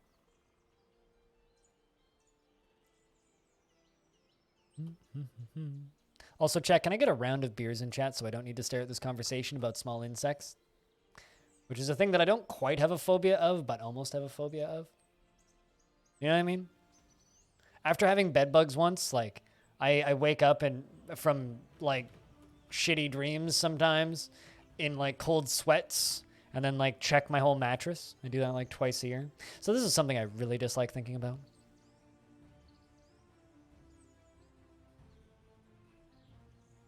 Poor socks. Beer lost the right for beer. Happens sometimes, though. You see, ethanol isn't a drinkable liquid, so I wouldn't tell people to drink ethanol, which is why that's not working here. I'm just going to make a point. There we go. Point made.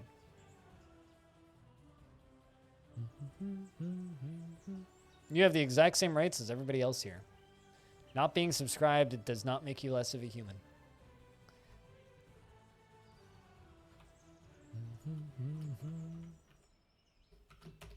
Being annoying does, though.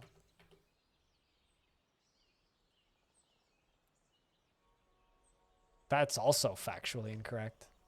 Now you're just spreading false claims. You're ashamed to be wearing tattered clothing. Do you? I mean, you're literally wearing like the highest quality, nicest clothing. What?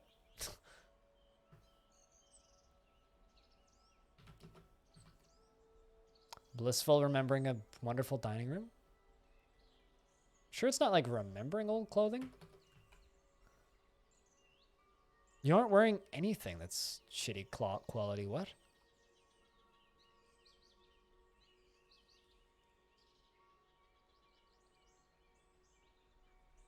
Yeah, nothing is tattered. All right. He's even just like carrying a gem.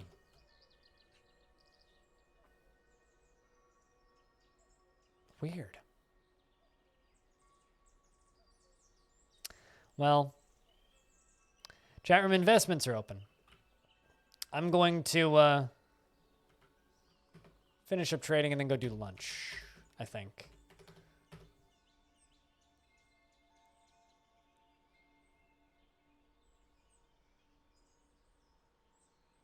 Chat really likes being mean to me today. It's the reality. Sometimes chat just likes to use streamer as a punching bag.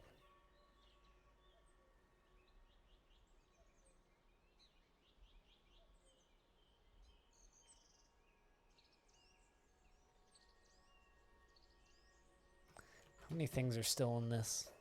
Quite a lot. Turns out.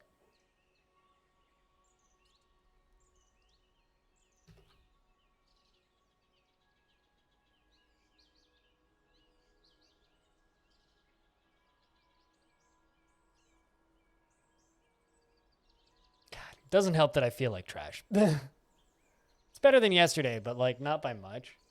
Like I think I'll probably be fine by tomorrow. Or I'll definitely be fine by Saturday. But like still just have that like kind of lovely feels like I have a flu feeling. Like it's just all of my limbs feel like kind of achy and a little skittery.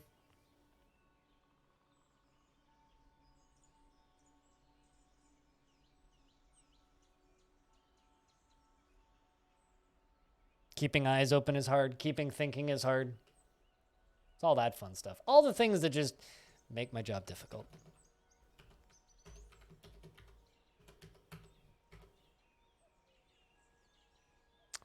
Well, at the very least, I'm getting rid of all of this stuff. You got into an argument? Why would you do that? You don't mind stirring things up. I mind you killing people. So maybe don't do that. And Stone's no longer depressed. That was very fast. Only all the dwarves were that easy.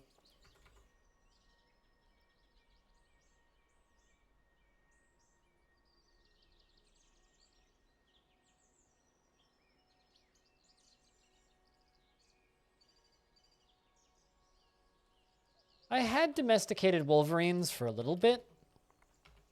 And then they...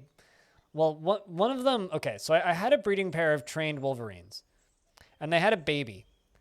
And then one of the parents died.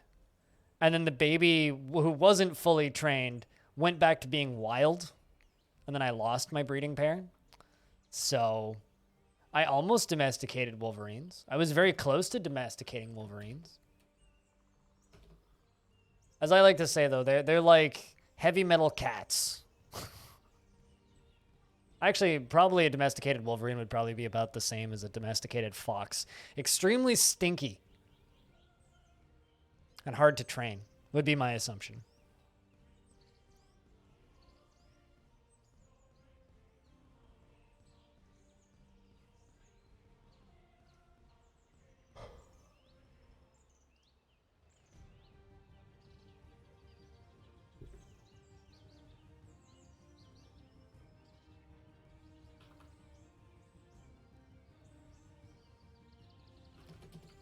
Also like that Lord Floof claimed this bedroom. Which was the one of the most recent dwarf who died. Alright, chat, we're pretty lurky. I'm gonna ask you guys for a big old round of beers, and if you happen to have sound commands, now's a good time to use them. I'm going to go and get my lunch. That'll be a couple of minutes.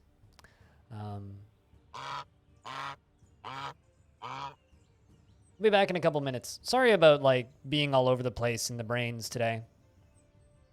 That is not a command, Socksmell. I will be back in a couple of minutes. BRB.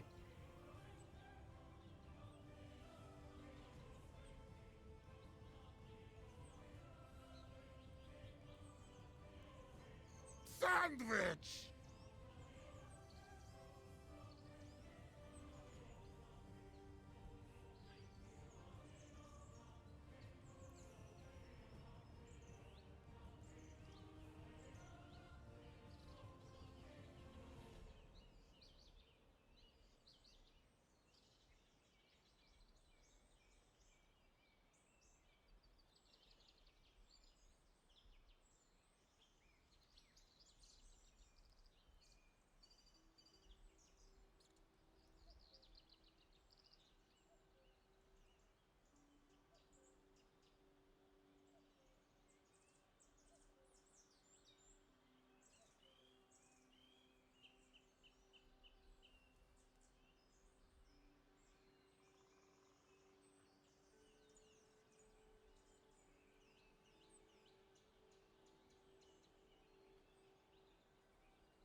All right, mostly returning now.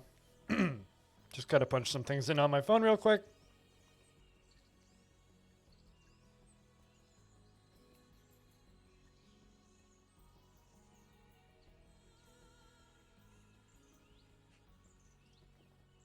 All right, streamer's now fed. Not fed up or anything, just fed down, you know. Was that an eagle? Or an O?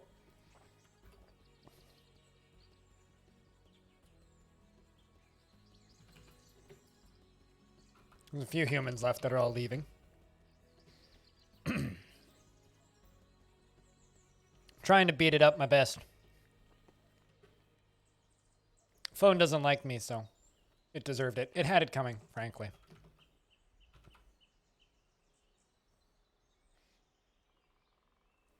I have a feeling we're not going to be recovering this dwarf. But we can try. We can try. That or it'll break something, and that'll be entertaining.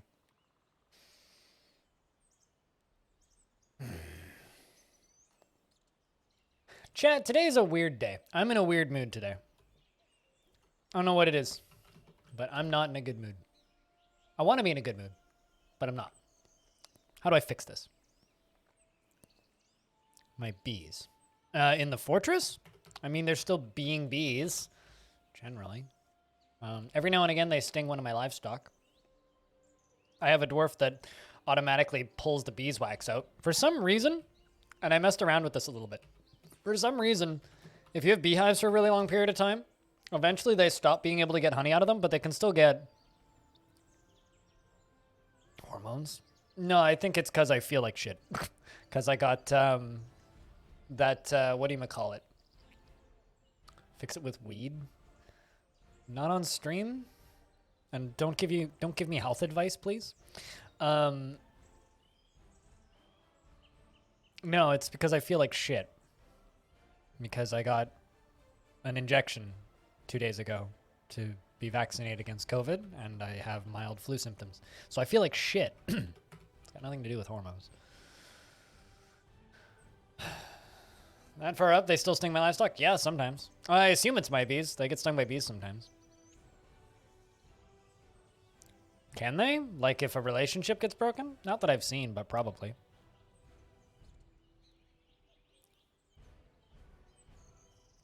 I'll put it this way. My sense of humor is null right now. I don't really have a sense of humor currently, Alien Slayer. Partially because of how I feel. So it's just like, I'm very much not funny right now and taking things very literally because I just feel like trash.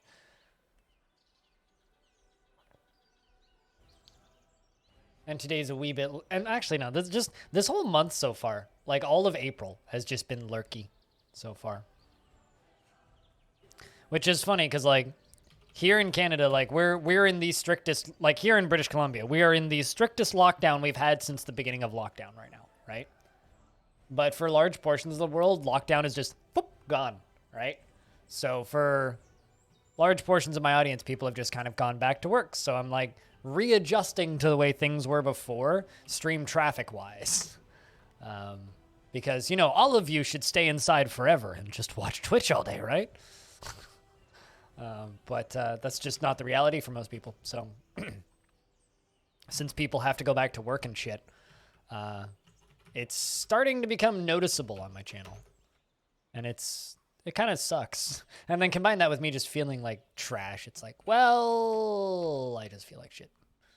So it's not necessarily anybody in particular's fault. It's just, I feel like shit. I'm worried about this dwarf. You're going to snap. Although if you do snap, please punch that statue there. That'd be real nice if you could do that.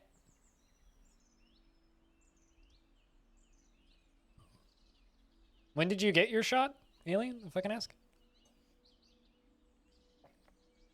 Like, did we get them on the same day? Because you said last night, so I'm just like, wait, hold on.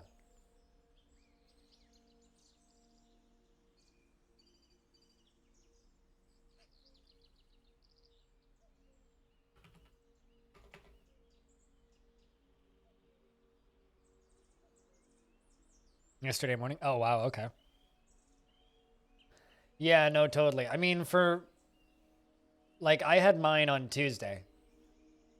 And by Tuesday night, I was like, uh-oh. And then all day yesterday, I felt like absolute garbage. And now I'm just like, I feel like I'm getting through it, but I still kind of feel like garbage. I'm gonna go stumble around obliviously. Best of luck, Dwarf. Don't die. I haven't quite felt like I've had the flu yet, but I've had like very mild flu feelings since I got it, basically. Need someone to blame. I'm here for you. You don't want me to blame you for all my problems, Socks. Here's the thing. You don't want me to blame you for all your problems. Like, you could joke about that, but like, you don't actually want that. So I won't blame you for everything. Just, you know, small things when it's convenient. Don't blame one person for all your problems. Just blame them for small problems when it's convenient. And when it suits you, obviously. What's the king want? Bile asses. Ball ass. 3. BALASS is the fastest way to type those in. Ballista assembly. Done. So you probably understand exactly how I feel.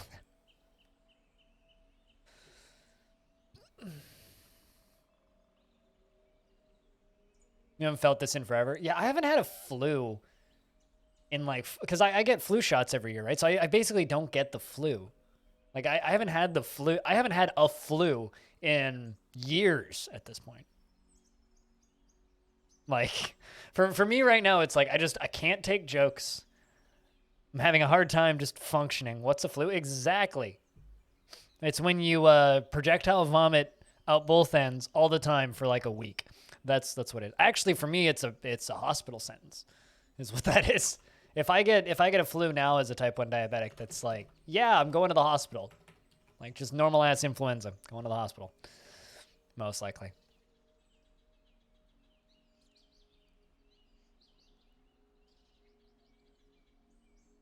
It's kind of funny. It is kind of funny. It's like, let's voluntarily make ourselves sick so that we don't die when we get the bad sick. I mean, that's what a normal flu shot is, but flus are so mild in comparison that you normally just wouldn't even notice it, right?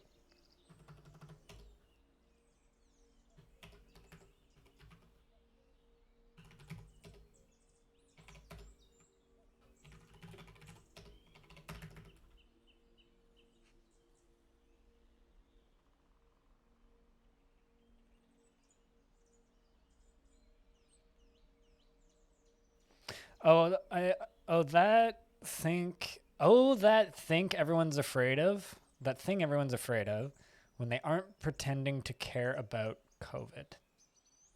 What? Can you try that sentence again, Orange? I think I know what you're trying to say, but not quite. I like sort of got it. Mostly sort of got it. Mostly sort of got it. That's a sentence.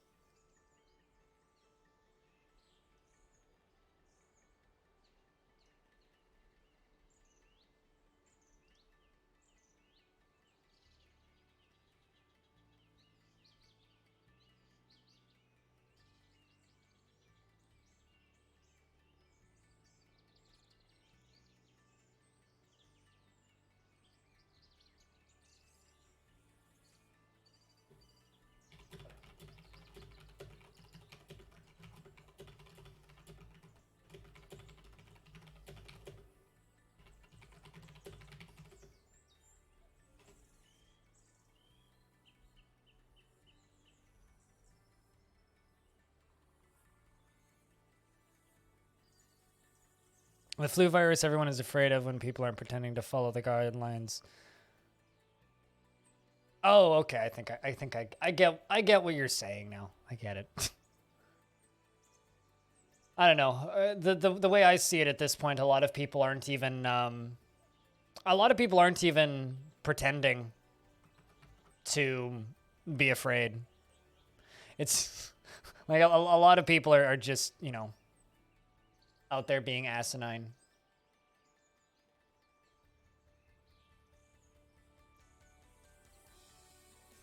And that's kind of it.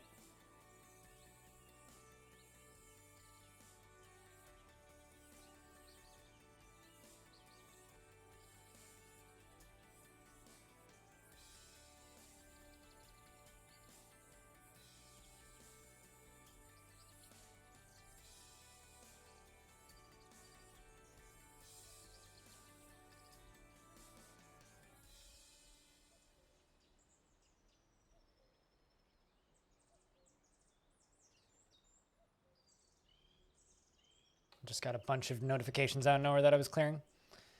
And, oh. Stone, are you here?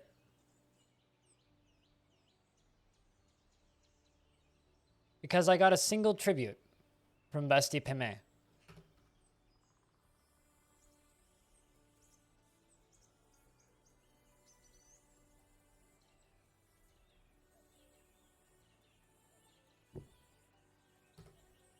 We didn't get one from both factions.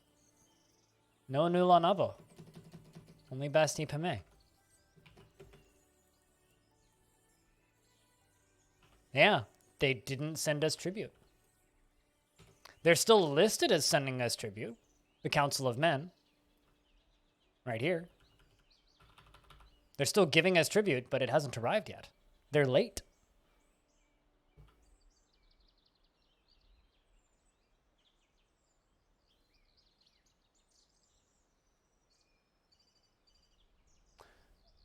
It would be nice to be able to go out on a midnight walk or a bike ride like you used to. Wait, are you not going out for midnight walks and bike rides? Or do you guys have like a nighttime curfew?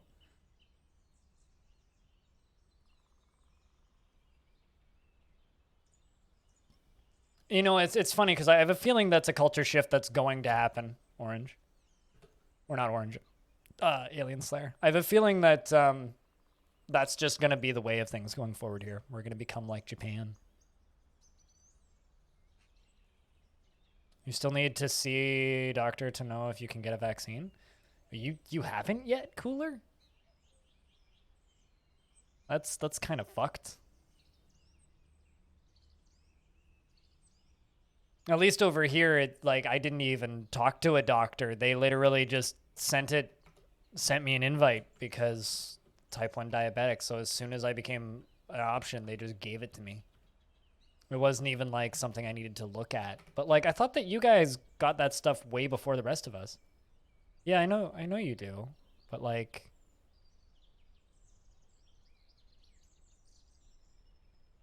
I hope that you're able to find something. So you need to consult. Man. Can you phone one? Because like over here, it's like the way like doctors are working over here these days, it's literally just like phone your doctor and talk to them over the phone and they'll just put you on the list. Cooler's in Russia, so I don't even know how that works.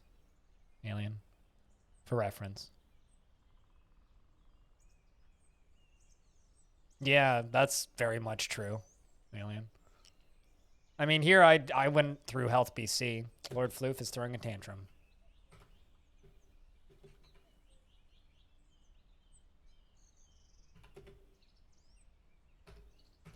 No disorderly conduct? All right.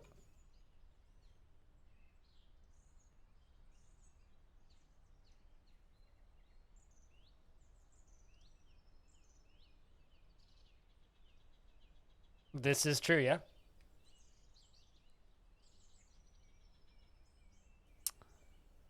Orange, this is true. My doctor told me I wouldn't get one until like September if I was lucky initially, and then 3 weeks later I just got an invite in the mail saying go get one, and I was like, all right. So my doctor was like, yeah, you'll get one in September.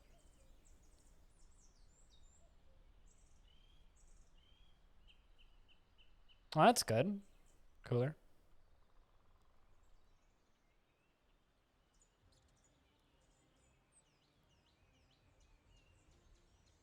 Also, you're in Quebec, right, Orange? Quebec's like behind on everything even more. Like I was talking about this with B-Lug the other day. Supposedly Quebec is just kind of a cluster right now. Although apparently my little sister like just qualified to get a shot, but is lower priority because she wasn't born in Quebec, which is cool. Just like awesome. It's like if she was born in Quebec, she would have had a shot already. But because she's like from BC, living in Montreal, she's low priority. Yep, this is also true. Yep. I mean, my parents are... My mom owns a school, right? My mom and none of her teachers have been vaccinated. And she's hanging out with little kids every day. She's also a type 1 diabetic. So same reason I qualified. Because we are extremely high risk. Just because of like what happens to us if we get sick normally. Yeah, no, it's the exact same reason as me. Like we are top priority for flu shots every year. We get flu shots before normal people. So, and nobody wants that shot, but we have to get that.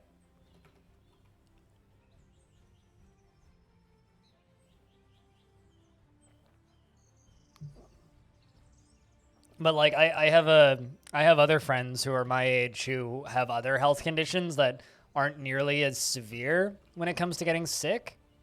But come on, we can bring you back, Lord Floof. Let's see if I can go get some more dwarves. Let's try again. Just gonna keep trying. I'm gonna try and bring back Brander Buddy and Zane. Because I think named dwarves are working still. And you know what? I need them. I need them. I don't care if they're whiny. I need them. So we're going to try and bring you two back as well. And the dwarves have arrived to trade from the mountain homes.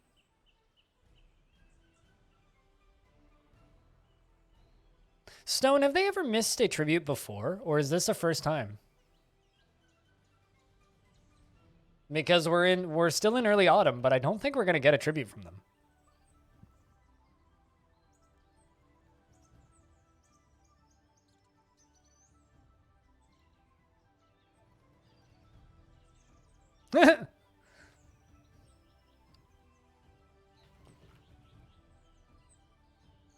I mean, does your neighbor who does that for a living?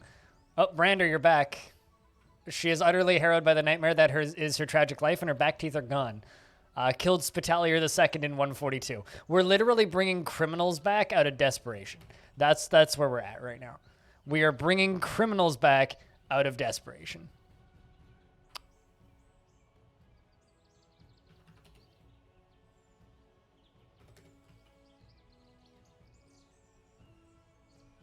I guess prison sentences are ending.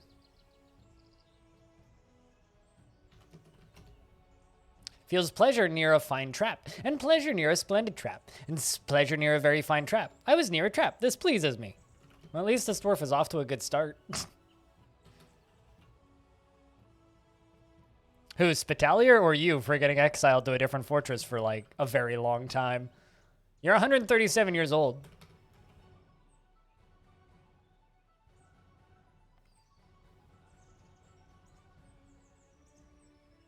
But never this. Yeah, they didn't even spawn in the first place. That's what's weird about it, man. Ficod has encountered the king and says, let's discuss the situation. There is much to share. We've updated your maps. What requests do you have of our merchants? Wood, please. But not as much. Let's discuss what we were willing to offer you for your Craftsdwarf ship. And of course, Sparkly, I look forward to our meeting next year. Our fortunes continue to rise and fall together. Now we're going to figure out what we're going to sell them. Probably everything that's already here. Yeah, there we go. Oh, Spitalier totally deserved it. Okay, fair enough. So that means you have no regrets. Fair enough.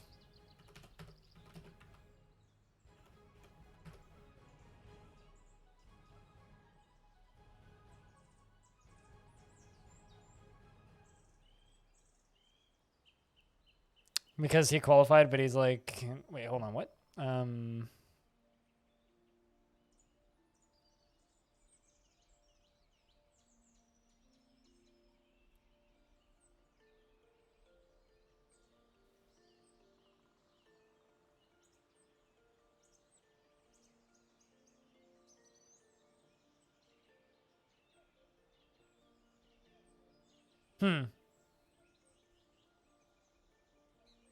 I mean, good for him, I guess. At that point, just go get it. Just go get it and get it done, right? Yeah, there's pomegranates and apples up on the main level. Like, we got pecan leaves, maple leaves. Maple leaves are very red. Apricots. There's also walnut leaves over there. Most of these are like fall leaves, actually. It's a lot of red leaves, especially in the fall. The leaves disappear in the summer, though. We have plums. Plum leaves. What else do we have? More apricots. Walnuts. Yeah, we got lots of nuts. Lots of fruits. So yes, we have lots and lots and lots of stuff on the porch. Cooler.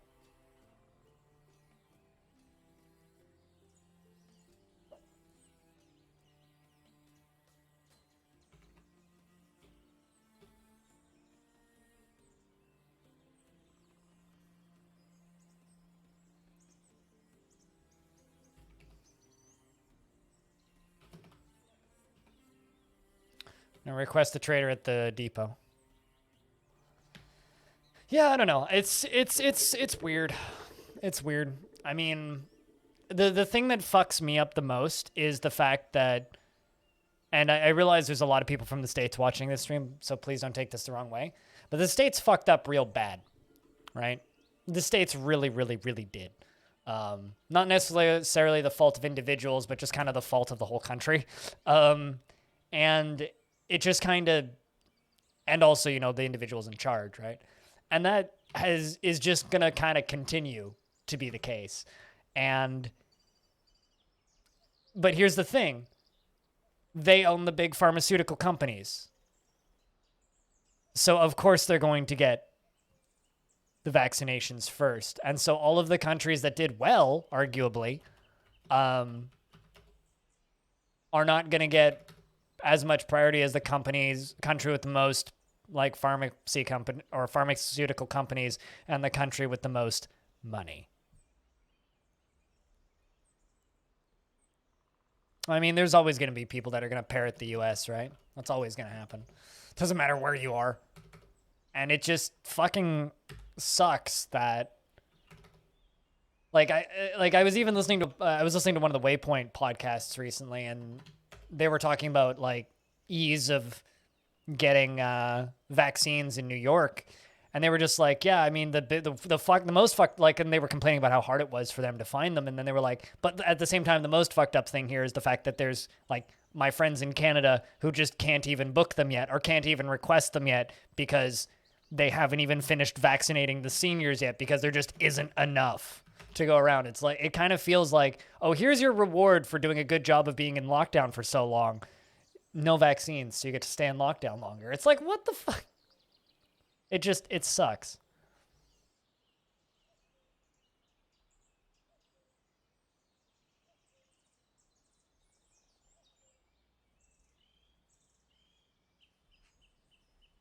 How the heck did you end up talking to the head of Pfizer Quebec? What? How the heck did you end up doing that?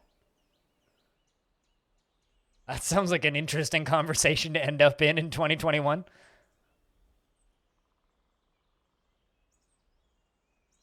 But I don't know, man. It's wild. Some Sputnik V. I mean,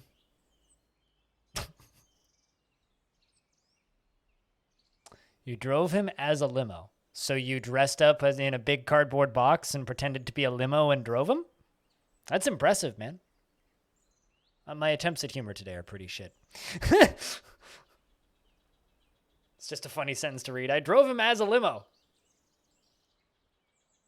I mean, you drove his limo. Interesting. Small world. I'll just say that. Fucking small world. Small world we live in. What do you want to eat? Blueberry wine. Oh boy. Hates moon snails. I don't have any blueberries in this fortress.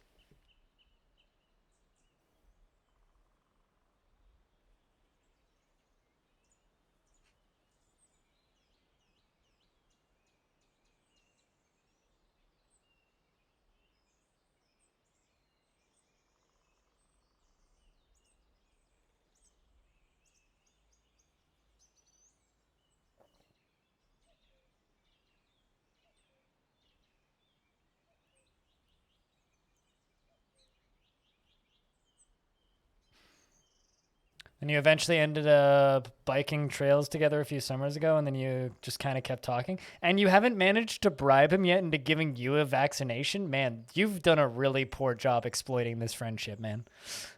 If you've literally like been on bike rides with the head of Pfizer Canada and you haven't managed to get a vaccination yet, sir, you have done a terrible job exploiting this friendship. No offense, but you have done a terrible job. Has no power, my ass. I know.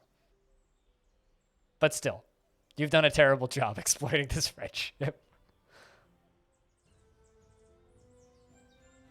He's retiring. Of course he is. No, I mean, I believe you. I think that that's funny. I mean that too. Yeah, he's just that good of a person, letting others have more priority. Yeah, totally.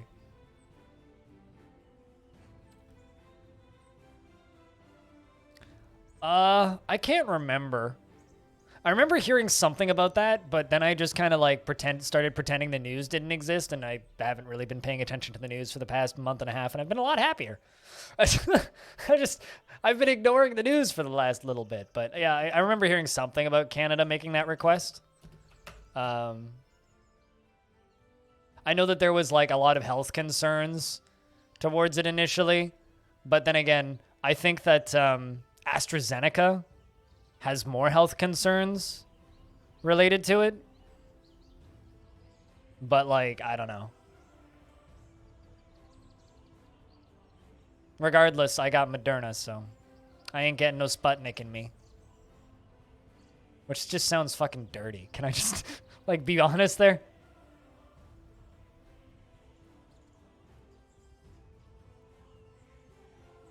Shit sounds dirty. Don't want to put... Uh-oh.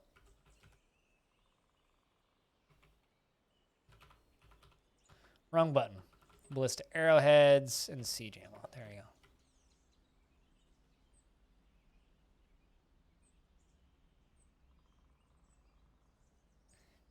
I mean, if you're already skeptical about anything German, so you're skeptical about me because like 80% of my family is German.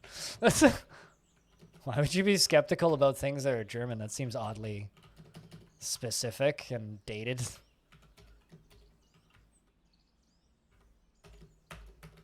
If anything, I'm concerned about things that America is selling because they're driven by profit. I'd be less concerned about stuff that isn't driven by profit.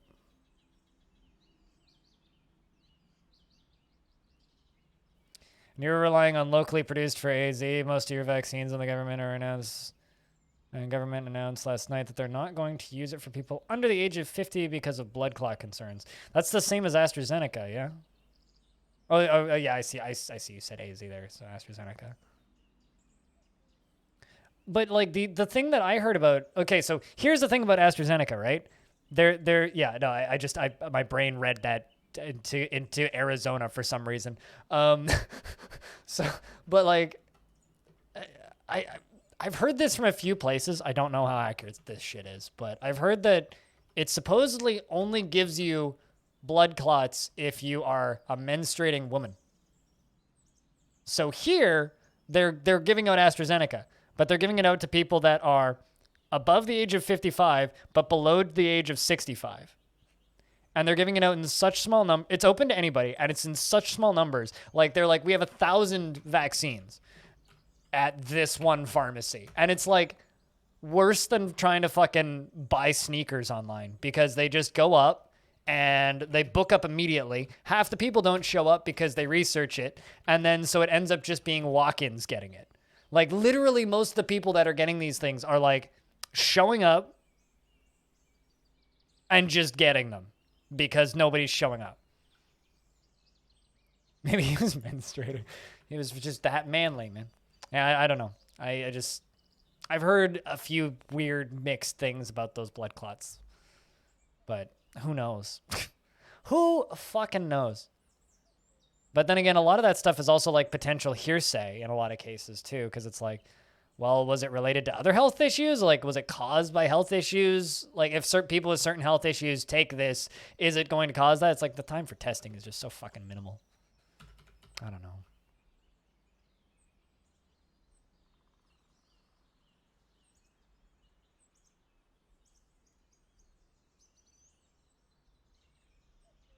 You finally get 5G reception on your phone. I don't even think they've turned 5G on here yet.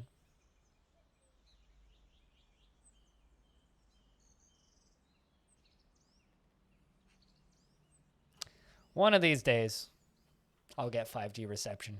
One of these days, I'll get normal ass reception. So the wall behind me is concrete. So I barely get reception here on non-5G. It'd be nice if I could get 5G sitting here.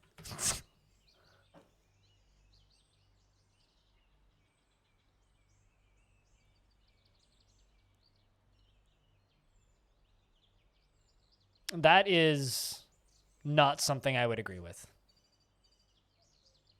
Like, I've heard that sentiment from a few places, but I do not agree with that. I don't know.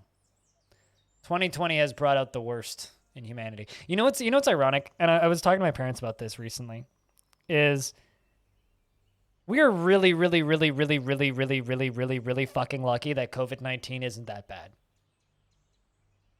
Like, yeah, it's bad. Yeah, it kills people. Yeah, it sucks. Yeah, you do not want to get it. But, like, we are so fucking lucky that it's not significantly worse. Because if we got hit by a bad pandemic, we'd all be dead. We would all be dead. If it happened 20 years ago, oh yeah, no, that too. That too. Like, if it was fucking Ebola, we'd all be dead. Just straight up, we'd all be dead. There is no, like, ifs, ands, buts, or whys. They're like 80% of the population just gone. We are extremely fucking lucky. It is just COVID-19. It's like, as shitty as it's been, as awful as this has been, as bad as this year has been, as much as it's destroyed my own personal mental health, like, kind of completely. Yeah, it's like, we are so fucking lucky it was just COVID. Because it could have been so much worse. So all we can hope for is next time this happens, people are not so fucking moronic. But in reality, I would actually think if this happens again in 5 years, people will be 5 times more moronic and we'll all just die anyway, so who cares? It's positioned perfectly to take advantage of modern society. If it was Ebola, you would have shut shit down with the military and would have burnt out because people would have been dying left and right and center. I don't know if it would have quite been that dramatic or dramatic in that way, but yes, you're not entirely wrong. It was also like weird enough that people didn't know what it was. And then because it's also a cold virus, technically, a lot of people didn't take it seriously. I don't know. I scratch my head at a lot of this stuff. I feel like this dwarf could recover a bit, assuming you don't go kill anybody.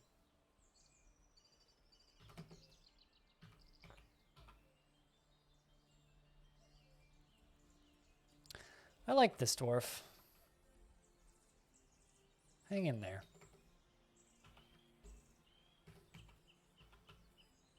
Seeing dwarves get kindred spirits and friends, which is good. We need that.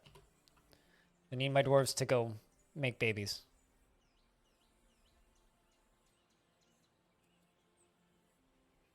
It wasn't that long ago that Ebola was on the news. Cooler.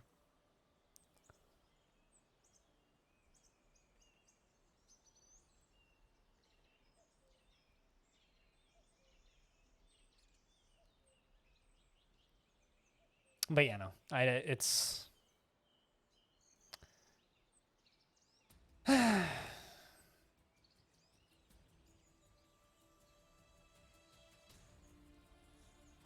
all I can say is I'm looking forward to another year of not leaving my apartment. Which is very much the next year. You want to practice a martial art. I want you to practice a martial art, but I don't want you to practice a martial art with a weapon. I'm going to give you no uniform and your own squad, the Pure Hames, and you're going to go train here. Oh, also, let's shut this off.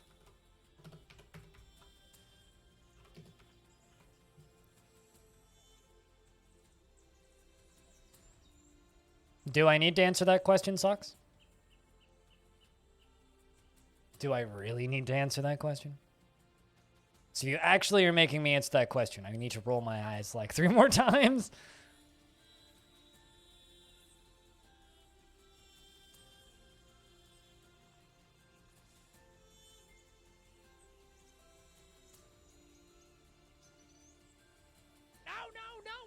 I don't know if I understand that sentence. No!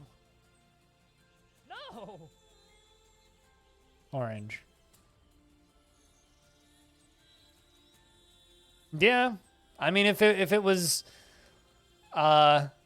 less likely to be dormant and asymptomatic, we would already have been in trouble. Zephyr.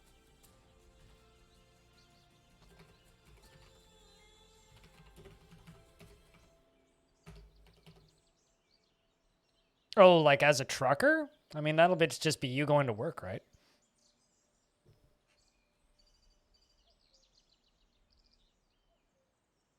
I would also assume you wouldn't have to interact with as many people out and about.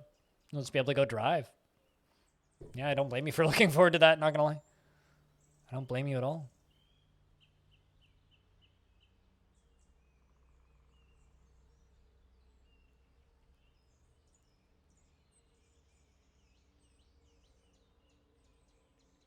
But you're also not much at risk, right? Let's see if this dwarf can actually make it to where you're headed to.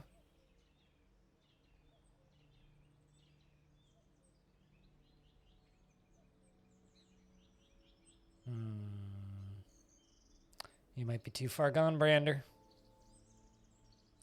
You might be too far gone. You're spending more time trying to attend meetings than actually, you know, being a dwarf.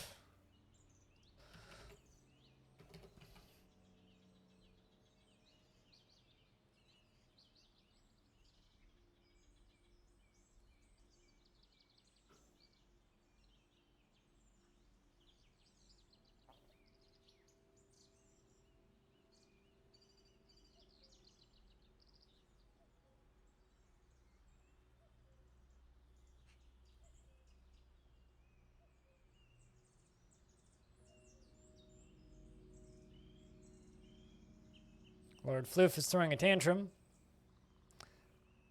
That was a short one. Did you actually... Yeah, you did try to start a fight. Didn't do any damage, though.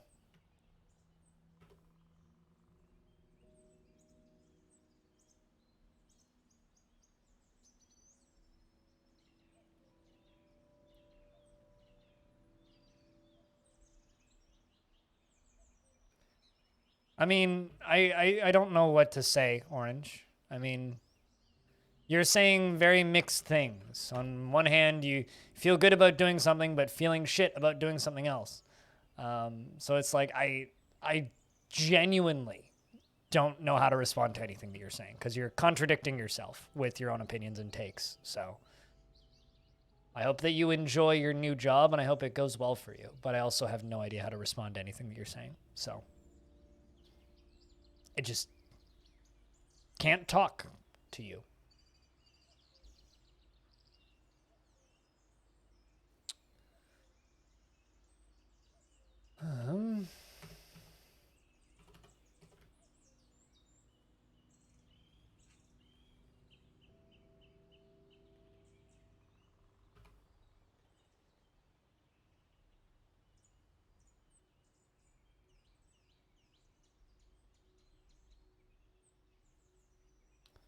Please go break something minor.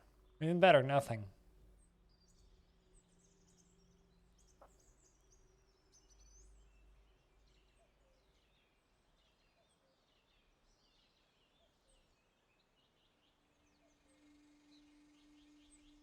Raising a single eyebrow. That's like saying you should go live in an igloo because they don't need air conditioning. Yeah, but you also need to rebuild it at the beginning of the winter every year.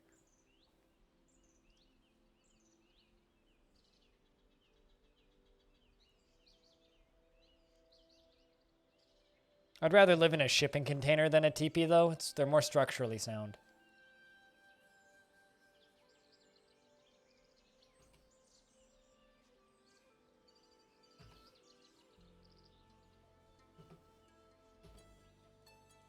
They're right here. Don't tell them. Orange.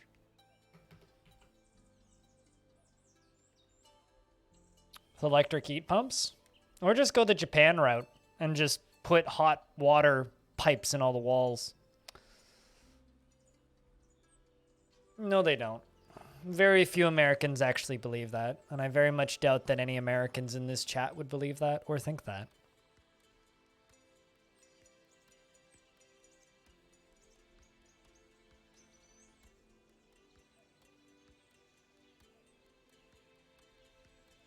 Yeah, and you're not Wait, are you American? For some reason I thought you were from Europe.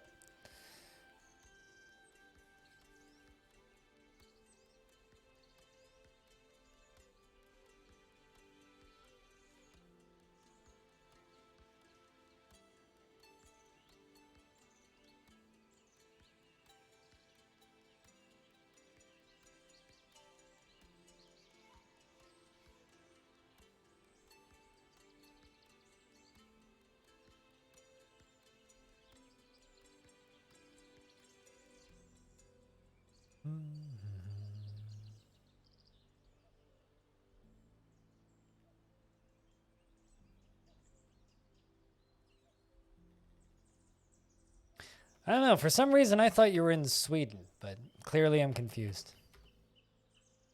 All right, then you're going to be my default dumb American then. Which one did you get, Cassie? This is like the got first dose of vaccine discussion that you ask now is like which one did you get?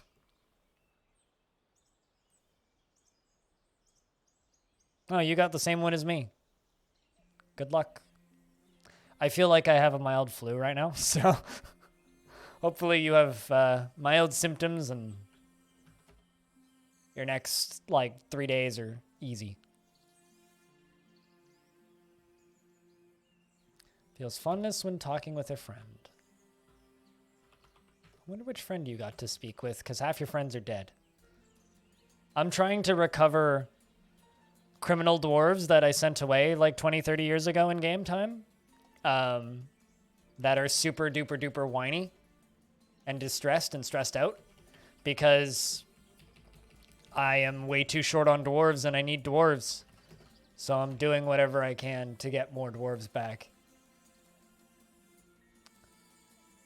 So I'm trying to recover a few different dwarves. Going to give Lord Floof... Okay, so this is going to put Lord Floof into prison.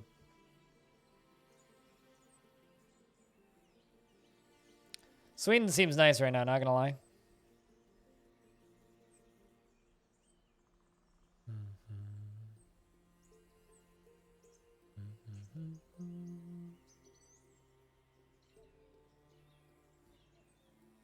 Suggests that the worse your symptoms are, the more antibodies you produce. So having bad symptoms is pretty good in the long term.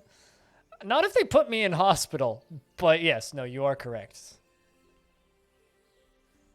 Having symptoms just means the vaccine is working.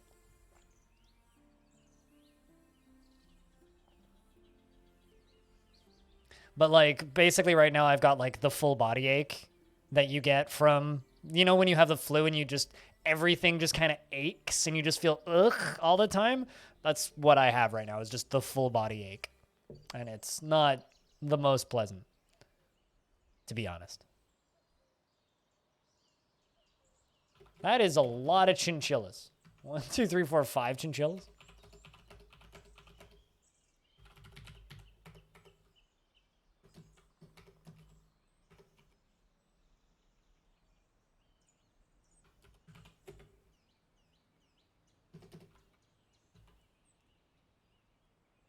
We're watching Lord Floof be put in prison for committing a crime.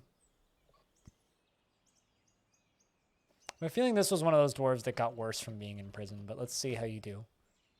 Humiliated after being confined. Fondness when talking with a friend. Let's see if this makes you better or worse. Worse, probably. Some dwarves like being in prison.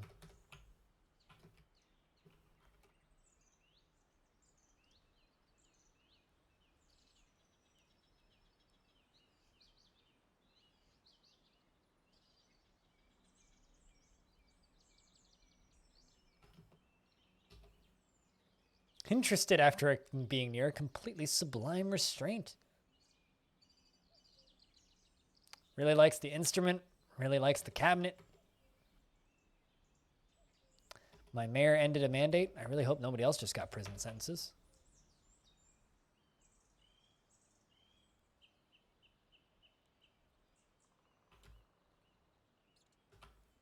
I don't think so. Yeah, just Lord Floof, which is fine.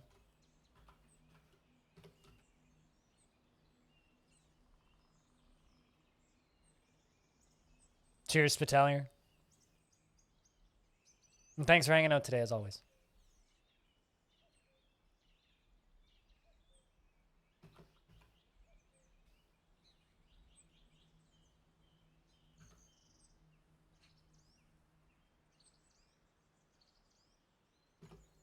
But yeah, sorry today, chat, about just my general mood, because, like, feeling sick, you know, it's hard to be entertaining when you just feel like shit. And that's kind of me today.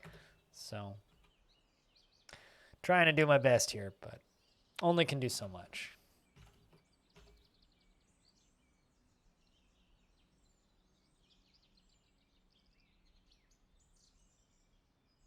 I like that this dwarf remembers seeing dwarves that died, like, a very, very, very long time ago, like 70 years ago, and is still getting, like, echoey thoughts about this. Although, accepting remembering seeing not golfer die is a good thing. Accepting is a good thing.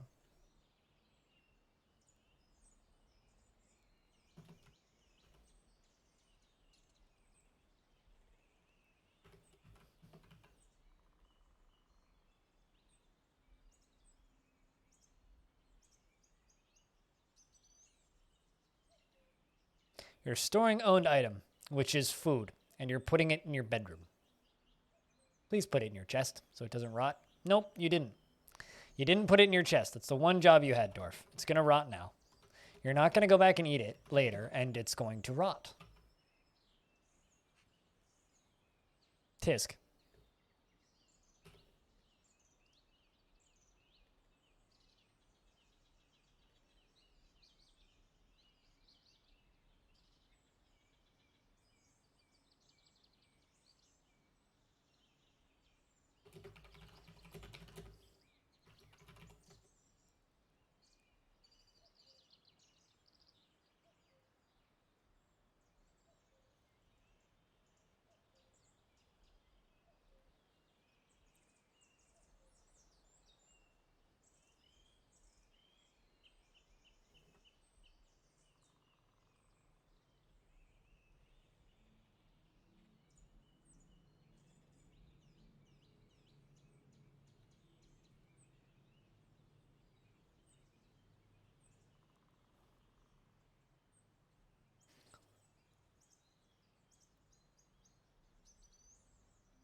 Frustrated dwelling upon being unable to practice a martial art for too long. All right, well, if you really want to go practice a martial art, then go practice a martial art.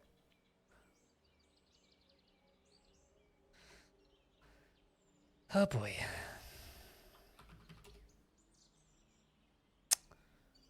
This dwarf's in a bad way. I kind of hope that can fix these 2 dwarves. Maybe I can, maybe I can't. I don't really know.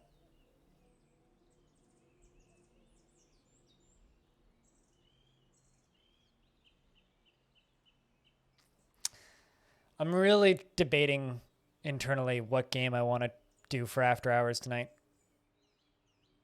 I really want to start a playthrough of The Witness.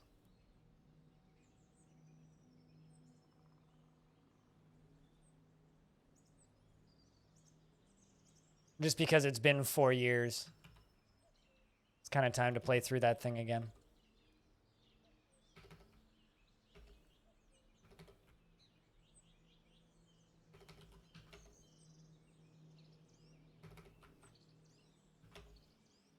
Generally, dwarves are doing well. Did you hear the one about the king snake and the cockatiel man? I kind of wish that they would actually give us the punchlines, even if they weren't funny. But it's like, I would like to know the one about the king snake and the cockatiel man. In life, you should work hard and then work harder. Let there be peace throughout the world. Little thoughts are neat. What are you thinking? It's all great when we get the chance to be married together. Aw, what a good king. It's all great when we get the chance to be married together. I'm not going to change my mind. Yeah, no, I agree. How can society function without loyalty? We must be able to have faith in one another. I got into an argument with Therese, and that makes me angry. Oh no. I got into an argument with Stone. That was satisfying. Yeah, you did. That you did.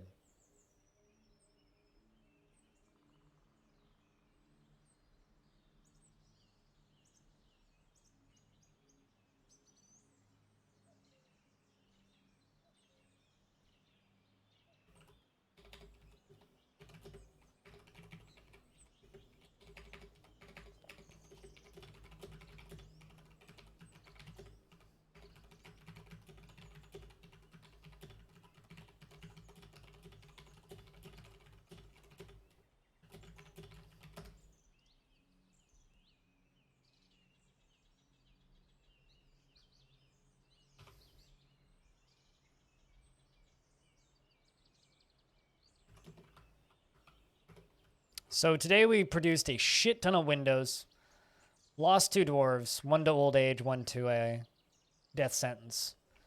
And we brought back some dwarves from the other fortresses, hoping that I can improve their mental state, but not having too much luck so far. No babies, no marriages, no new couples that I've noticed.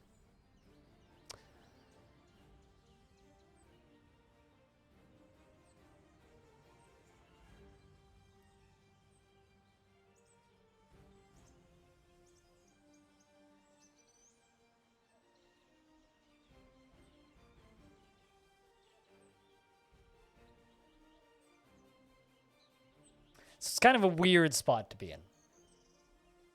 But I think that based on the lurkiness of chat, I think that it's time to switch games. I think it is time to switch games. So I've been doing a lot of internal debates over the last 40 minutes or so as to what game I wanted to play afterwards. And I'm leaning The Witness. I'm leaning towards The Witness. I just want to walk around on a pretty island and solve some puzzles. If there's anybody in chat that is particularly heart set on a different game, let me know. In regards to the Patreon game, I think I might just do that all day Sunday. I might just do that as a full day game, which is Song of Six. Because I kind of should have a full day, I think, worth of energy when I sit down and play that. So I think that that's it for Dwarf Fortress for today. If you're looking for some DF, there is some people playing Dwarf Fort right now. Although I hope that you stick around, because today's been kind of quiet, just like this whole month has been so far. Big shout outs to Kiri for the raid at the start of the stream. Otherwise, I wouldn't actually want to think about how quiet the stream would be. But yeah, that's us done with Dwarfs for the day.